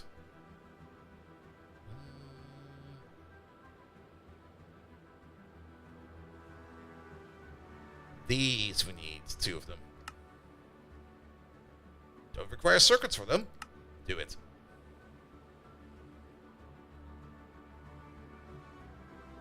Make sure the hatch is the correct places. I'm pretty sure the assembly machine over there. Energy hatch, exactly one. It's over there in the middle. Like 1 times energy hatch, any layer 3 casing. We can't put anything else in there.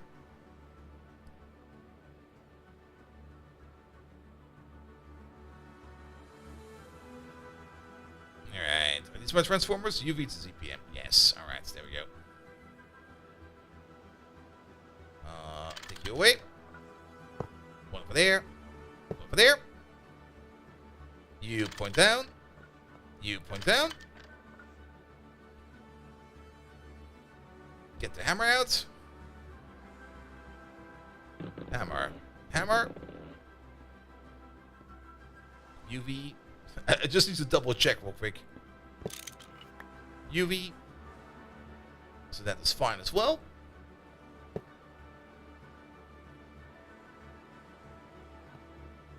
Energy wire over there, and energy wire over there.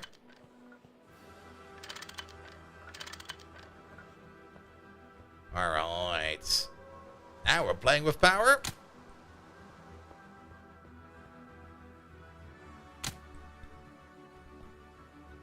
Good. And that's at least for the basic processors. Then the other crystal recipe over there, we can go for it, I think. Which would be this one over there. That requires UV power. That'll be fine.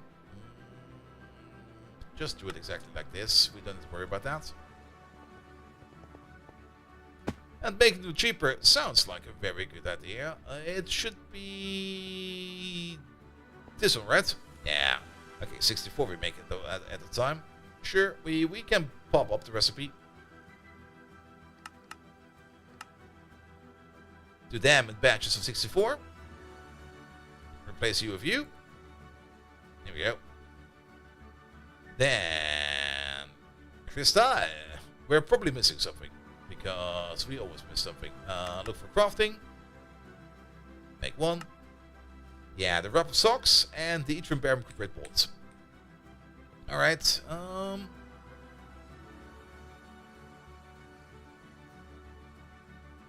These things we can melt them down like this. make them out of the molten stuff. That'll be you. And then the other one was the wrap of socks. Which will probably also mean that we don't do the socks, but it'll be fine. We just go through our requirements and see what we end up with. Alright. Bolt shaper. And they are. Oh, really? Oh. Alright. Yttrium, barium. Are we making sticks? Can we cut them? Ah.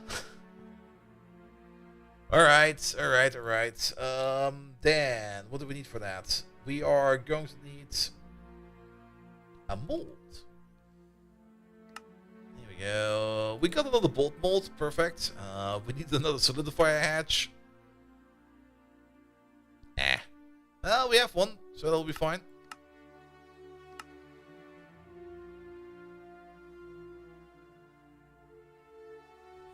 And culinary lazy day, tree in the frozen pizza, plan for tomorrow's hot pot restaurant. Nice.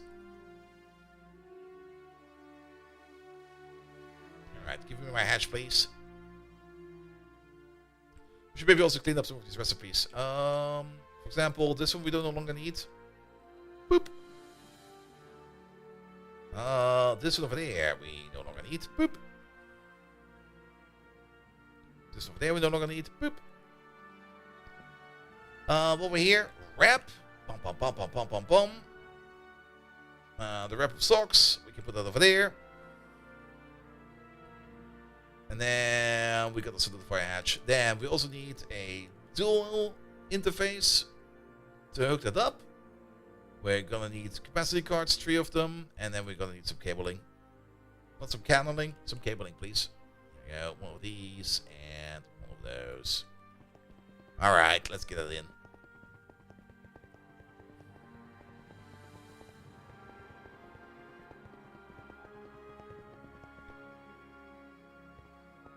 And this time, we're not gonna forget to turn it back on. I say, and then we just walk away and forget to turn it on again. 1, 2, 3, 4, 5, 6, 7. So we can place number 8 over there. Also, we should probably put our hammer back in our little thingamabob over there. Thank you. Put the hatch over there. Put you over there. Have these.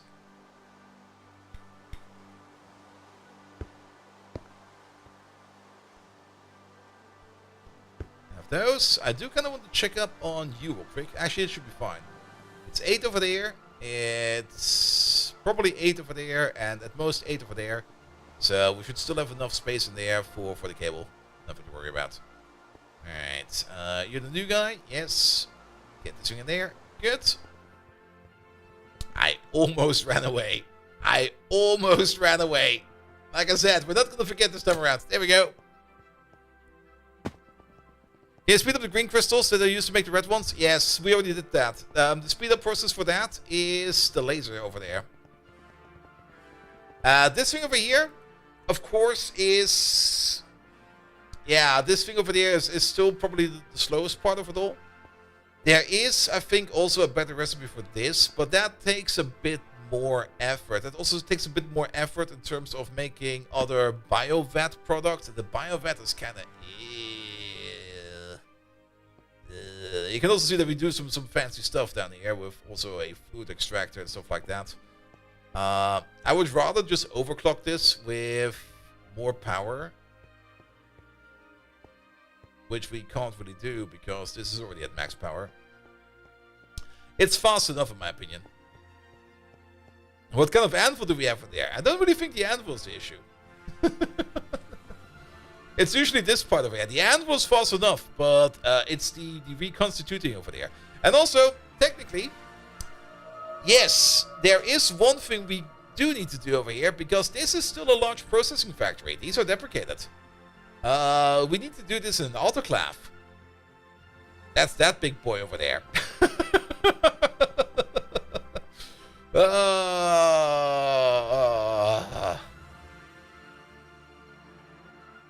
I'm not quite sure if we can stick one of those. Well, actually, we can stick one of those together, I think.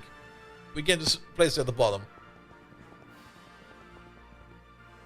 But yeah, for now we're gonna run it like that. But if we put it into an autoclave, it will definitely, especially one of this size over here, it will be so much faster. And that's also more or less the reason why I've not done it yet, because I just don't want to have another one of these big boys in here. Joe calls the best anvil is the void metal one. I think in here there's a normal iron one. In another one, I definitely set up some automation for an anvil at some point in time. Where is my lovely, lovely, lovely interface? Which I just keep on losing and never really find it because I look everywhere. Yeah, the last anvil we made, we have the normal anvil one. Dark steel is the one we made. And yeah, void metal.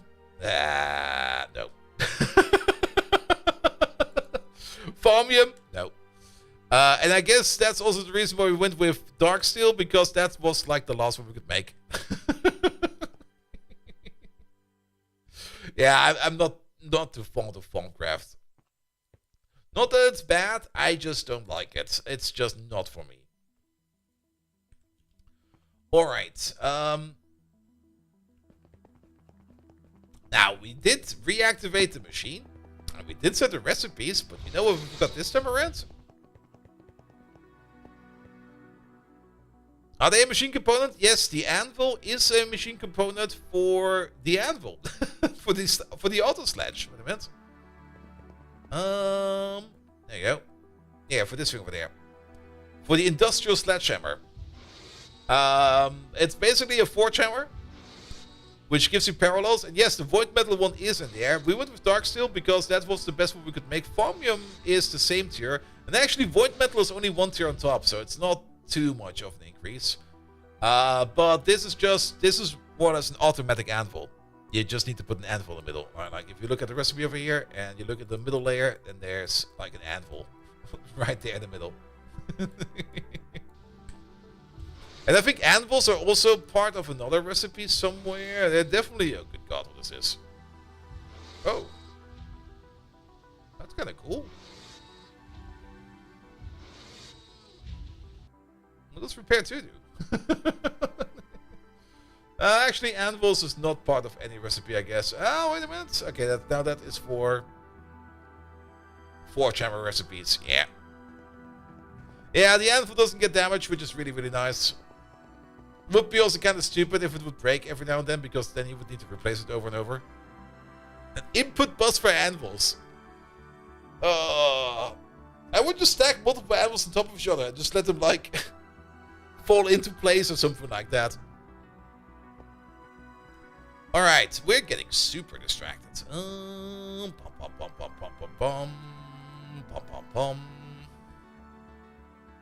Circuits, circuits, circuits, these circuits. Crystal circuits. Thank you so much for the follow, mate. What are we missing for the crystal circuits? There they are. Next. Molten yttrium barium cuprate and the crystal socks. Alright. The molten yttrium barium cuprate is pretty easy. We just do it like this. Make a bunch of it. Here we go. And then we also need to make these. But these we just laser in a blue topaz. In, I guess, any kind of... Oh, wait a minute.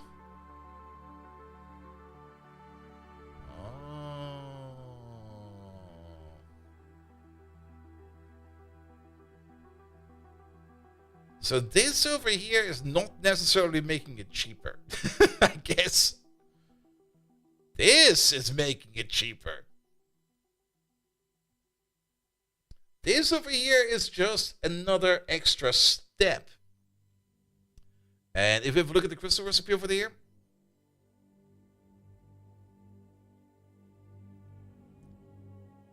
I guess it's still a bit cheaper because we need none of the capacitors and the transistors, nor do we need any of the nano components. So a little bit of extra lasering is definitely going to make it cheaper on us. But the actual saving of of resources is coming if we use the exquisite cerium doped lutetium aluminum garnet, or as it's known as cellulac. And to make one of these, we can take some cerium doped lutetium aluminum garnet cellulac dust and some molten cerium doped lutetium aluminum oxygen blend. Good God, these names. And put that into a vacuum furnace, or alternatively, we can take some cerium doped lutetium aluminum oxygen blend dust and combine that up with some, with some organesson. We can make it straight away. These are all right. We would still need a cerium doped lutetium aluminum garnet and some blend dust. I think I would rather go for this recipe. Names and abbreviations. Yep. For this, we would need to make the cerium doped lutetium aluminum garnet dust. Okay, that still requires a cerium doped lutetium aluminum garnet. Alright, how do we get the garnet then? That's a 5 1/4 chance to do that out of some molten lutetium. Oh, lutetium? Wait a minute. Yeah, we're not doing that yet. But we can do the extra lasering. The extra laser will be fine. Yeah, you over there. Just laser that into that. We need to have any kind of blue lens. There's helicopter dust in there. I think we already have some of that. Or what was the other one? There was the other one. The Bartissima. This stuff. The Bartimaeus snack dust, which is barium. No, it's boron, argon, titanium, magic, Ma, I think, europium, sulfur, neon, krypton. No, kalium. That's potassium.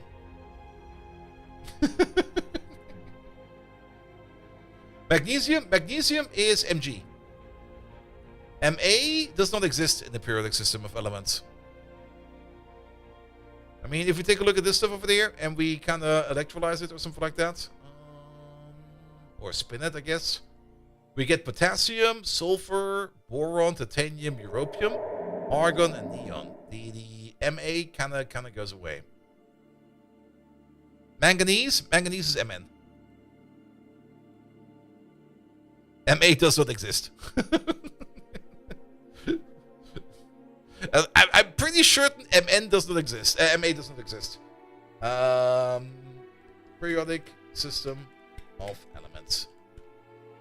Unless it's one of those fancy new ones. There's Md, Mo for molybdenum. Mo is molybdenum. Mg is magnesium. Mn is manganese. And then MD is Mendel. And then there's also MT, with its meitnerium. But those are the really fancy new elements nobody really ever has seen. Those are all the mate elements. But there's no MA. Masurium. No, what the hell? MA must just be magic, because it's magic stuff like formium. Yeah. Actually, if we check up with formium, we actually still have the formium over there. Things like formium ingots are FAMA. F, yeah, FEMA. Wait a minute. There you go. Doesn't say over there. It says over here. FEMA. Iron magic. Can't believe they did name element 115 Allurium. When was element 115? Well, what is that? That is Moscovium. When was that discovered? Actually, we can probably click on it. 2003. And when did XCOM come out with the Allurium? Because wasn't that was later, right? Because was Allurium part of the original XCOM? I never really played the original one. I played the 2K versions one, which were great. But did they mention Allurium in the original ones? If so, then yes. The 1990s, it wasn't there? It was? Okay. Those damn Moscovians stealing our Allurium.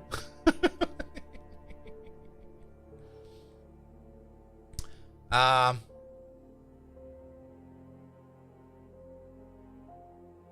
we need the blue lens. What do we have over here?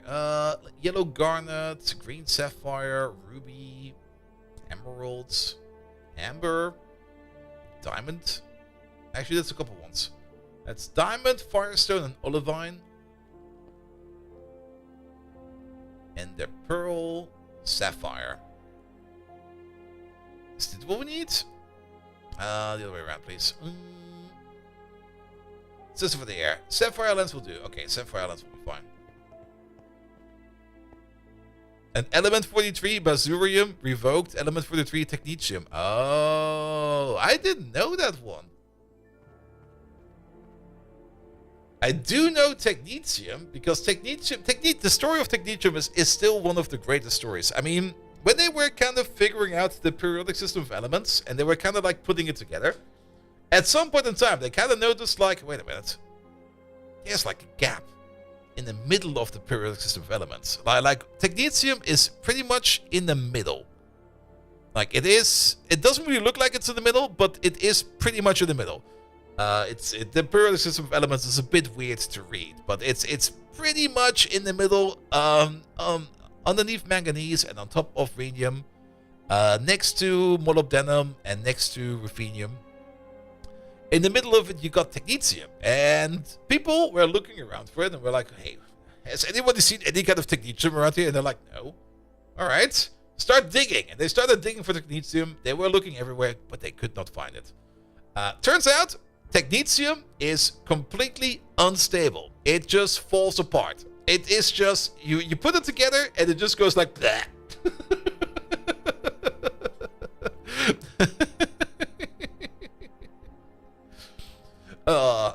So they had to make it themselves. And, well, you can't just make it yourself by smashing some protons and some electrons together and some neutrons and the usual element bashing thingamajig. And then they got some technetium. But I didn't know that the other one name was for basurium.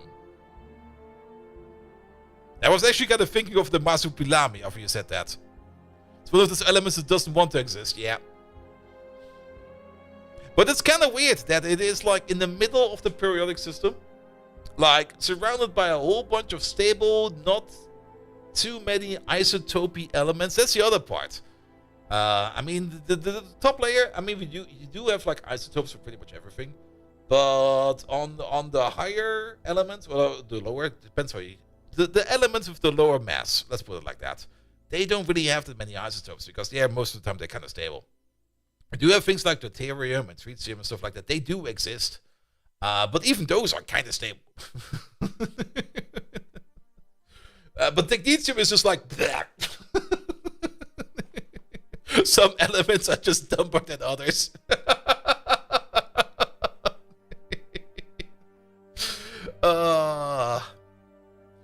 We need a sapphire lens. There we go. Sapphire lens. Boop. Like some like francium and californium isotopes. Yeah, but those are all the way at the end of the list. Those are francium. Where is it even? Tennesseum, organesson, livermorium, flavorium, dihonium, that's the Japanese one, copernicum, röntgen, darmstadtium. Where is California? Oh, no, that's curium. There it is, californium, and that's part of the second row of the lanthanoids. Yeah, those are also kind of not too stable. I mean, it's in the same group as uranium and plutonium. Yeah, those kind of like to fall apart a bit. But the fun part is everything that has fallen apart in terms of californium has probably turned itself into uranium, plutonium, and all the others.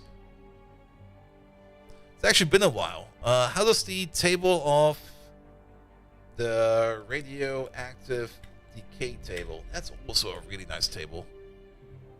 There we go.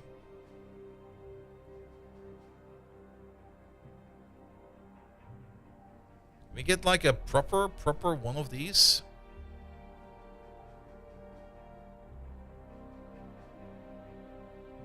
I want the table, not the data.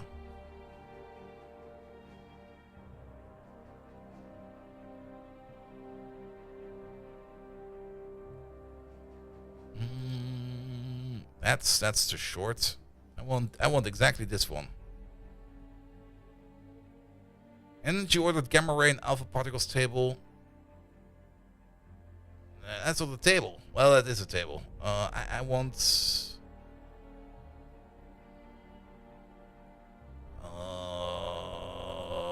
Why is it so hard to click on things? I just want the image. Give me a proper image. Google used to be so good, and now it's just so terrible.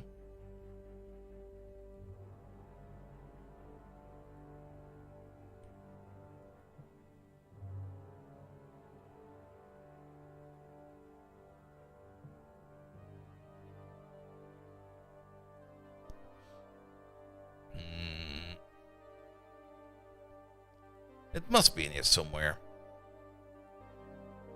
Oh, this is the list again.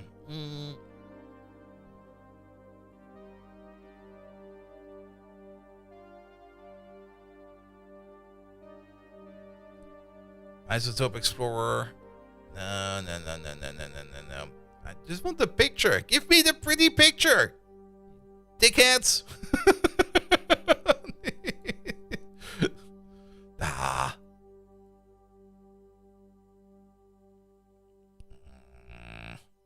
Yeah, I don't have anyone. But then you get to scroll past the paragraph uses AI drivel. That is also so annoying, and it's wrong most of the time. The amount of times I looked at it and was like, yeah, this is just wrong. And just go like, ah. All right, let's focus real quick. So crystal processors, crystal. There they are. Can we now recraft them? No, we're still missing the molten yttrium battery cuprate because that is still my inventory. Molten.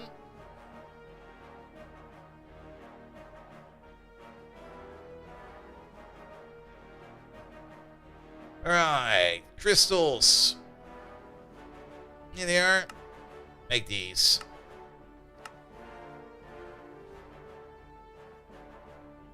Yeah, it feels faster because it seems like it's just less stuff now. Then we do have to craft these now as well, which probably takes a bit more time. Crystal processing unit, crystal sock. We're looking at crystal socks. Here we go. Good. The growing public consensus AI Center X for artificial idiocy. It technically is.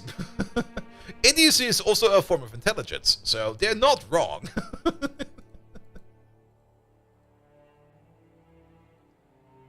Alright, take all of these away, take all of those away. We don't need this thing anymore. Good. Hey, that ZPM battery we have over there, that's full now. Alright. The one thing we do want to do is wetware. Make one of these. Start working on that. And we should not be able to do this recipe. We will have to do this one in our circuit assembly. It would be great if it would actually work over there.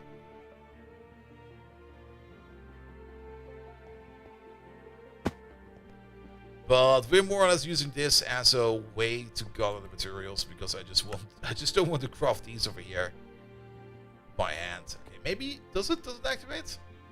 No, it does not. It just stores it in there. That is fine. We'll just take it out. I do need a drum for that. Boom. One, please. Alright, take the liquid out. Now we're just gonna go through these and we empty them out.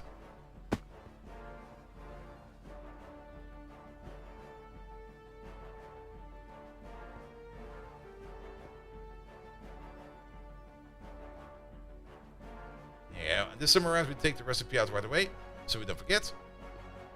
Delete you.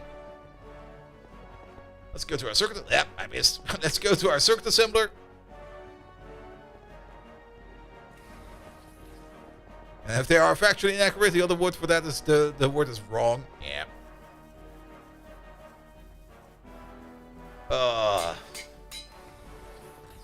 I mean, at my workplace, they're also trying to roll out AI a bit more, especially in Copilot. And everybody of the...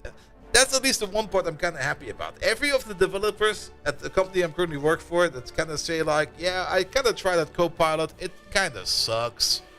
I would rather write the stuff myself because it will be more accurate. And I'm very happy that I hear that from most of the developers. There are still a couple ones that do want to try it out. And there's... Oh, wait, that needs to be over there.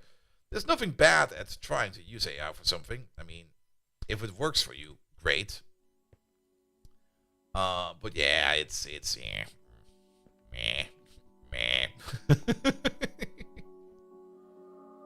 All right. Making the better processes over here. UU matter. UU matter is definitely gonna be a thing that we need to take a look at. Recycler.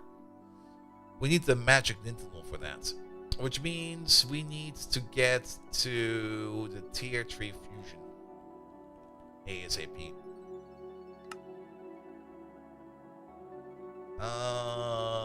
This guy over here. So what are you made of? Fusion casing Mark 2, 3. That's made out of a whole boatload of Americum. We're not going to take a look at that yet.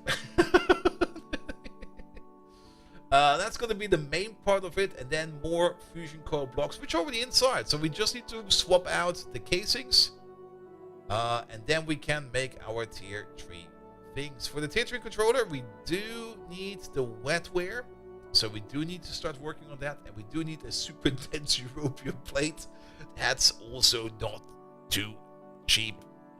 All right, so we're definitely doing the good work over there. Slice it up, please. Excuse me. Slice it up, please. Are you telling me I need a harder slicer?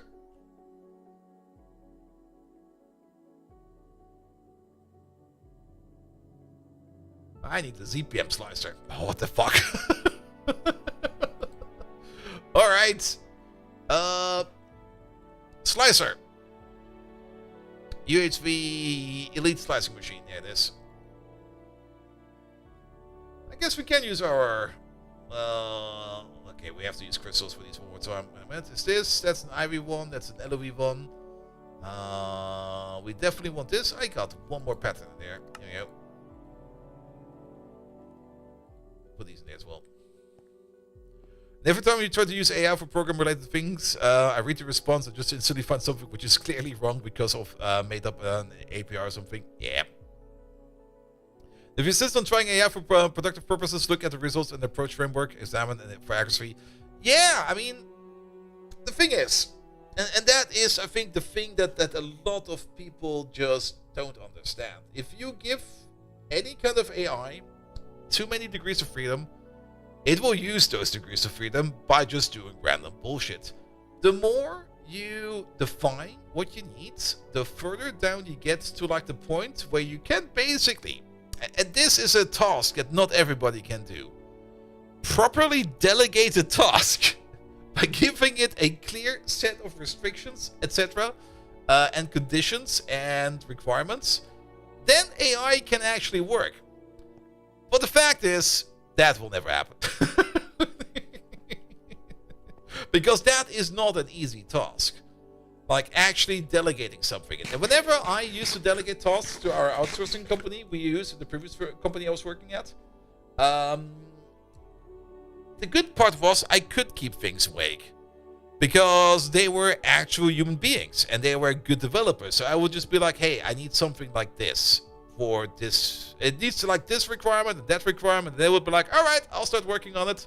And then they start working on it, and after like half a day or something, they would be coming back to me and be like, all right, I've started working on this. I need some more input. I'm like, all right, let's talk. And that usually was way, way, way easier. But with AI, you can't do that really. Even though it feels like you can, you can't. You just can't.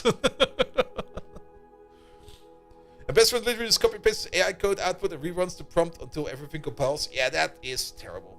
that will do more damage to your own personal development than actual solving entry.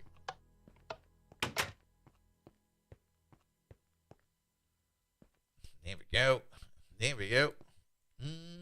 Alright, we need that slice over there. Do we still need the interface over there? No. Let's get the interface out of our deep pocket. Here we go.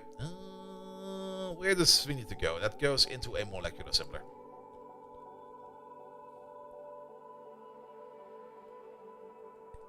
Good.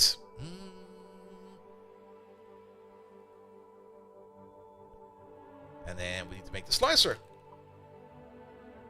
Here it is. Make me one of these, please. Also, this over there we can cancel.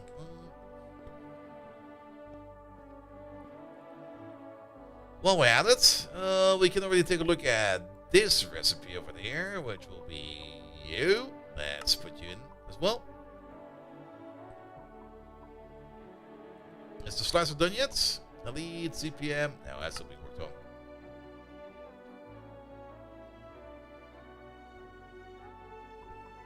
Yeah, these need to be made. So many machines, it takes a while.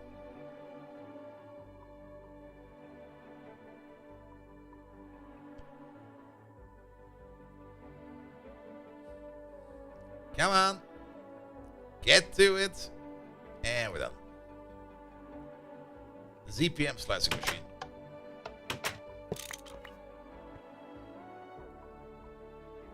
ZPM. We don't need a transformer anymore. I'm just going to take care of it. There we go. We need the power wire over there. Then we're going to take your battery out. We're going to put the battery back in there. We're going to put the slicing roster in there. And off we go. Alright. Working with batteries. I mean, this is a one-time process. Putting down like all the cablement and everything for this every time we need to upgrade this, it's not worth it. Just make the battery, it'll be fine. Good. Alright, we now got an imprint for that. We should maybe also do the following down here where we need some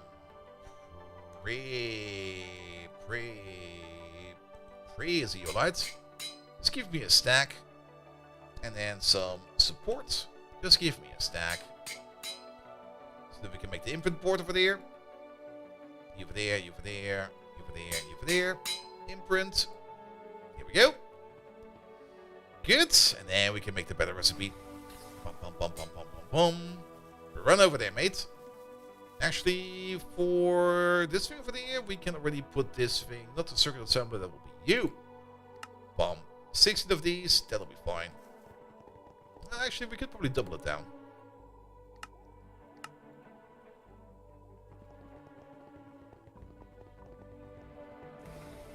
But it does kind of mean... Oh, we need another circuit assembler then. We actually need 2 of them then. Circuit assemblers, 2 of them will be fine.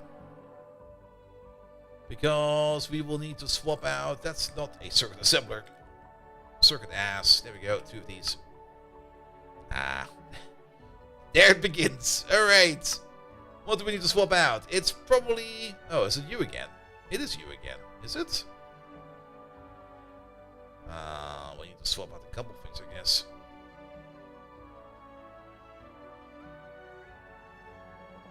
Yep, we need to swap out a couple things. Oh boy. Pump. Circuit assembler. You over there. Yeah, you need a new recipe as well. Everybody needs a new recipe. Yeah, this is going to be a process it's going to be a one-time thing, and we have to do this a couple times, but we can already immediately tell that this is now the better recipe because we now use wetware processors, crystal processors, and quantum processors. It's going to be an upgrade. Here we go.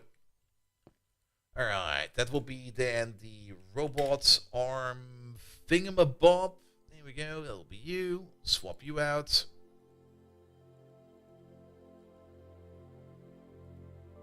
Alright. 2 of these. We're still missing some circuits. Where's the next place where we need them?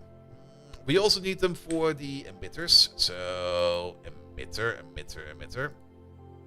We can probably check in there. You need one of everything. Okay, the emitter over there, that also requires a certain set of... Not like this. Put it in there. That also requires a certain set of circuits. The wetware processors, please. Thank you very much. Alright. Emitter. Actually, we can probably just check for LOV. And there they are. Swap you out. I'm pretty sure that the sensor over there... Yeah, sensor over there has the same issue. Alright, sensor. Bum. Bum. Bum. Bum. Bum. Sensors over there. Swap it out. Poke it. The field generator needs the even bigger circuits, but we can't really do those yet. Let's just hope that we just can make this thing real quick. Two of these. Yeah, it'll be fine. Then we can also use up some of the existing circuits.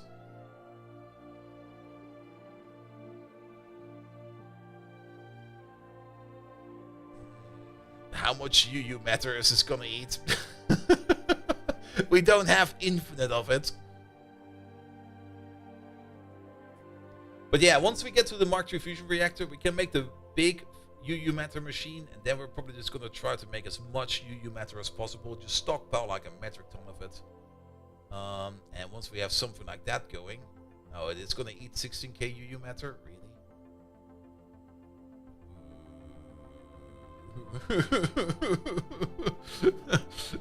UU matter, how much do we have left?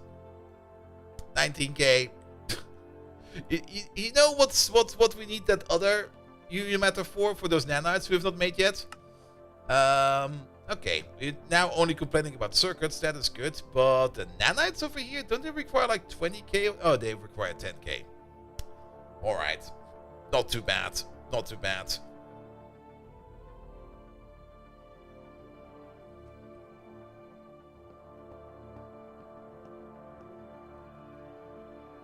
But yeah, we need that higher tier fusion reactor ASAP. Good thing is, we can then use our lutetium over there to make... Yeah, let's make it real quick. That fusion reactor part, which is, of course, the dense plate over there.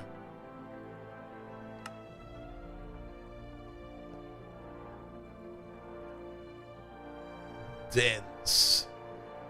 We got one place where we make dense plates. It's right over there. Alright. Fusion Mark 1, Mark 2, Mark 1 again. Wait, what? Oh, one of these is the compact one. Yeah, that's a very different one, indeed. To make the higher tier fusion reactor, we need to make a block of Americum. Well, guess we just make one, I guess.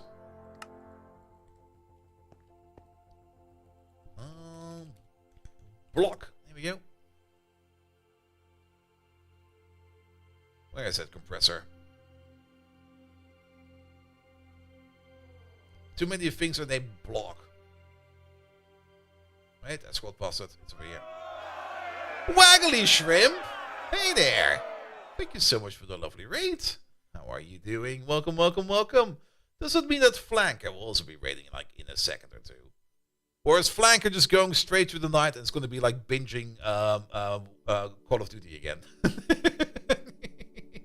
Waggly Shrimp, thank you so much for your lovely raid. Guys, we got Waggly Shrimp over there.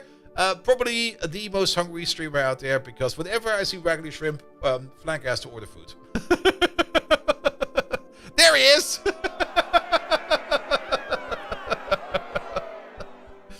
I'm a Flanker. Thank you so much for the raid as well. And welcome back to GregTech New Horizons, where we sit in the cellar over here and we just craft stuff and glorp stuff until stuff is being made. I mean, we can go outside. I'm staying down here. You should all feed hungry Wagglies in all your areas. Absolutely.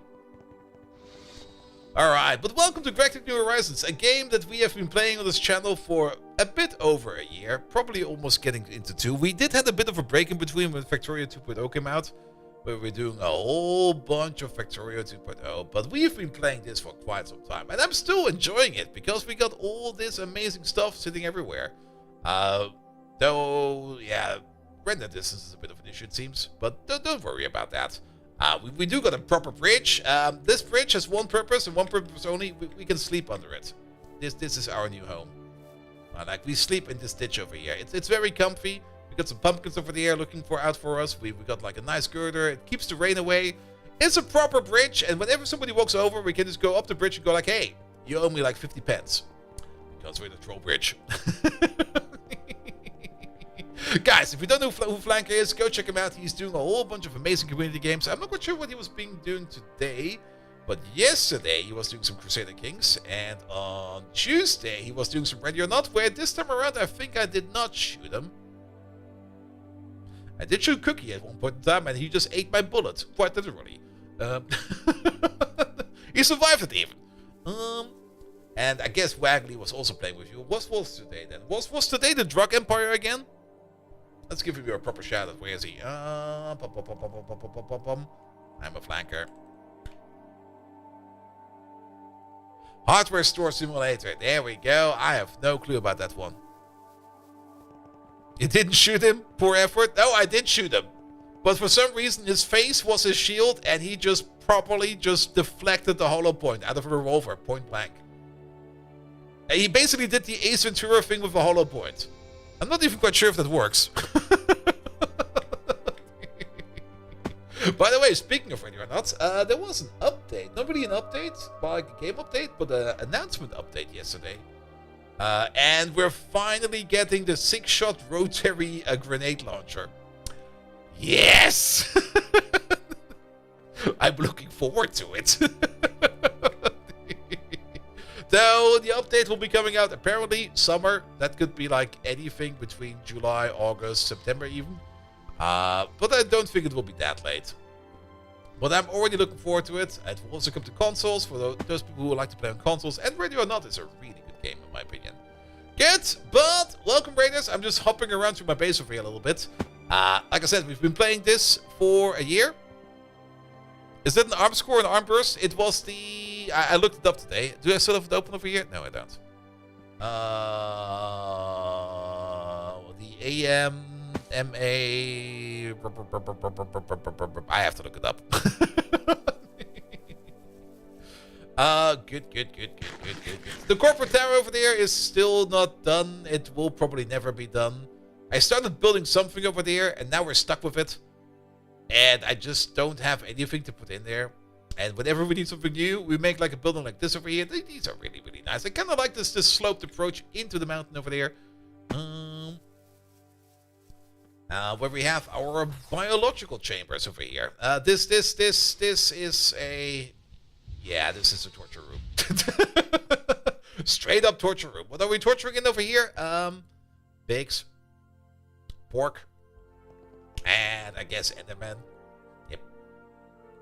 And skeletons. Though I'm not quite sure if you can actually torture a skeleton. Who knows? But why do we need this? Because over here we're making ourselves some bacteria in our bacterial vat, as well as making over here some raw growth catalysts, which we're basically making out of creatures. We're making computer ports out of creatures, which is kind of fun actually. And what do we have over here? The old assembly machine. We got a house. We got a proper house over here. I never use it. We got a bedroom and everything. I like... Okay, there's nothing in the middle floor. Top floor is... It looks great, but there's still just random torches here. There's a bed over here, which we could use right now. There we go. It's always nice to use a bed every now and then. But overall, we never use this. We got a proper, nice-looking house with a really, really nice roof and some nice windows. And we never use it. Even has a proper kitchen. Look at that. Proper kitchen. But, yeah, we also don't use that anymore because we can now cook with our PC. Then again, I guess real estate value kind of went down quite a bit ever since the oil refinery has moved in on the other side of the river. Maybe I can make an Airbnb out of it. Who knows? Good, oil refinery. Yeah, we have a nice big refinery over here. Just oil processing. I mean, there's nothing much to say about it. Just bring in all the oil. the interesting part is we do get 4 different types of oil. We got raw oil over there. We got oil, just oil over there. We got heavy oil over here. And technically this over here is light oil, but the light oil pump has run out already. Not quite sure where that is, but it's somewhere else. And periodic mega bursts of pollution due to rocket exhaust. Yeah, yes, that's also a thing. But you can upsell that. Like every other day there's like some fireworks going on or something like that. Who knows? But yeah, it's just oil processing, distillation towers, oil crackers. This thing over here has been going for quite some time. This is the air cracker, where we crack air. And the main reason we do that is to make things like xenon and stuff like that. There's actually a whole bunch of things we can make in here. Xenon. There we go. That's not xenon, that is xenon. Xenon. Xenon gas cells. We can get it off a distillation tower with this recipe over here. We do need 100 million liquid air. That's why we got those 4 coolers underneath us. And we get like, out of 100 million liters of air, we get like 9 liters of xenon gas. We get a bit of hydrogen gas out of that, 55 liters. We do get 114 liters of krypton. 524 liters of helium gas. I'm actually kind of surprised if we get more neon gas than we get helium gas out of that.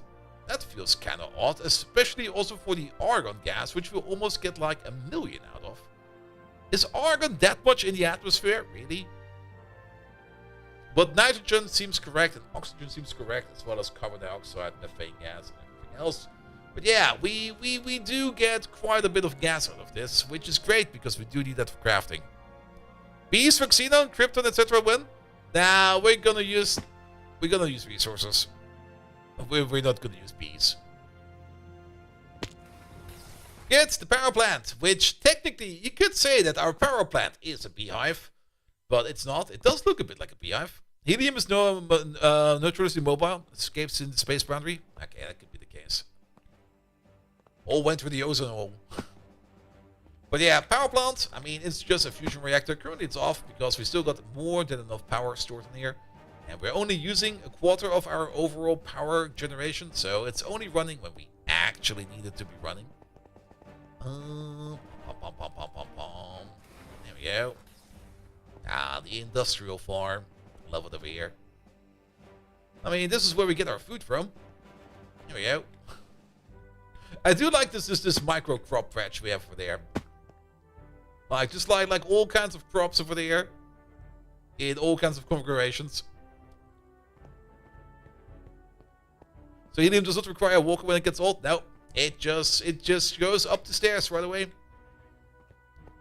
We still got some open fields over there, but we also don't really need more in terms of actual greenhouse stuff. So that's over there as well.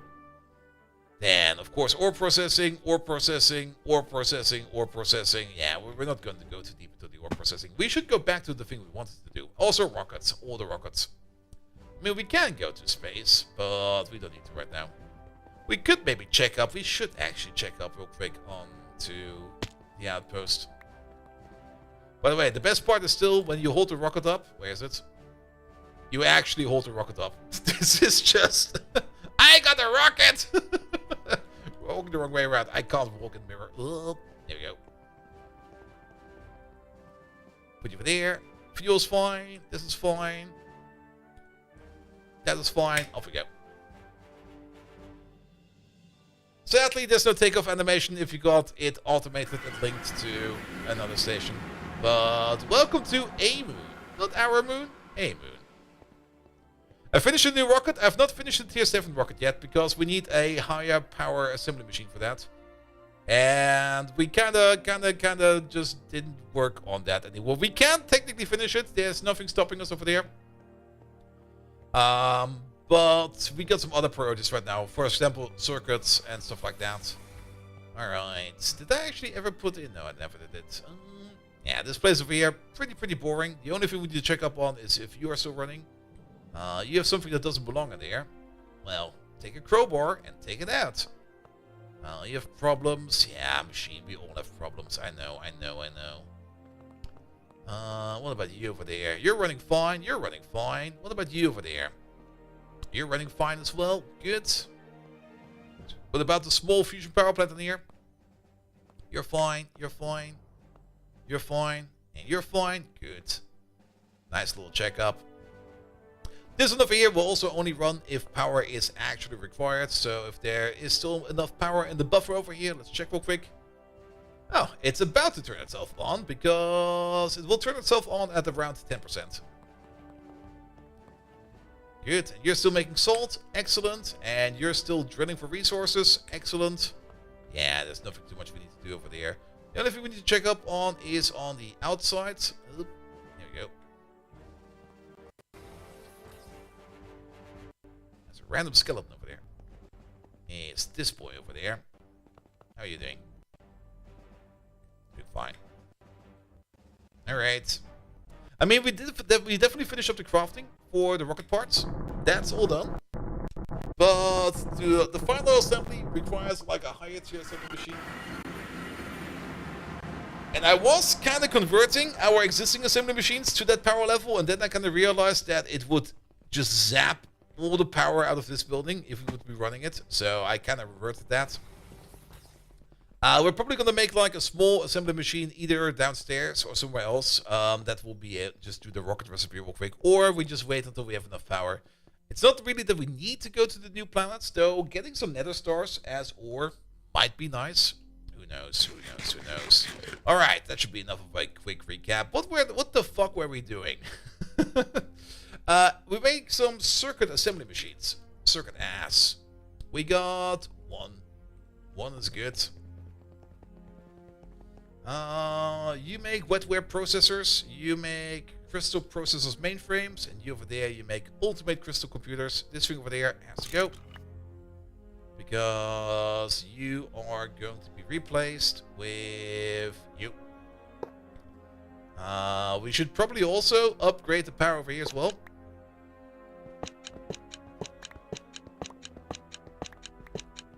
To UV.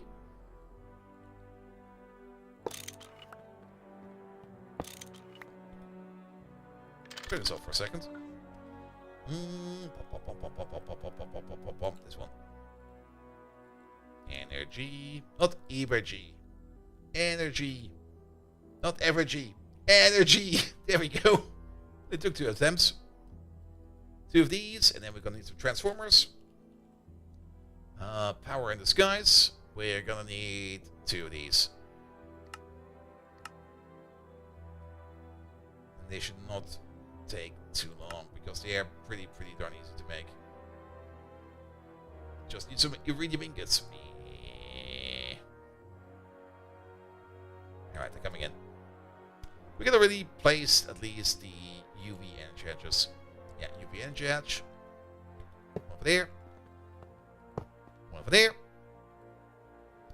Then ZPM transformer. One over there. You down. We need our little soft hammer again. Whack it with a hammer. UV to ZPM. Perfect. Put it over there. Face down. Whack it with a hammer. And we're good to go.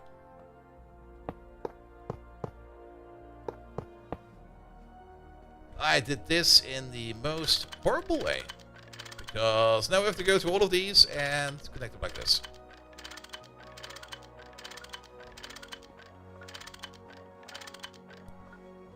There we go. Good. They're all running on ZPM now. You're running in circuit assembly mode. That is fine. We're going to give you the imprint. There we go. Circuit assembly. Oh, we need to power you up, I guess. There you go. Good. You're now working with wetware processors. We got the recipe for that, right? This one uses wraps. This one is using wraps. Go through the hole. It's this one, right? Yes. Alright. Also, put the hammer back. That's not the hammer. That's the hammer. Pop, pop, pop, pop, pop. What's missing in there? Oh, solder is missing in there.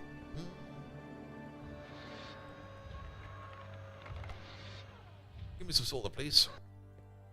which means we might have not fixed something when the machines, if we fixed the previous machines, but that's fine. Those machines don't really need to be super duper fixed. Alright. So we should now be able to make wetware better with this recipe. Only thing we're missing is a wrap of extreme wetware life support circuit boards. Yeah, we can make those. This thing over there, make a wrap out of it. Done. And put them into the correct interface. That's going to be a wrap. And I guess these will be sitting over there. That fits like thematically over there. Alright. One of these, please. That looks fine. How does it look in here? Not too bad. Could be worse. Start making me some ultimate circuits, please. Alright, well that is going. We do want to make the wetware supercomputers as well. I think we have the recipe for that one yet. Yes, we do. We're going to do the same trick again, where we're just going to go to disassemble over there. We're going to put it in over there. We do have to wait for the other wetware recipes to be done, which is going to be this one over there, because we need those. Reinforced glass? What do you need reinforced glass for? Are you making Petri dishes in here? What the fuck? Oh, you need the reinforced glass for... Yes, I know. For the baubles. That makes sense for these things over there. Oh, there's just so much glorp in here. All that UU matter that just goes like poof. We still have UU matter, right? After this. Oh. Oh no. My UU matter. Oh. Yeah, we need more UU matter. Else we can't sustain the crystal processors. Alright, so in my opinion that would mean we need to work on the fusion reactor. Especially making that block. And we wanted to work on the block, but then we got raided by Flanker. So off we go. What do you need to do to speed up UU matter? Nothing much. But we kinda want to make ourselves this big boy over there. The matter fabrication CPU. Okay, that's all the same. Good that we check. As this is the multi-block for UU matter. And this is a mass fabricator as well as a recycler. So we need to make 3 of these. Put them in line. One of them is making scrap. One of them is turning the scrap into UU amplifier. And then the final one is turning the UU amplifier into UU matter. We might even be able to mix and match this mode. But I think we're just going to make like a line of 3 of these. And then to make scrap, we're just going to make like some kind of infinite resource machine that will not be costing us too many resources, and then we're going to be making it fast enough that it can just feed this with as much scrap as possible. That's also technically currently our point where we're not making UU matter fast enough. It's not really that we don't have the capabilities of making it fast enough, it's more that we're not scrap optimized. You can't technically throw anything into the scrap machine over there, and you could technically just throw anything you don't want instead of into a trash can into here. But I would rather have a dedicated machine that makes active trash just for this machine. And then parallels for scrap is 64, UU is 8 times tier, and then yeah, that will be great. Especially this as a multi-block scrap block. That does require some Inconel 92, some niobium carbide. That is all not too expensive. This stuff over there is made out of niobium, nickel, nichrome, aluminum. Yeah, that's kind of cheap. It's only the controller over here with the advanced nitinol plates that is kind of expensive. And the only way to make the advanced nitinol is to make it out of plasma. Molten advanced nitinol, yes. Oh, we actually have to make the plasma as well. Good.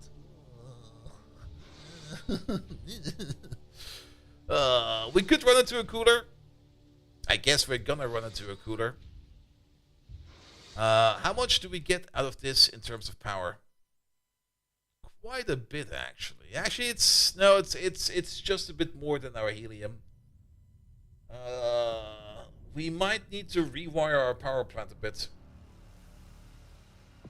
I think I actually will do that. That if we make this kind of plasma, instead of like throwing it through the cooler, I would rather throw it into the power plant and cool it there.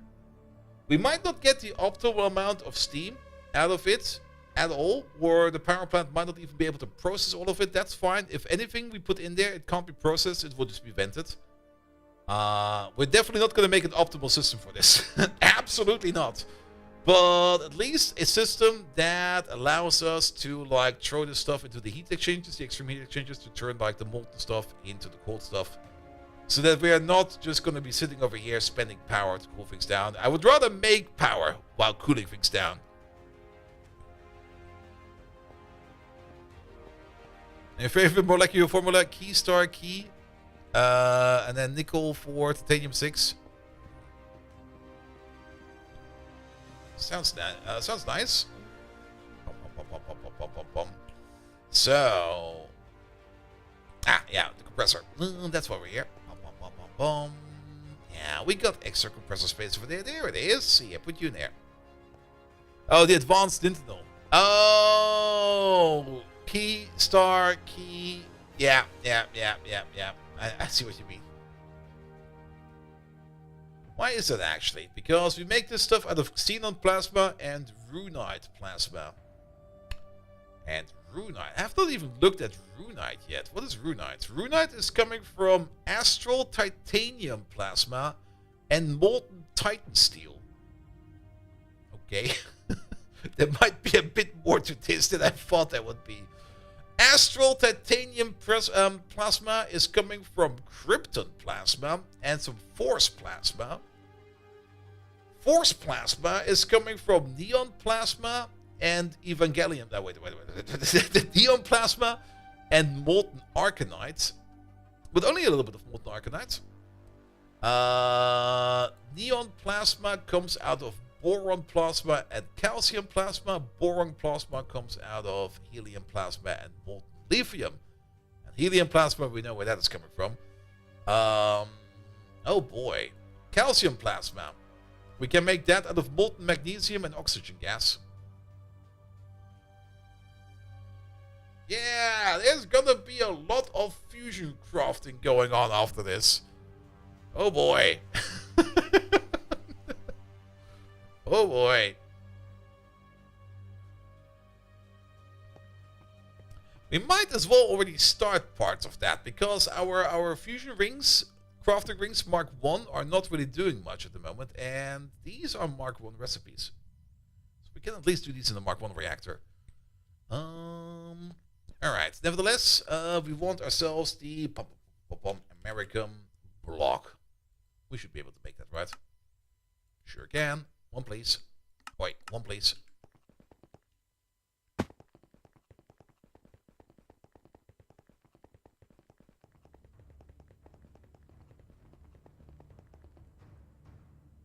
There it is. Then we're going to data stick. Here it is.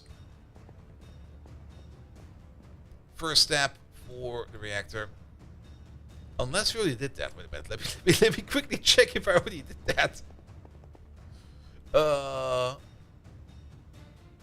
mean, it's 9 ingots of fusion, not fusion, American. That would be such a shame if we just redo that.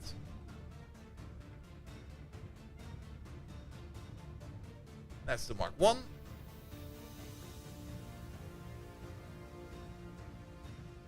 This one's still empty. Is the Mark 2 not in here? Did we just eject them? Oh, the Mark 2 is over there. Okay. Yeah, it's not. It's not in there yet. Okay.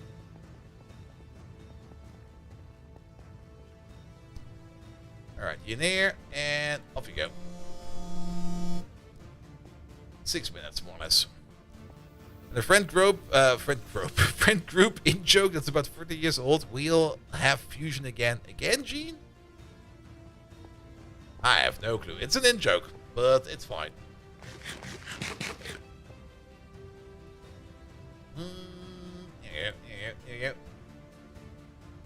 Alright. That will be starting the part for the fusion reactor Mark III. Fusion. Mark III. What else do we need? We do need the wetware and then the field generator. UV. Now. That also requires a scanner. Field generator ZPM.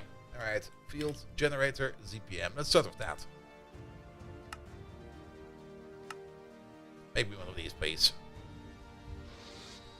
Superconductor UV wire, we are good for that. Fusion coil blocks, we are good for that. Cubic wafers, we are decent for that. Molten flux electron, that's fine. Molten alloy, that's fine. And we do need to set up a whole bunch of wetware shite over there. I kind of hate that this stuff like this is happening.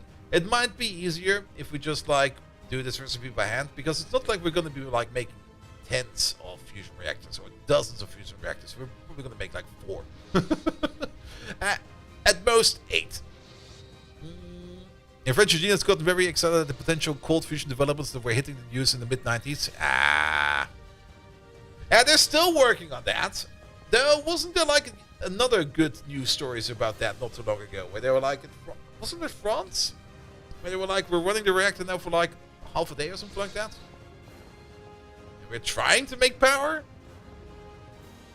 But yeah, it's still being worked on. I mean, keep in mind this whole AI shtick, which now everybody's kind of doing everywhere. That has technically the foundational research for that has been around since the 1930s. So almost 100 years ago, people were already working on the root elements of AI that we use today, which is kind of interesting. And one of the first actual neural networks that was built was the perceptron. And the perceptron, I really want to see that machine, because if you know like a little bit about AI, how it works on the inside, it's basically every node has like a weight attached to it, and a random integer comes in and gets multiplied by another integer. That's basically how AI works on a very fundamental level. But you can't just do that analog. And the way they did that is they had like some potentiometers, some potties, which are basically just like little turntables you can do. Like it's basically valves for electricity. You can set them to max and you get like the full 1.0 or the full value true, or you set them to min and you get 0. So you get like a value between 0 and 1, or a multiplicator between 0 and 1, which is basically how AIs work. And then to change those values, they put like a little motor on top that would adjust that to the left or to the right. And then they would use that to build like the first very basic neural network, which I think had a total of 40 nodes or something like that. Llama boy! Yes, of course. Water, it's over there. The past couple of years, they had some releases about the achievement of net positive energy release fusion reactors. The problem is getting narrowing down to sustaining the reactors for longer periods. Yeah.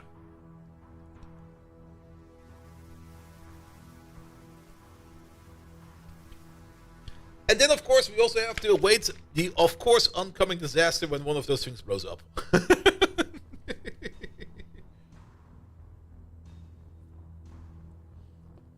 Which I guess will be less troublesome, but I think it will still be very troublesome. Kind of the feeling when the fusion reactor blows up, it will just like blow like a hole in the atmosphere and people will be like, we kind of didn't think of that, did we? Nope. Nope, we didn't. My reasoning here being like the temperatures in the fusion reactor are so fucking hot that if that energy like escapes the reactor, it will probably be vented to the air, and you will probably make a good hot air torrent just like rip up the atmosphere. Just go like poof. Wasn't there an ozone layer over there? Nope, there's a hole now. Alright, this shit again. Good, good, good, good, good. The field generator's done. We need to scan this thing as well. Data stick. There we go.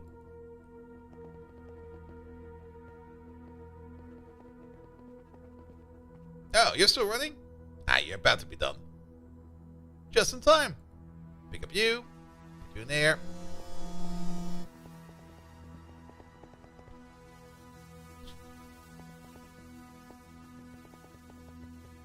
Alright. Let's put you in there.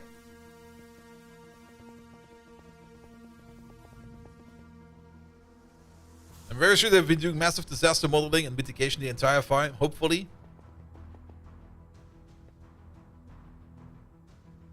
I guess they do. It would definitely be a fun and interesting research topic, to be perfectly honest.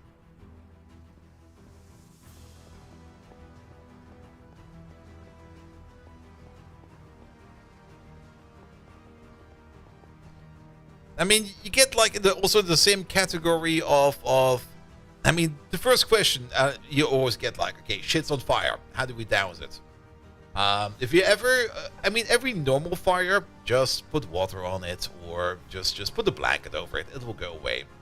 Then, of course, other fires. If you got like something like a fat fire or like any kind of like yeah, oil fire or something like that. Do not put water on it. That thing will explode. They thought there was a small but unlikely chance that the 3D test would light the atmosphere, and they tried it anyway. See?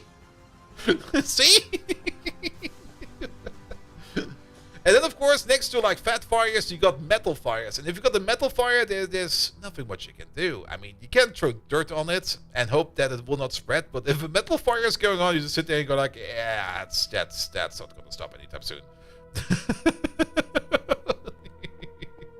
That's going to be burning for quite some time. And I guess in the future, we're probably going to have a plasma fire. So you will be sitting there, okay, what do we do with the plasma fire? How about we build an arc and leave? That sounds like a good idea.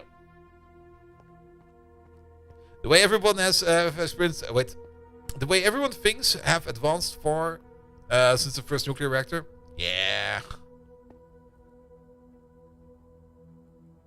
Have they, though? I mean, most nuclear reactors are from the 60s. I guess they have been retroactively upgraded. Pile of graphite blocks in the fuel cell to squash the court of the University in Chicago. Yep. Don't forget to add the screwdriver in there. Alright, alright. You matter. Okay, I definitely want to go down the fusion path here. We might be lucky in the amount of circuits that we can make. Is that other circuit part actually done by now? It is! Wait a minute. Wetware. Here we go. Which means we can now try to order in one of these. Here we go. Make one of these, please. You done yet? No.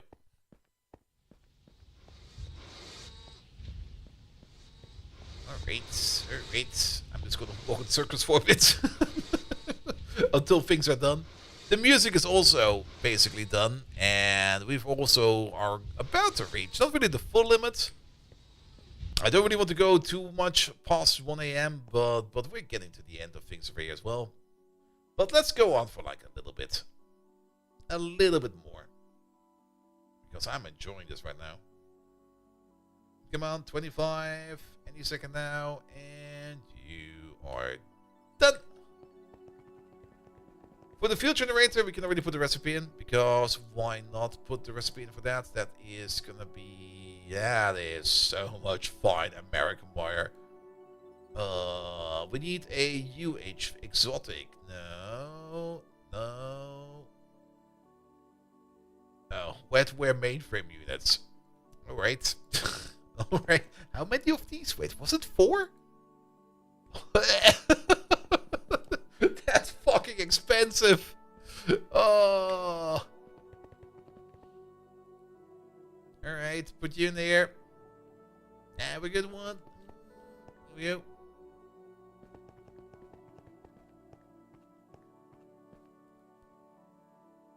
Yeah, we might need to make some UU matter beforehand. Because I don't really see how we can do this right now. In the meantime, we can at least make some of these plasma recipes. Like, for example, this one over there. Before we put it in. So, the plasma rings on this side. We've not really taken a good look at this, but I kind of restructured these a bit. They're now set up for crafting over there. And they got themselves some LOV hatches, right? Also for the input, that's the output hatch. Yeah, input hatch is also LOV. And how much would that be? They are the same size, 512. So we're gonna be setting this all the way up to 512. So this amount, there we go. That will be making ourselves the magnesium or the plasma we're looking for. Here we go. You get this one over there. Alright, then the boron plasma, also a Mark 1 recipe made out of helium plasma and molten lithium. There we go.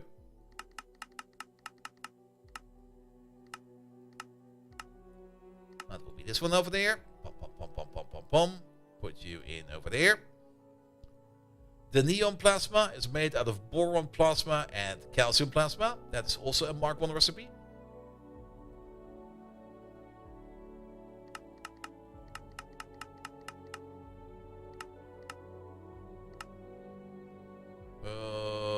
Yeah, that will be fine. A million. The input is the important part. We're input limited. We're not necessarily output limited because the output is just going into the ME system. Alright, then the force plasma is made out of neon plasma and molten arcanite. That is also something we can easily do. Here we go. Makes a million of this. Put that in there. The astral titanium is made out of krypton plasma and force plasma. Krypton plasma is made out of niobium plasma and zinc plasma. That's a Mark 2 recipe. We can't do that here. And then the niobium plasma is made out of molten raw silicon and molten cobalt. That's a Mark 2 recipe. We need to do that in the other reactor on the other side. We could still put the recipe in for that. It's not like we can't run these. On the other side, we have more space. It can go up to 512. So we can do this. Wily Coyote!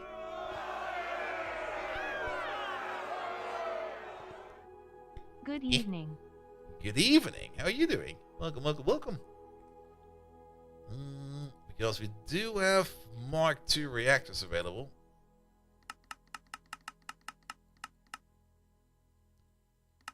There we go. And yeah, these plasma recipes, you do kind of want to run them big and long because then they will be the most power efficient. We could technically, of course, run them in smaller batches and just say we just waste the power, but I'm kind of greedy. So we're not going to do that. Alright. That will be that. That will be that. Then we got the force plasma and stuff like that. Then we can make the astral titanium. That fits perfectly. Do this. Astral titanium. Alright, then the runite plasma is also a Mark II recipe, but we need to do the Titan steel first. Titan steel is something completely different. That is tungsten titanium carbide dust together with some ignis and some terra and some peridot stuff from over there. That is something we can do as well. That's not too hard to do. Here we go. We can max this out a bit more. Yeah, this will be fine. And Wily Coyote, thank you also so much for the resub, mate. How are you doing? And definitely good evening to you as well. This is gonna go in a tier 4 recipe. You're good? Great. Yeah, tier 6. These have names. Circuit 6, Circuit 8, Circuit 4, but not this Circuit 4. Circuit 4. Is it Circuit 4? That is Circuit 4. That's Circuit 4. Alright.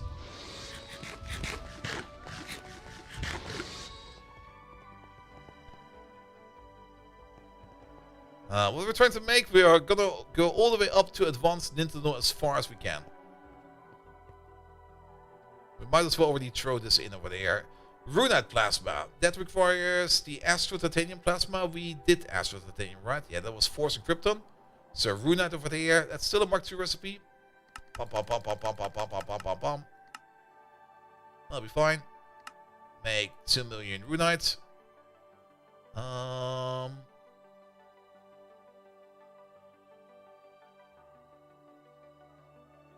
And then Runite is advanced Nintendo. It is. We also need to think about Xenon Plasma, but Xenon Plasma is a Mark III recipe. Alright. That was great to do, Resin going. It's going good. We are kind of trying to upgrade to the next tier of circuits. There you go. Let's make some Runite in here. Runite. 1, please. We're missing molten magnesium, molten lithium, molten raw silicon, molten lithium, and tungsten titanium carbide dust. Okay, we're missing a couple parts again, apparently. Molten magnesium, that one is easy. Just ingots? Wait a minute. I don't think we have magnesium ingots. Magnesium. We can make ingots, but can't we just smelt down dust? Yeah, we can. Give me the dust.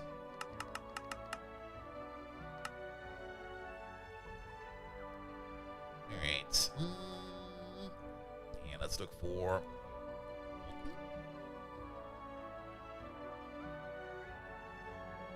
Ice cold positives over there. There we go. I'll be the fluid extractor. Runite. 1, please. Molten lithium, molten raw silicon, zinc plasma. Oh, we don't know about the zinc plasma yet. So we missed a spot.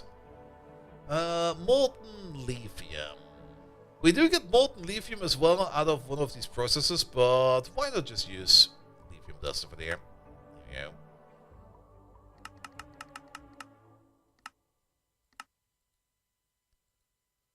Alright, and then molten raw silicon. Oh, we can make it an ABS. Is that what we want to do over here? It's raw silicon ingots, which we... Okay, we do. What the hell? Oh, that's raw silicon dust over here, whereas this over there is silicon dioxide and carbon. That takes a... Yeah, this might be fine. I like this one.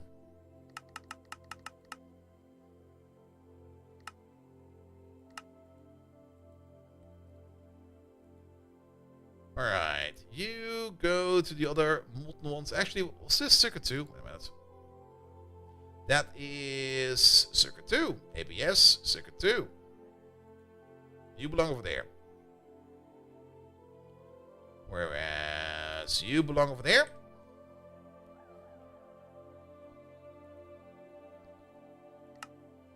Alright, and then zinc plasma and tungsten titanium carbide dust. I guess we missed the zinc plasma over there. That's a Mark II recipe made out of molten copper and tritium. Really? How do we make tritium? We have to spin deuterium? Oh, good God. Is there another way to get tritium? We can make tritium plasma. I mean, we can spin deuterium, but we're already spinning hydrogen for deuterium. It's not too bad, actually. This is a 4-to-1 ratio. And tritium over there is another 4-to-1 ratio. Alright. I would ask about the assembly lines, but you're too tired at the moment, you just got out of bed. I see. I mean, what was it that you wanted to do? You had assembly lines and the data bank, right? I mean, it's not too hard. The assembly line, I mean, we do some wall sharing over there. But you can also do it without wall sharing. But the assembly line is just a 16-block long building with the controller on the front. And just build it. The interesting part, and the part that's a little bit annoying over there, is going to be the data bank, if you have access to it already. Because you need to make yourself some data bank transmissions connectors over there, and you need yourself some optical fiber, yeah, optical fiber cable, and you need to paint these accordingly. And then you connect them up over there with the assembly line reception connector. If you don't have those yet, then you have to put in the data stick machine over there. And then the other part that is very important for the assembly line is feeding it correctly. There is a guide to this on the GregTech New Horizon wiki, which is basically the exact same thing I'm doing over here. And I think the guide explains it better than I do, but what we're basically doing over here is we got like these dual interfaces which will push the recipe in there. And then very much important, we got an advanced blocking card over there. Stuff gets pushed into this sub-network, and then the storage buses over here will put them into these input hatches. And here's the important part. These storage buses over here have a priority. And the recipe goes in first element first and last element last. And based upon the priority, we can then tell or say where things will be going. So that the recipe over here will also be put in correctly. But there's a very good description about this on the GregTech New Horizon wiki, which will tell you whatever you need to do over there. And the rest just works. The only thing that's kind of annoying is if you alter this machine while it's connected to the computer over there, you will probably need to rewire or repaint all these wires, which is kind of annoying. That was like really annoying. And the system we used over there to fill up like the assembly machine over there, that's also the same system we now use for like alright, was there a football game? It's 1 AM, what the fuck? People singing in the streets again. The same system we use over there to fill up the assembly machine is also the same system we use over here for like if we have like liquid inputs and physical inputs at the same time for like any kind of assembly machine where we just have like a dual interface. It has yourself an advanced blocking card in it. Oh, this one is no longer connected apparently.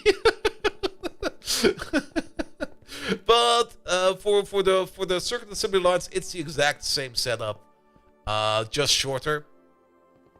And then for these assembly machines over here, this is just a generic assembly machine. It's the same thing. We just push it in from the side over there, what we want to do, and then we have like connected over here, one liquid bus, one physical bus, and it just goes in. Alright. But we want to work on some tritium over there. We could work with tritium plasma, but tritium plasma is only a thing we can get out of the heliothermal plasma fabricator. We don't have that one yet. So I guess we're gonna spin. We're gonna spin it to win it. Alright, we could use you, because you seem to be kinda idle right now. How about this? Deuterium. Put that in there as well. There we go, there's no deuterium in there. And I guess... Oh yeah, of course it starts working, because you're now missing some deuterium. Let's turn you off, just to be safe.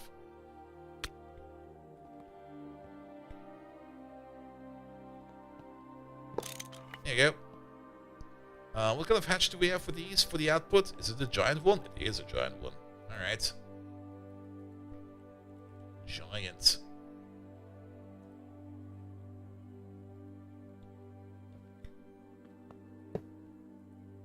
And then match you to tritium.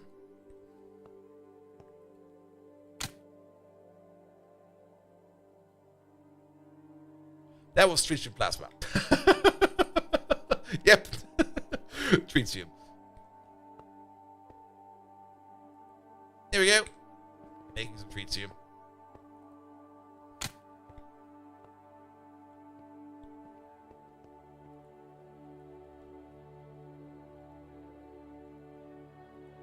And then we're going to need ourselves a storage bus. Liquid bus, please.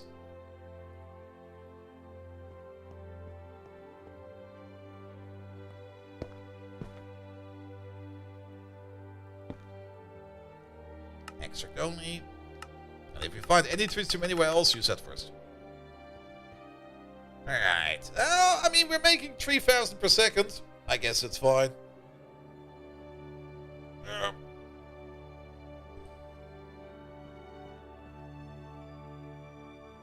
Alright, yeah, we're eating our deuterium over there.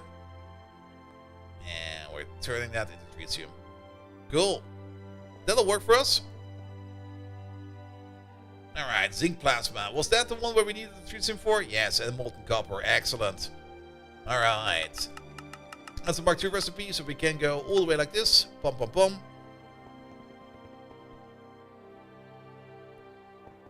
Now let's put the Mark II recipe in over there.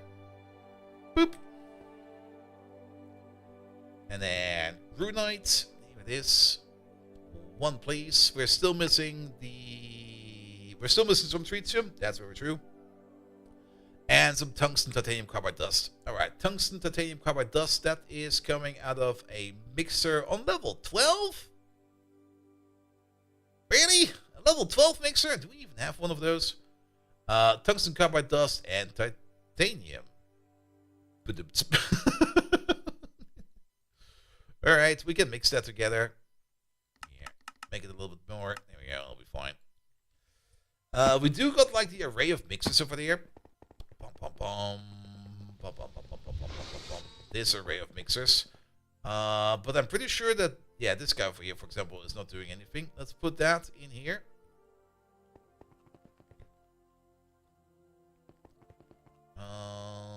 Where do we set your recipe? You have a hatch, right? You do have a hatch. Superbus input. There we go. Set it to level 12. Good. And this should be a peer-to-peer bus as well. It sure is. So we can do the following. Where is that memory controller? There it is. What do we name these? We named these Mixer Circuit 2. So you over there. You're not bound to anything yet. Bound you to this. We don't need to bind you. I broke something. What the fuck did I break?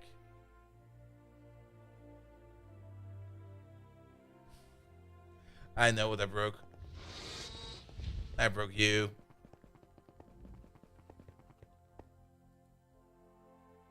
No, you're still fine. You're still fine.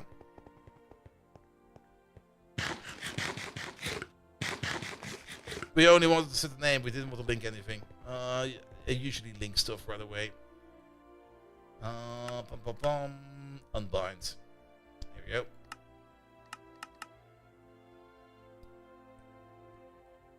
What we want to do over there is we want to call this mixer circuit 12. There we go. Ah! What the fuck? Well, that was a crash.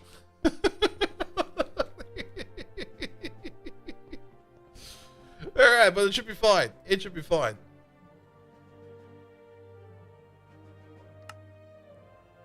Alright, if we get, we're still missing tungsten titanium carbide. Tungsten titanium carbide dust. Did we not just do that? Are you no longer connected? Unlinked, that's fine. Device online, that's fine as well.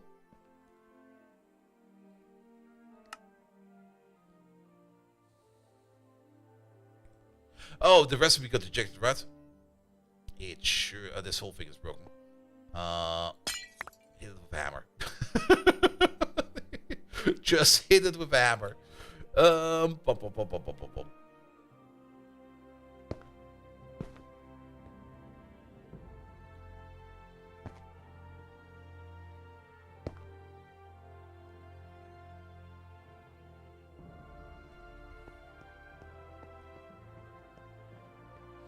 And not finished this correcting run yet? No. We're getting into the good stuff. Look at that. We can finally start making some runite. Make me some runite, please.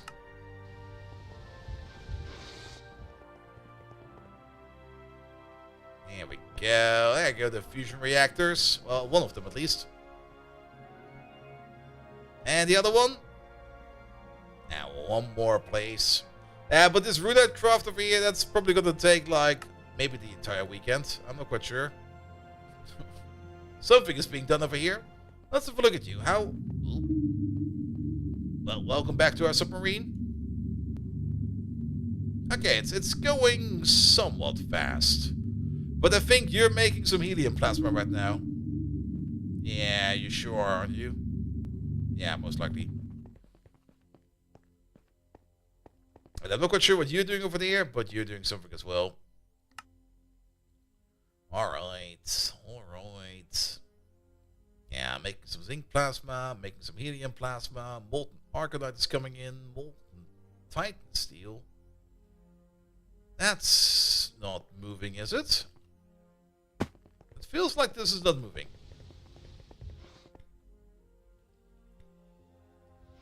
Maybe it is moving.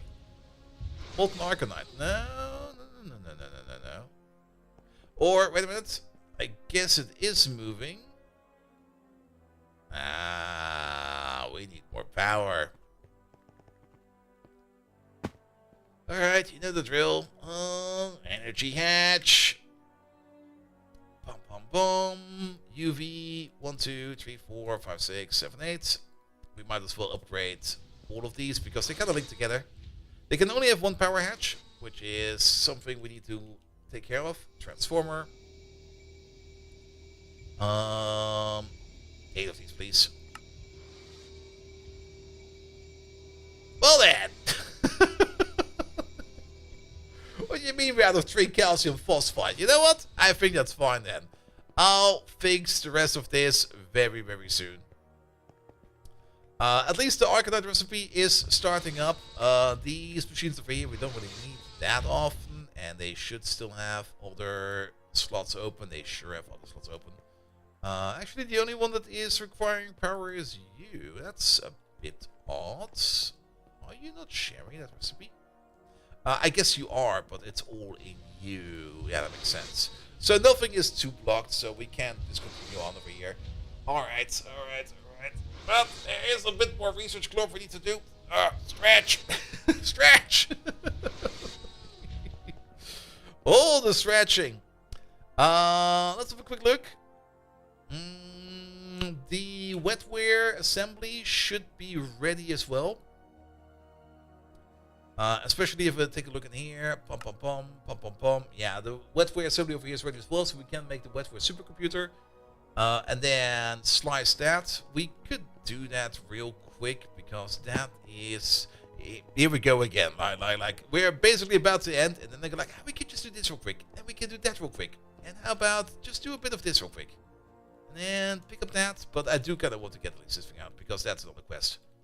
We don't need these. We don't need those. Now my inventory is full.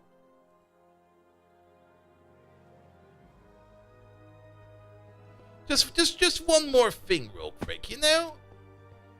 Just about to be done. But this is actually a nice thing to do because it does wrap up a quest. And then we are not really super blocked, but we are kind of blocked. Oh, we still need to make the quantum PC. I forgot that we're blocked by that one as well. I might need to look into a better UU meta solution as a intermediate solution.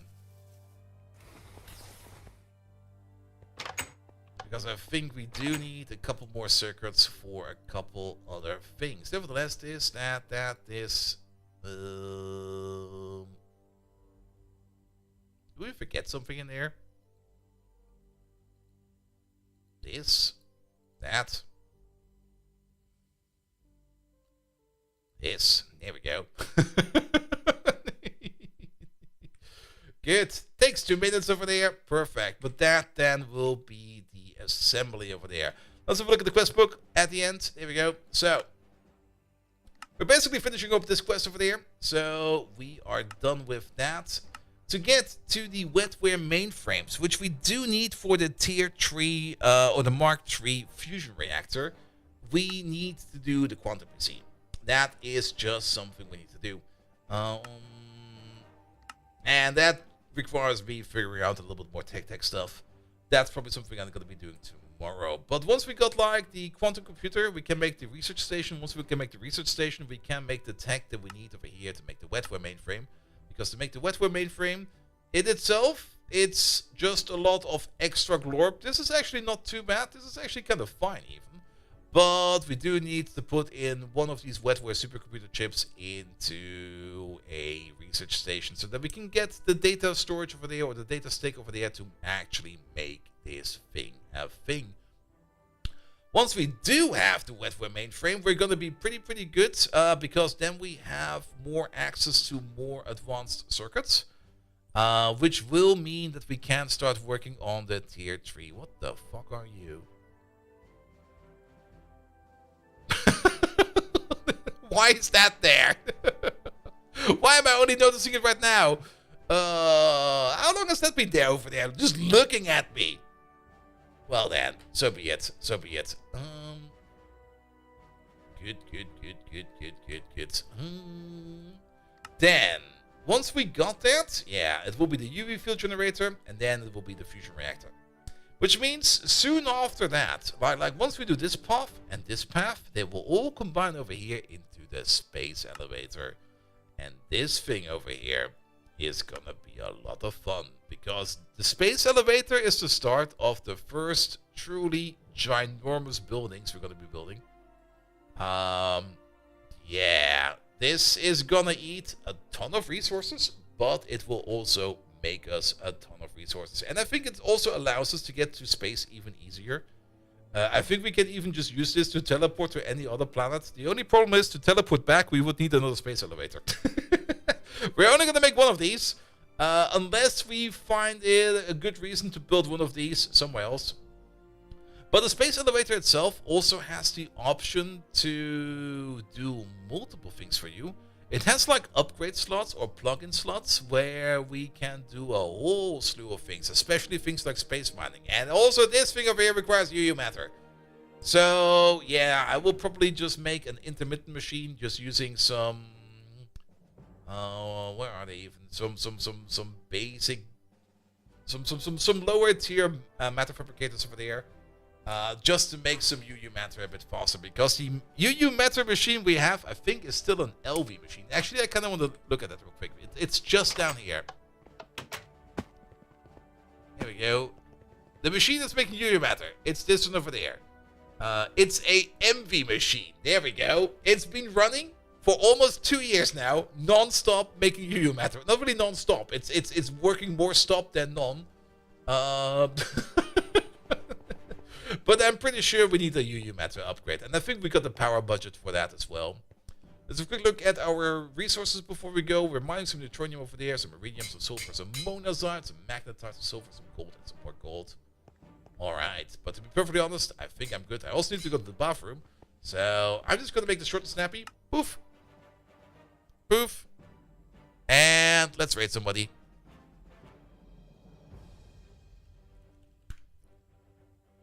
There we go.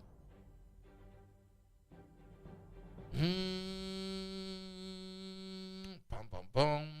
Bum, bum, bum.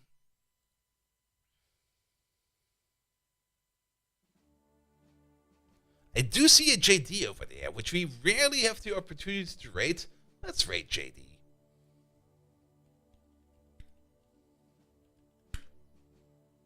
All right. Thank you so much for today. I'll be back on Tuesday.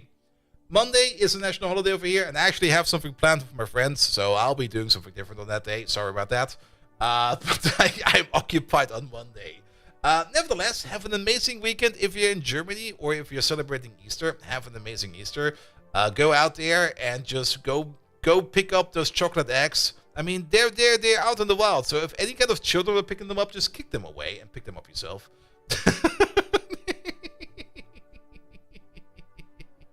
Nevertheless, thank you so much, Wily Coyote, for your resub.